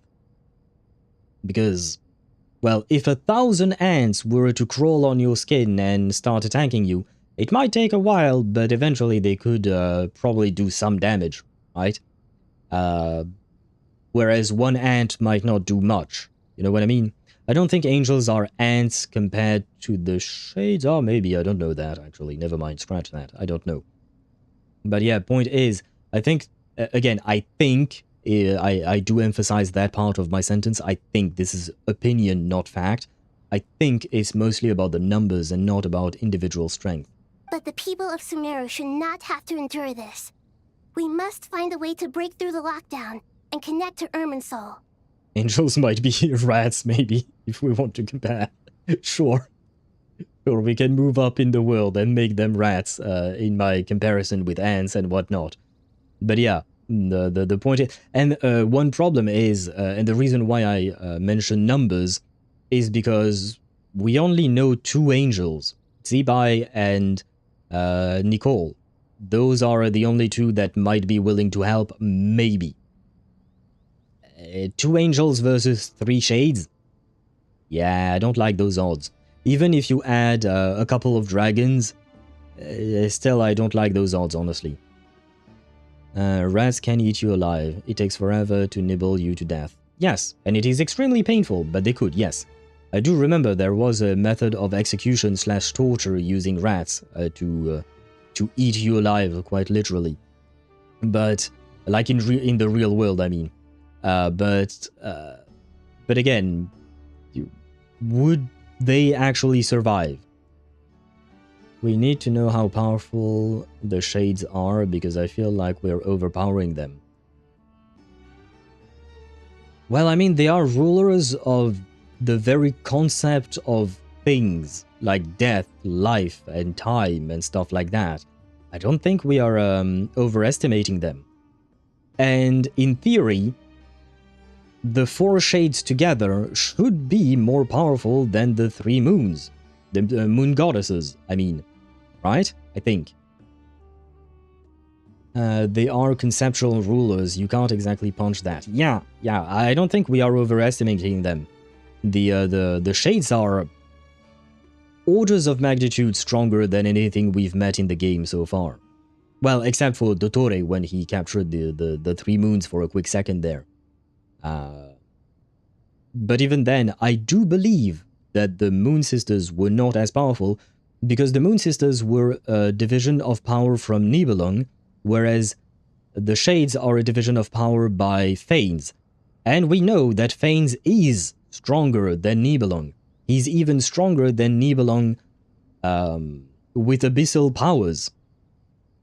So, if that logic tracks, which is a big if that logic tracks, the Shades together should be, in theory, stronger than even the Moon Sisters. And perhaps now Il Datare in Irminsul. That I have to admit, I don't know how strong he would be in there. Honestly, could be. Could be very powerful, or could be just a few bits of data. I would assume the former rather than the latter, but it remains to be seen. Dottore had those powers in his hands. He used it. He used the time to stop time, but he didn't use death to banish someone from existence. Well, to be fair, we don't know that he can't. And maybe there are certain people that you can't do that to, that as well. And maybe Dottore was overconfident as well. Il Datare, yes, that one. The one and the same. The one and only. But again, the power that Dottore wielded, as far as I know, would still be less than the power that the Shades wield. As far as I know. Very important part here. Here's another nickname, Il Bottore. I kind of like that one, Il Bottore. It's not a bad one. I think that might be the best one you came up with up until now. And this is why you need Aaru. Yes. The only thing in Sumeru capable of rivaling Irminsul in terms of overall function and performance is Al-Akhmar's legacy, Aaru. He used time pretty well, why not dead?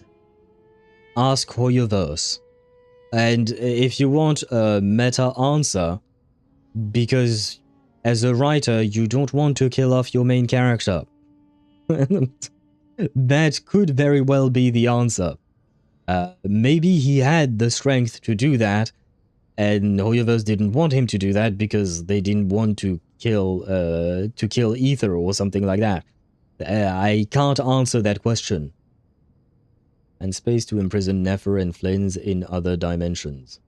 No, yeah, because again, those types of powers don't kill off the character, right?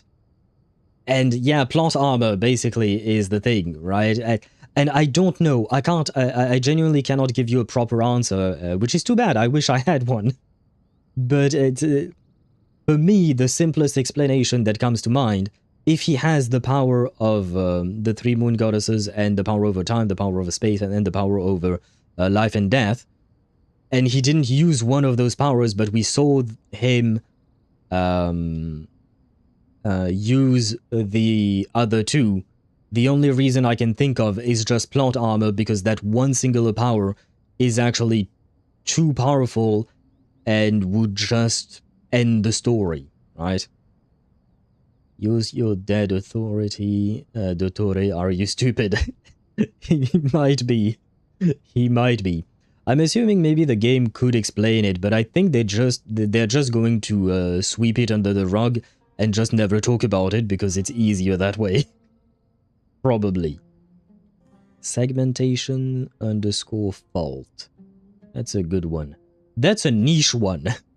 You have to know of IT to understand that one. Dottore.exe. Did it stop functioning? Is the question. Well, I guess in this case, it didn't somehow. It ran rampant somehow. All I managed to do before falling into a coma was make some minor adjustments to Irminsul. Using Aaru is a last resort, and a move that comes with enormous risks. The scholar's initial plan was to borrow Aaru's power to reboot the Akasha, then use the Akasha to connect to Irminsul and investigate. Unfortunately, Irminsul has suffered far greater damage than they first thought, rendering that plan futile. Ah, the tree's not feeling too well. Can we water the tree somehow? To rise to the challenge, we had to resort to more extreme and far costlier means. This has led to a number of new contingency plans. To reclaim Irminsul, our brightest scholars have made further modifications to Aaru with multiple goals in mind. I thank you all for giving them your blessing in this endeavor. Human wisdom has clearly improved over the millennia. Well, thank God you for have that. not only our support, but that of the Jinn, the Aranara, and the Pari. I mean, if we had been stagnating for a millennia, I would find it sad. Together, we will do everything in our power to save Irminsul. Don't exactly have a choice, again. Just like you said yourself, Nahida, Irminsul is connected to everything. So if we don't save it, we basically are not saving ourselves.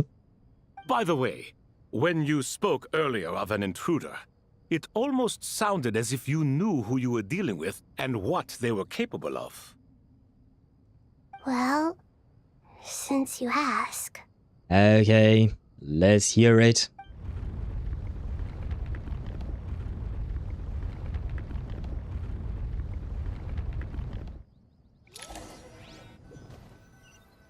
Getting teleported?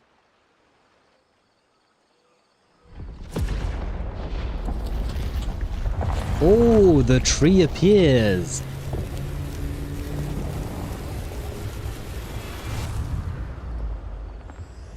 And the tree might just burn. Wait, didn't we? Oh, they changed the name of the act. Interesting.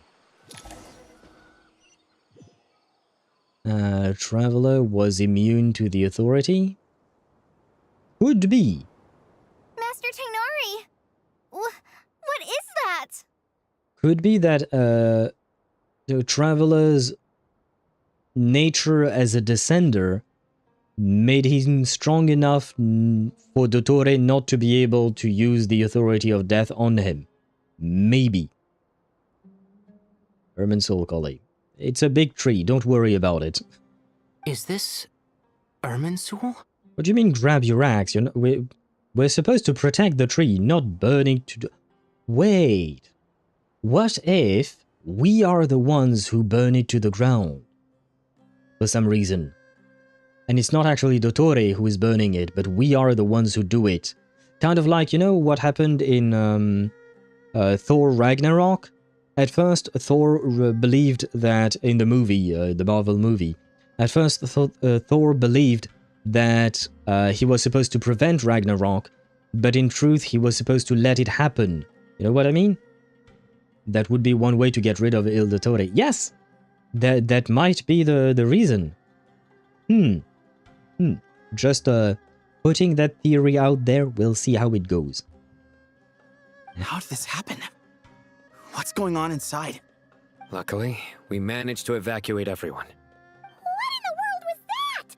That was terrifying! But the question is, if we burn down the tree, how do we replace it? You know what I mean? Unless we manage to find a way to inextricate it out of the world or something. Grab a branch and ask A to create Wanderer, but female? Wait, but why? Why would we want that? Nahida. So this is the catastrophe she's been fighting against all this time. Oh my. I understand now, Dendro Archon. You make yourself quite clear indeed.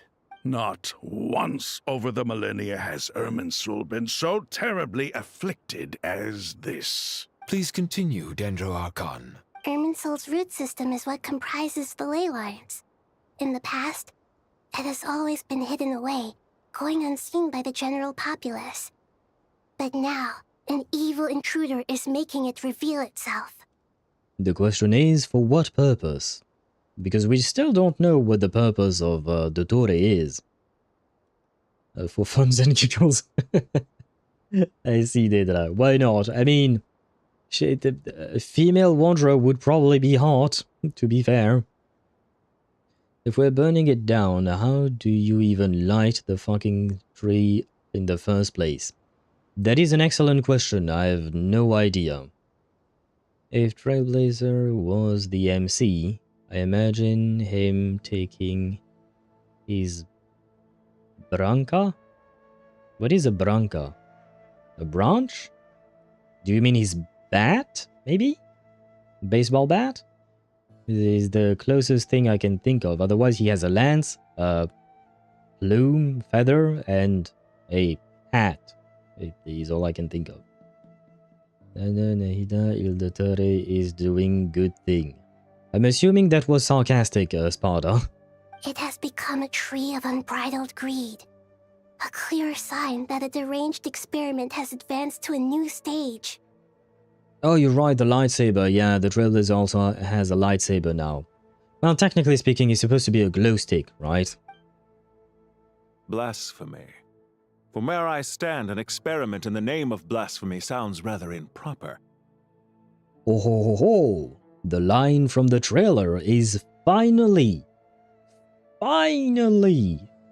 being referenced. Oh ho ho ho. But if we are to honor Dottore's will, this is what we must do. The birth of this tree proves to me beyond doubt that this incident is connected to him. But to explain the situation in full, there is someone I need to tell you about. In the most concise and precise language possible, Nahida explains what she knows about the second of the Fatui Harbingers, the Doctor. His true name is Zandik, and his crimes are beyond all reckoning. Zandik. So it was him. I saw him in the desert once. A man of supreme arrogance. Yeah, you could say that again. So this is where it has taken him. But didn't Dottore die in Nod-Krai? How is he still able to do all this? Paimon, did you not listen to what Sparta said? He must still have loyal followers amongst the Fatui. Even so, I'm still unclear as to how he has been able to wield such a profound influence over Irminsul. I mean, you said it yourself. He died, went inside, and at the time of his death, he was wielding the power of the three moons. Well, one of them was fake, but still. He was still wielding the power of the three Moon Sisters, so... maybe that's how? And... the Moon Sisters' power is directly linked to Nibelung, who is, as far as we know, a native to the planet. So it might be directly linked to Irminsul, which is also native to this planet. Maybe. And the Light Realm. We know that Irminsul is connected to the Light Realm, and we know that the dragons in general, including Nibelung, are connected to the Light Realm. Maybe? I can confirm that Fatui forces have arrived in Sumeru City. Furthermore, Irminsul seems to be undergoing some kind of mutation. Evil branches are beginning to grow.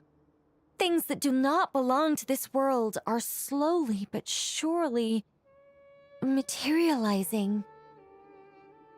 So, the tree has cancer, is basically what she's saying, right?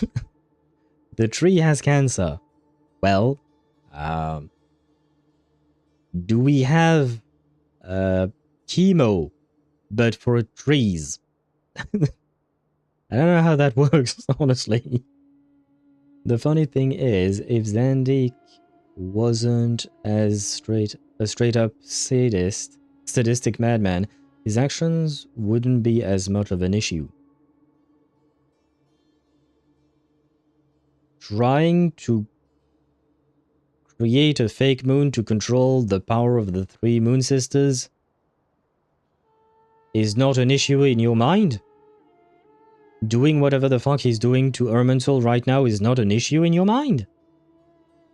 For me, personally, when I see a man, whether he's sadistic or not, when I see someone trying to achieve that kind of power, I am concerned. Zandik could turn his knowledge towards good causes. Ah, okay, well, in that case, his actions would have been different as well. And then we're starting to talk about someone different completely. But his actions of taking control of the Moon Sisters' powers and taking control here of Irminsul, in my opinion, they're not meant for good, as far as I can tell. I don't see how good it is to try and steal the control over Irminsul from Nahida. Nahida is a good Archon as far as we know, so I don't see how there was anything good about that.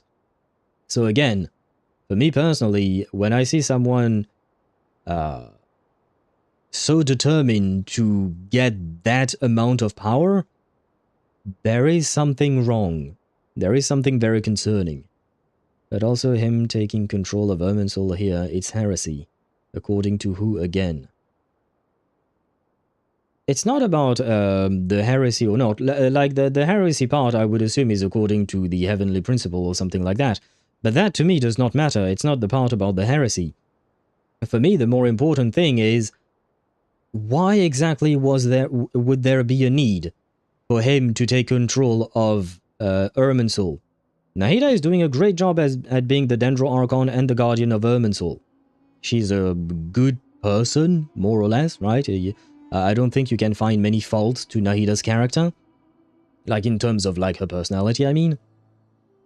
And you keep mentioning, you know, don't steal shit from people with Nibelung and Fanes, right? Well, you could say exactly the same thing with Dottore. Why would you accept that Dottore would steal the authority of Nahida? Like, the tree so far has just shown up, and what Nicole is saying, he hasn't saying the effect. Oh, we haven't seen the effect. He hasn't seen the effect yet. We have seen the effect. Everybody just said that the tree does not look good, that the tree is diseased, that the tree is worn out. It's the very reason why we can't use the Aaru contraption thing to connect to it. It's because the tree is not doing well at all.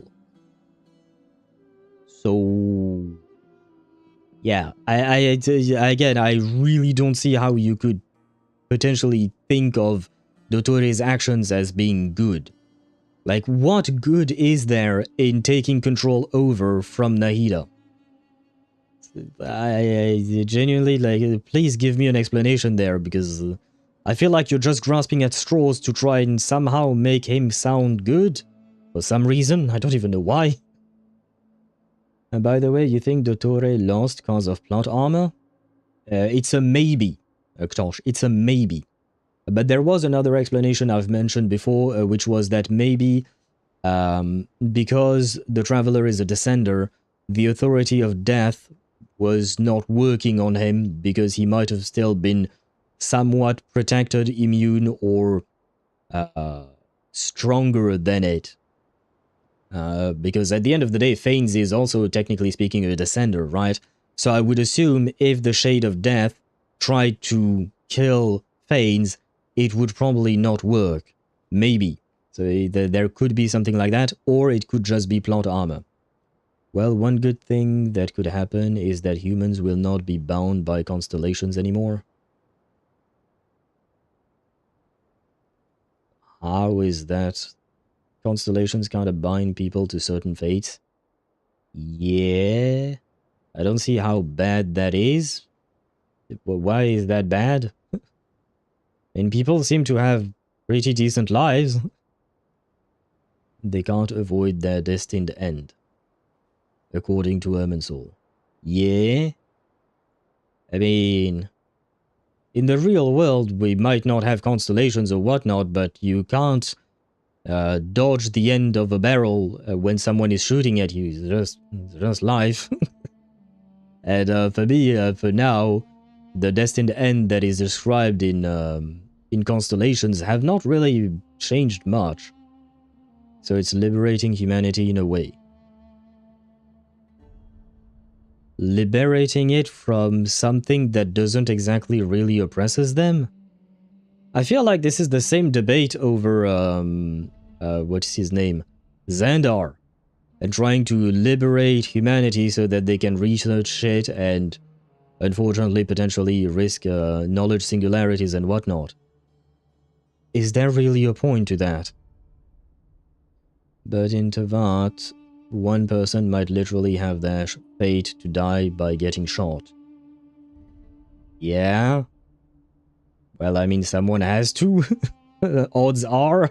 Someone does have a fate like that, yeah? And, well, life sucks for them.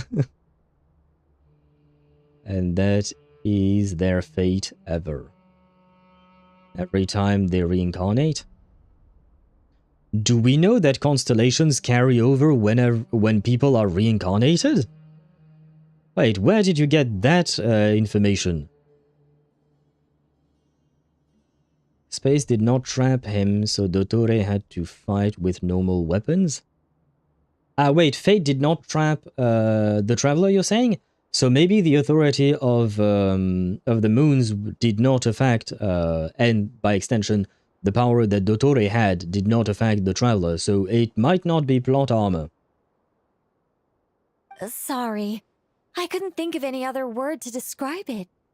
They don't seem to be fully formed physical entities yet, after all. But they are gradually becoming real. A baleful tree, climbing up into the heavens. Ah, maybe that is Dottore's plan? Instead of building a ladder with wood to reach Celestia, he's building a tree to reach Celestia. Speaking of Dottore, I have some information on that front as well. You do? Wanderer recounts how he and Paimon went to the meeting spot, only to find no one waiting for them. How is that related to Dottore? I didn't think it was wise to state this out in the open. But my theory is, the mole wasn't cut off after he was caught. They wrote him off from the beginning. You mean the Fatui never intended to follow through with him? Then why plant a mole at all? To distract us? Make us waste a bunch of times? It's an extrapolation by me that constellations chain people to certain outcomes. Bro, you're stretching so much to try and find something good that Dottore could be doing. So if people reincarnate and it's their same constellation, they might die again and again the same way. Yeah, but you're just pulling some information out of your ass to fit the narrative you're building. Like, this is not an argument. You're just building a complete narrative that fits whatever you wanted to say. And in this case, it's trying to make it sound like Dottore could do something good with his actions. You're just stretching things, man. It's just a major stretch to... Like, you're literally trying to grasp that one tiny needle in a haystack to just support that theory, but yeah. For me, it doesn't work. Like 99.99999% of the time, someone trying to wrestle control over Irminsul is not a good thing.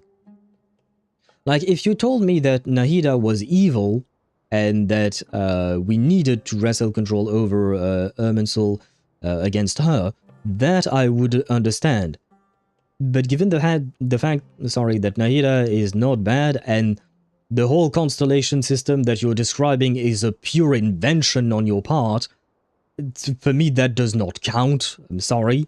That's just you imagining things.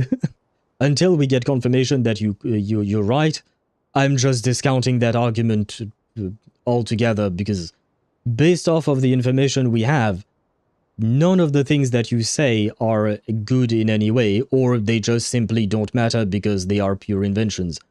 So yeah, no. So he could do something good for once. Yeah, but you're really, really fucking stretching to try and find something good, man. There is stuff from Barbie and Mona. I'd need to find the exact lines. Yeah, but I'm sure it's not actual confirmation about your theory, because you yourself said it's extrapolation that is coming from you.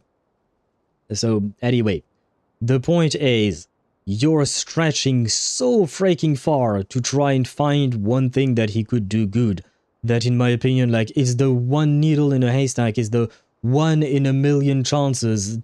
That doesn't matter, because number one, it won't happen because it's all theoretical, but more importantly, even if it were possible, it requires so many contrivances to build up to that point.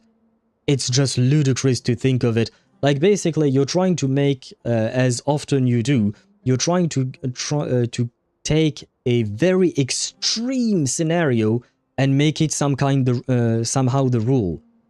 That's not how the world works. The rule is the rule for a reason. The Fatui have basically fucking been butchered. I just want one last win. One last win for what? One last win for what? Imagine the traveler moving while Esteroth stopped time. It will be so peak. It would be. It would be, Deidara. It would be. Plus, there is another thing that we did not take into account, is that even though Dottore had the power of the moons, maybe he was not quite efficient at using it. You know what I mean? Like, for instance, put a gun in my hand and I will have trouble shooting, and I won't be all that great with it, right? Because I've never shot a firearm in my life. Put that same weapon into a trained soldier's hand, and they will be much deadlier than I am, right? So maybe Dottore did not have the time to adapt to his new powers and learn how to control them properly. There is that possibility too. It's hardly a conventional strategy, and the rationale behind it is pretty twisted. But as it happens, I know someone who works exactly this way. And when it comes down to it, his goals are very simple. He just wants to confuse people, so they can't figure out what he's up to. Ah, okay, so he's talking about Pantalone then. He's been a collaborator of Dottore's from the outset. That fact alone confirms that Dottore is involved with this somehow. Oh, wait, my tea. Some people gasp upon hearing this name, while others fall silent. Clearly, there is more going on here than anyone realized. Nahida proceeds to summon all relevant parties for a lengthy and in-depth meeting. Nahida gives a detailed explanation of the enemy and the potential scale of the crisis. After further intel provided by Nicole and Nefer, a plan is formulated and everyone prepares to get to work. Pants? Yeah, but There's still much to be done. Everyone, please remember our core strategy. I think the game is not ready yet to reveal pants. I think the game wants the surprise pants with you know, the splash art for Harbingers. Until then, they won't be saying his name, probably. As per the discussions, the following groups must act immediately. Mr. Alhaitham and Mr. Kave, the next phase of the Aaru renovation project must begin right away. Godspeed to you both. We'll give it everything we've got. Okay, so we are not getting the full plan here. We as players, I mean. We were not getting the full plans because, as far as we knew, the Aaru plan was kind of down in the waters, like we couldn't use it because the tree was too weak and too corrupted and whatnot. So there must have been some kind of change that they discussed off-screen, and they will wait until later to reveal it to us. And can we see him now? Well, no. Otherwise they would have said it, that we could see Pantalone, they would have shown him on screen. The plan looks feasible, but the implementation will require certain resources. General Mahamatra Sino and his team will help to procure the materials required for modifying the terminal. Huge. The tree is huge indeed, I guess, maybe, Ktosh? I'm not sure that's what you meant. Hello. Hello to you indeed, yes. Are you doing well? Did you not go to sleep? I thought you went to sleep. Well, the tree kinda showed up. We can't just hit the trunk, I would assume, with the radish. Now throw the radish at the tree. Yeah, not really sure that's a good idea indeed. Poor Nahida would suffer, probably. And I guess Ktosh wake up just to lose all of his owl coins. Oh no, Ktosh. Well, I am sorry for your loss. No problem. I've already spoken with Sethos and Hat Guy, and they've agreed to assist me. I went to play basketball. Oh, you're right. Well, I mean, of course you're right. You know what you do better than I do. But I forgot. Yeah. Wasn't sure if I was gonna make it back before the stream ends. Ah, I see. Did you have fun playing basketball? This kind of thing is best left to the fleet-footed, right? Hat Guy? If it's efficiency you're after, we're the right people for the job. Following up on the elemental energy amplifier we discussed, Ms. Dory, I assume you're the one most familiar with the status of this project. Aside from the Dendro Archon, of course. Yep, that's right. Leave it to Lord Sangamabe. Got it. Well, I'd like Madame Farazan, Kale, and Nicole to support Dory on the technical side. You can count on us. Will do. Rest assured, I'll take good care of Kale. Can you take good care of me too, please? Dia, Candace, and Nefer, you'll be in charge of negotiating between the various parties. I trust you remember our goal. Finally! We actually see Candace. She's actually here. She exists. She's real. You bet. We can handle it. Good. I believe that covers everything. Tighnari will provide ad hoc support as needed, if that's okay. But she did not even get one voice line. At least, we know her model still exists within the game, right? At least there is that. Oh, hello! Immersed in Color, I believe. Yes, Immersed in Color. Hello, Immersed in Color, and welcome to the stream. I hope you're doing well. Welcome in. Hello, Raiders. How are you doing? It seems you were playing some Genshin Impact. How has the Genshin impacted your life today? I hope you're doing well. Welcome in. And hello, hello to Immersed in Color. Hello to CBK Kieran. Yes, CBK Kieran, I believe, 01. Hello to Ares, hello to Jake Prime, and, hello to Ares again, but yeah, yes. Thank you to Jake Prime and to Ares for the follow. Welcome to the community. I hope you guys will find it cozy and all of that. But hello to all of you. We have arrived to spread the joys of Panda love from one chat to the next, like Pikachu. We choose you because you're awesome. That is a very cute message. But hello to you guys. How was your stream? Very good. An anon person gifted me to get Nicole. Damn, that's nice. Do you like Nicole to begin with? Hopefully you like Nicole. But wait, did you get Nicole then? Hopefully you got Nicole. Nicole is great. Of course Nicole is great. Oh, hello, Cat. Did I miss Cat? I guess I must have missed Cat somewhere in there. But hello to you, Cat. Welcome to the stream. Hope you're doing well as well. I came with them. Ah, very well. Yeah, but usually it's just that it tells me, you know, when you send your first message. Oh, no, yeah, I did miss your first message. Hi, Happy. There you go. I did miss that. It's just a cat. It's not that deep. Well, he's totally not a cat, to be fair, apparently. Or so he says. Yes, she's great. I lost my 50-50 first, and then I was gifted to get back to pity. Ah, I see. I am sorry to hear about your loss. But at least you got the angel, right? Been in this chat for longer than I've been in Immerse, lol. Ah, I see. Do you play HSR as well? Yes, I do. I do play Honkai Star Rail as well. We do stream it whenever we have a new what do you call that? Story. So we'll probably stream it in a couple of weeks when the new storyline drops for 4.3. Al gifted himself back to pity, Sage. Yes, I did. I did give myself back to pity.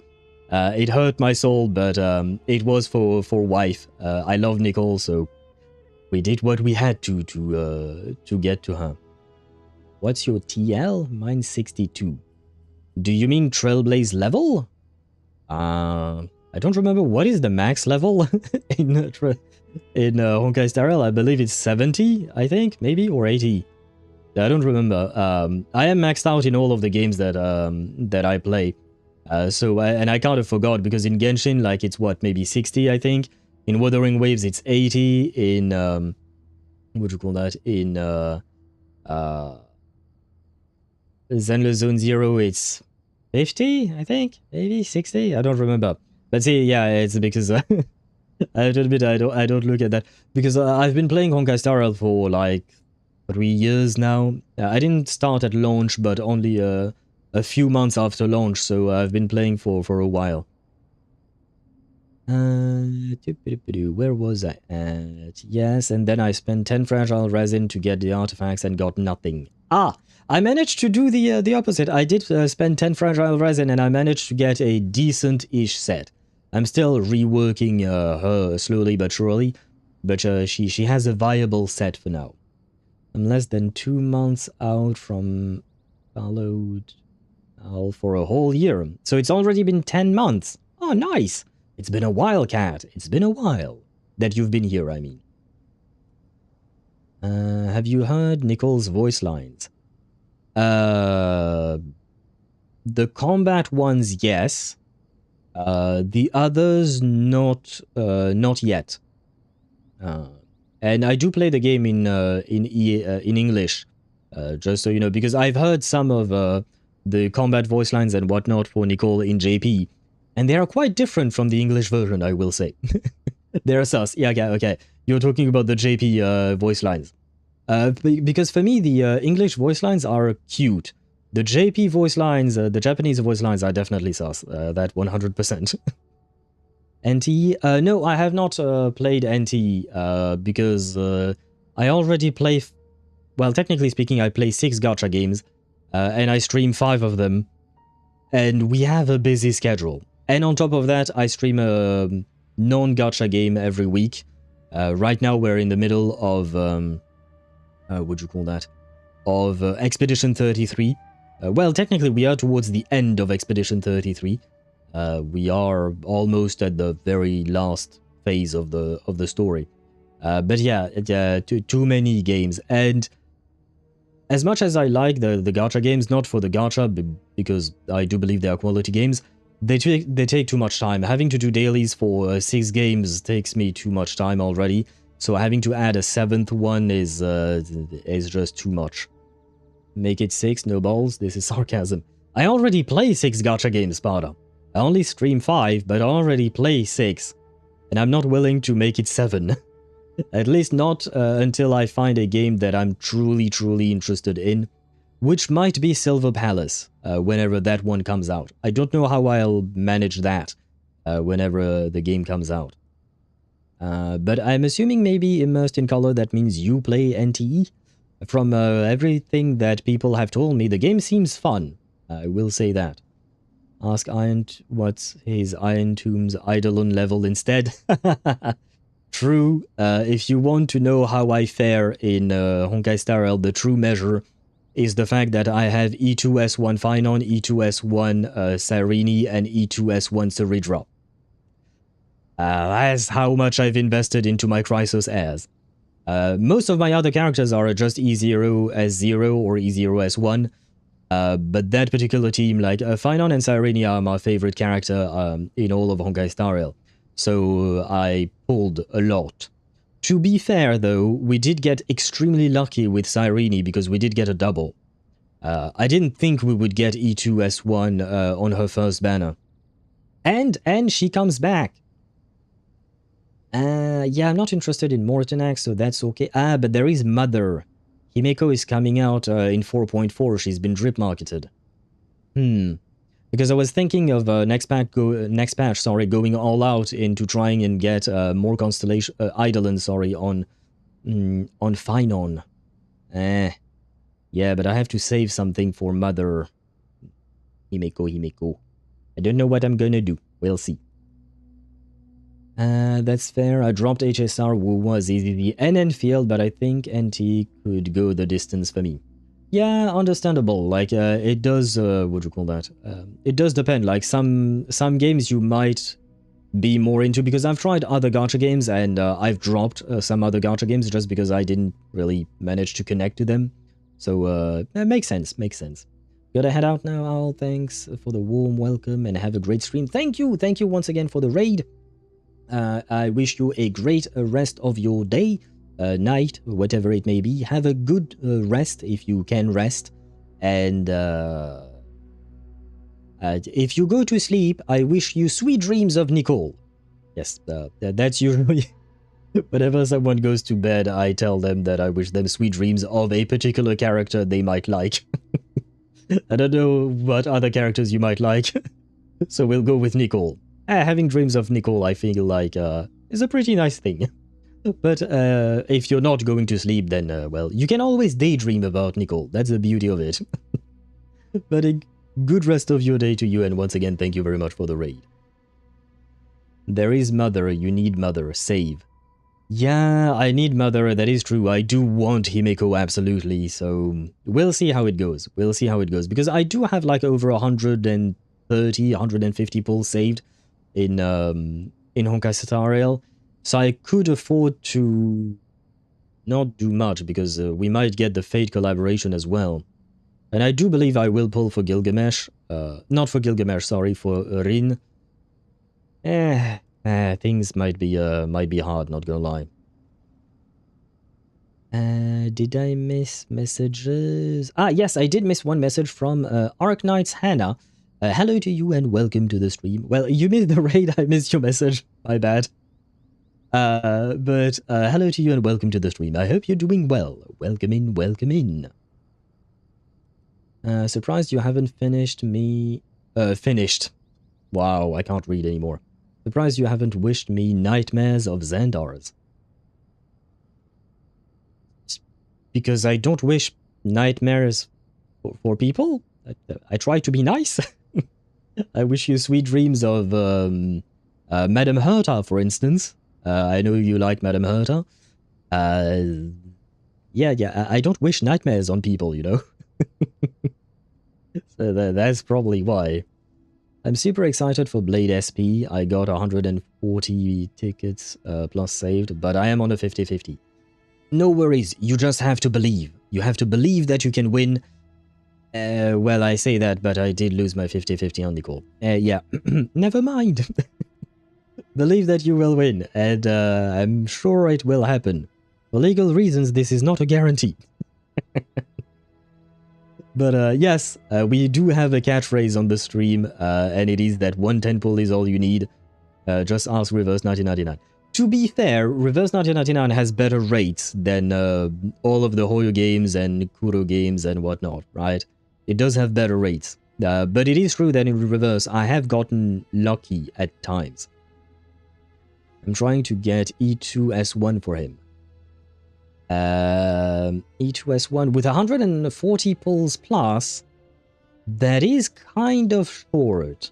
Not gonna lie, I'd rather be honest with you rather than sell you some kind of pipe dream. I feel like 140 pulls is, or maybe it's just my luck, I guess, maybe, because whenever I try to get Eidolons for characters or constellations or whatnot, it doesn't work out that way for me.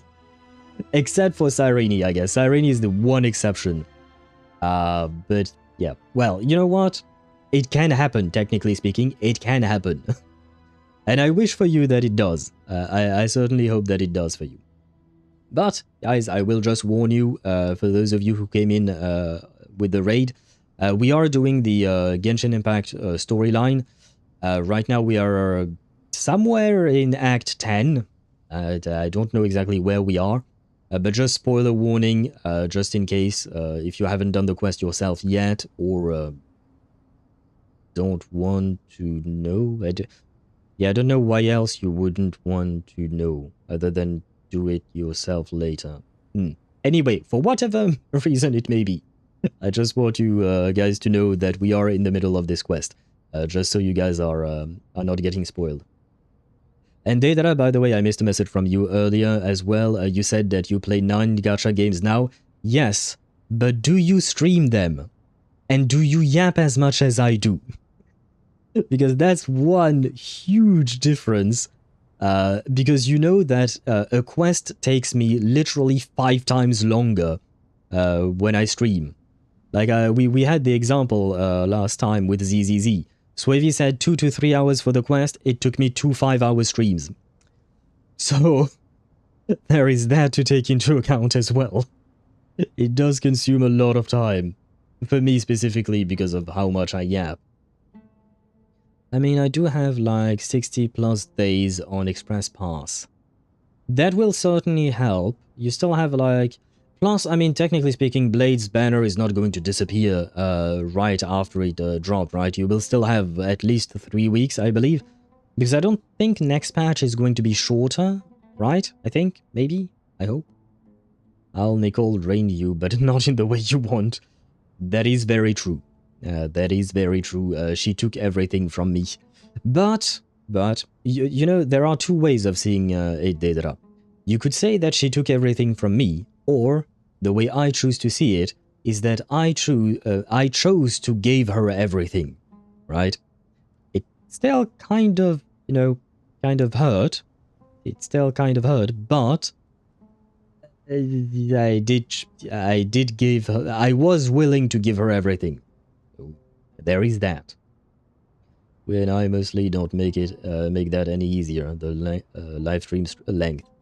Yeah, but I mean, you get the community you deserve as not the deserve, but sorry, wrong choice of word. You get the community you build for streamers, right? I am a yapper, so I invite yappers to be here and to yap with me, right? So it is ultimately my own fault, because I am the one who takes the time to read all of your messages, give you somewhat lengthy replies to your messages and whatnot. So I am the one who creates the problem in the first place. I have to take responsibility for that. But I appreciate that that you try to shoulder the blame with me. You are indulging me. I am indeed. And I do it willingly and happily, I will say. Oh shit, now we have ads. And I am kind of tired. I kind of want to go to bed and eat. Because yes, we did have a raid just then. But I am waiting to end the dialogue so that I can go eat food. Because it's past midnight and I need to turn into a pumpkin. But I guess, well, I can't do that now. Chat, we gotta talk in now. Yeah, well, we're still stuck in the dialogue for now. Hopefully we won't be stuck for long, but we'll see. Have a good night. Ah, thank you, Arc Knight Hannah. Yes, Arc Knight. Thank you very much. If you're going to sleep, then I wish you a good night and sweet dreams of whichever character is your favorite in Arc Knights. It's kind of hard to wish you sweet dreams of a specific characters when I don't know you all that well. But a good night to you if you're indeed going to sleep. For me, I am afraid I have to continue. At least for now. And off to bed as well, night owl. Night to you, Aries. Aries? Is that how I'm supposed to say that? Ares, maybe? I don't know, because there are two S's. But a good night to you. And I wish you good luck on your blade pulls, on your Morton Axe pulls. I hope that you do get him to E2, S1. Yeah, the first one is fine. So Aries, okay, thank you. Thank you for mentioning it. I try to call people properly, to pronounce their names properly. I will come back to this stream. Thank you very much. Once again, a very good night to you and sweet dreams of Blade. And hopefully he will cook for you, because apparently he cooks well. So maybe you can enjoy tasty food with him. Oh my god, I still have to yap for another 16 seconds. 15, 13. The ads are almost over. We can almost proceed with the quest. Almost. Yinxing is dead. For me, he's still drunk uncle, but sure, you can call him dad if you want. I mean, I suppose Yinxing is dad. Blade is more like uncle. There is a difference. There is a difference. And finally, the ads are over. Poor Tighnari. Must be tough being Nephis' student. Getting bossed around all day, every day. Hey, don't try and drive a wedge between us, you old rascal. All it says to me is that Master Nephis has faith in everyone's abilities. While I'm nominally here as backup, I doubt there will be many situations where my help is needed. Who knows? Do not discount yourself too much, Tighnari. Exactly. Finally, Traveler, you and I will head to the border between Sumeru and Natlan. Are we finally involving another nation into one nation's problems? Well, I guess Nod-Krai did do that somewhat. Once that task is complete, I'll be asking some of you to accompany me to the Eternal Oasis. The Eternal Oasis, an oasis where time stands forever still at the moment of a grand feast, built upon a divine nail that fell in ancient times. The scene within remains unchanged, echoing with the lingering resonance of an eternal pact between three rulers. Dum, dum, dum.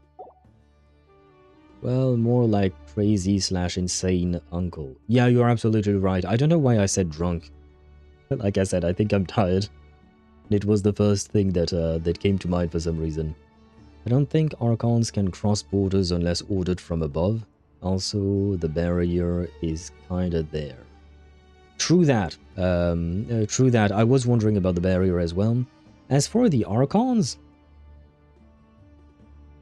I feel like maybe Mawika could be a special case. Maybe. I mean, I don't think we've ever heard an explicit rule stating that they couldn't cross. Good thing we have a literal walking cheat code. Who do you mean by that? The Eternal Oasis? I thought that was just a legend. So it does exist after all. Regarding your trip to Natlan, under normal circumstances, a meeting between our two nations would be a far more formal affair. Unfortunately, Sumeru is all but completely cut off from the outside world at present. So how do we do this? So regretfully, we won't be able to give the Pyro Archon Mawika the grand reception that she deserves. My apologies for the inconvenience. Wait, he just said we won't be able to give Mawika the grand reception she deserves. So she is coming to Sumeru, is what I'm understanding out of this. Ether being a descender and all that. Yeah, but you're placing way too much hope into Ether. Ether doesn't do much most of the time. Not a problem. We'll do our utmost. No point putting too much pressure on yourselves. That goes for everyone. I mean, to be fair, we are friends with Mawika. It's gonna be fine. Right. Especially you, Dendro Archon. I'm sure you're still feeling quite weak. Plus, Mawika is not exactly one to stand on formalities. No, she's not exactly the most formal of Archons. Don't worry about me. The Dendro Dragon's life force will sustain me. Plus, we'll be there every step of the way. Nahida will be just fine. Yes. I believe in myself. And I believe in every one of you. I kind of really want to see Nahida and Mawika meet, because we don't see that often. The only other time where we've seen two Archons meet is Venti and Zhongli, but they already knew each other and still, they just pretended that they weren't Archons because, you know, they live as humans and whatnot. So, I am very curious here. We still don't know the full extent of what it can do. Oh, I mean, the ability is cheating to some degree. We don't know what the ability can do. Yeah, no, I agree with you on that, but it's just that so far, I would say that Ether's Descender abilities have been underutilized in the game. And Venti and Zhongli pretended, yeah, we don't know what they're actually like as Archons. True, especially since one retired, and the other one is mostly drunk. Enter Mawika in her flaming bike with the sun energy, it will be so peak. Maybe she will just punch her way through the barrier, kind of like, you know, she punched through the firmament. Though technically speaking, she was using the power of the 6 heroes of that land and all that, you know. Between each other, I mean. Well, as far as I can remember, I believe that Zhongli was rather annoyed with Venti when they were both Archons at their full strength and whatnot. It was mostly Venti pranking and annoying Zhongli. Well, time to get going. We didn't see it, but we read them or heard them in voice lines, if I recall correctly. I get to... Yes, progress saved. As much as I want to see our dear Mawika, not gonna lie, I do want to take a break. It is past midnight and I need food. I need dinner. So we're gonna leave things off for today. Especially since we just saved and I don't know what you call that, how long the next conversation would last. Unfortunately, we're gonna have to be patient with what you call that, with what's the word for it, with when we finish the story, because tomorrow we have our second anniversary stream, so we will be doing special mini games. We have marbles on stream planned. I still have to download the game and test it out. Haven't had the time to do that.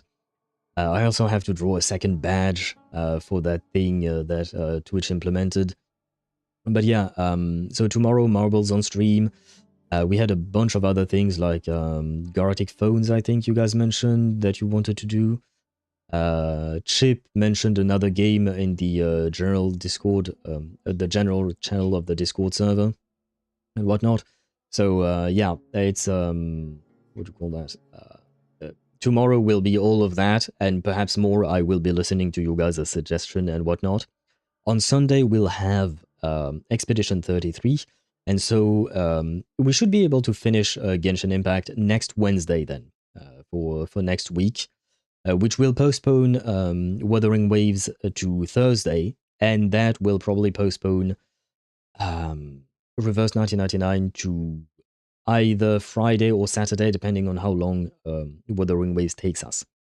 But yeah, there you go. That way you have a more or less of a timeline. Well, either way, you know, the schedule is always on Discord, YouTube, and Twitch, so you can always find that. I did forget to update it last week, but most of the time I don't forget to update it whenever there is a change. She was using Renova's power too. Can Moeka punch through Erman's soul without the Renova buff? Probably not. That is a good point. I forgot about Renova's power borrowed by Shabalanke, but that is true. Probably not, I would say. Pumpkin time indeed. Well, Kohani just reading the daily. Hello, Kohani. I would welcome you to the stream, but we are about to end. That being said, since we have been very lucky and received so many raids, I will be raiding out as well tonight, because I do tend to forget about that, but it's kind of hard to forget with so many raids that we've received, and even Gamer raided us yesterday and whatnot. So we will be raiding out to... I saw that Shiny is streaming today. Shiny is lovely. She was even here earlier today. Shiny Bot TV. Everything is breaking. There we go. We can be raiding out to Shiny tonight. I just got home from company party. Didn't expect the stream to still be going. Well, we are about to end. But I am sending you to Shiny if you want to learn how to play Mahjong, because apparently she's playing Mahjong tonight. If you want to learn how to play, she's lovely, she's great. She also plays Reverse 1999 and a couple of other games that I can't think the name of off the top of my head. But yes, for tonight, that will be it for me. I wish you all a great rest of your day, whatever you may be doing, whatever time it may be for you. I hope that you have a wonderful time. And I shall see you tomorrow. Tomorrow we will start the stream at 4 p.m. Central European Summer Time, or I should say 4 p.m. UTC plus 1. Yeah, but because of the summertime, it kind of makes things shit. Yeah, CEST. We'll go with that. Easier. Easier to go with CEST. But once again, I thank you all for watching, and I shall see you tomorrow. Bye-bye.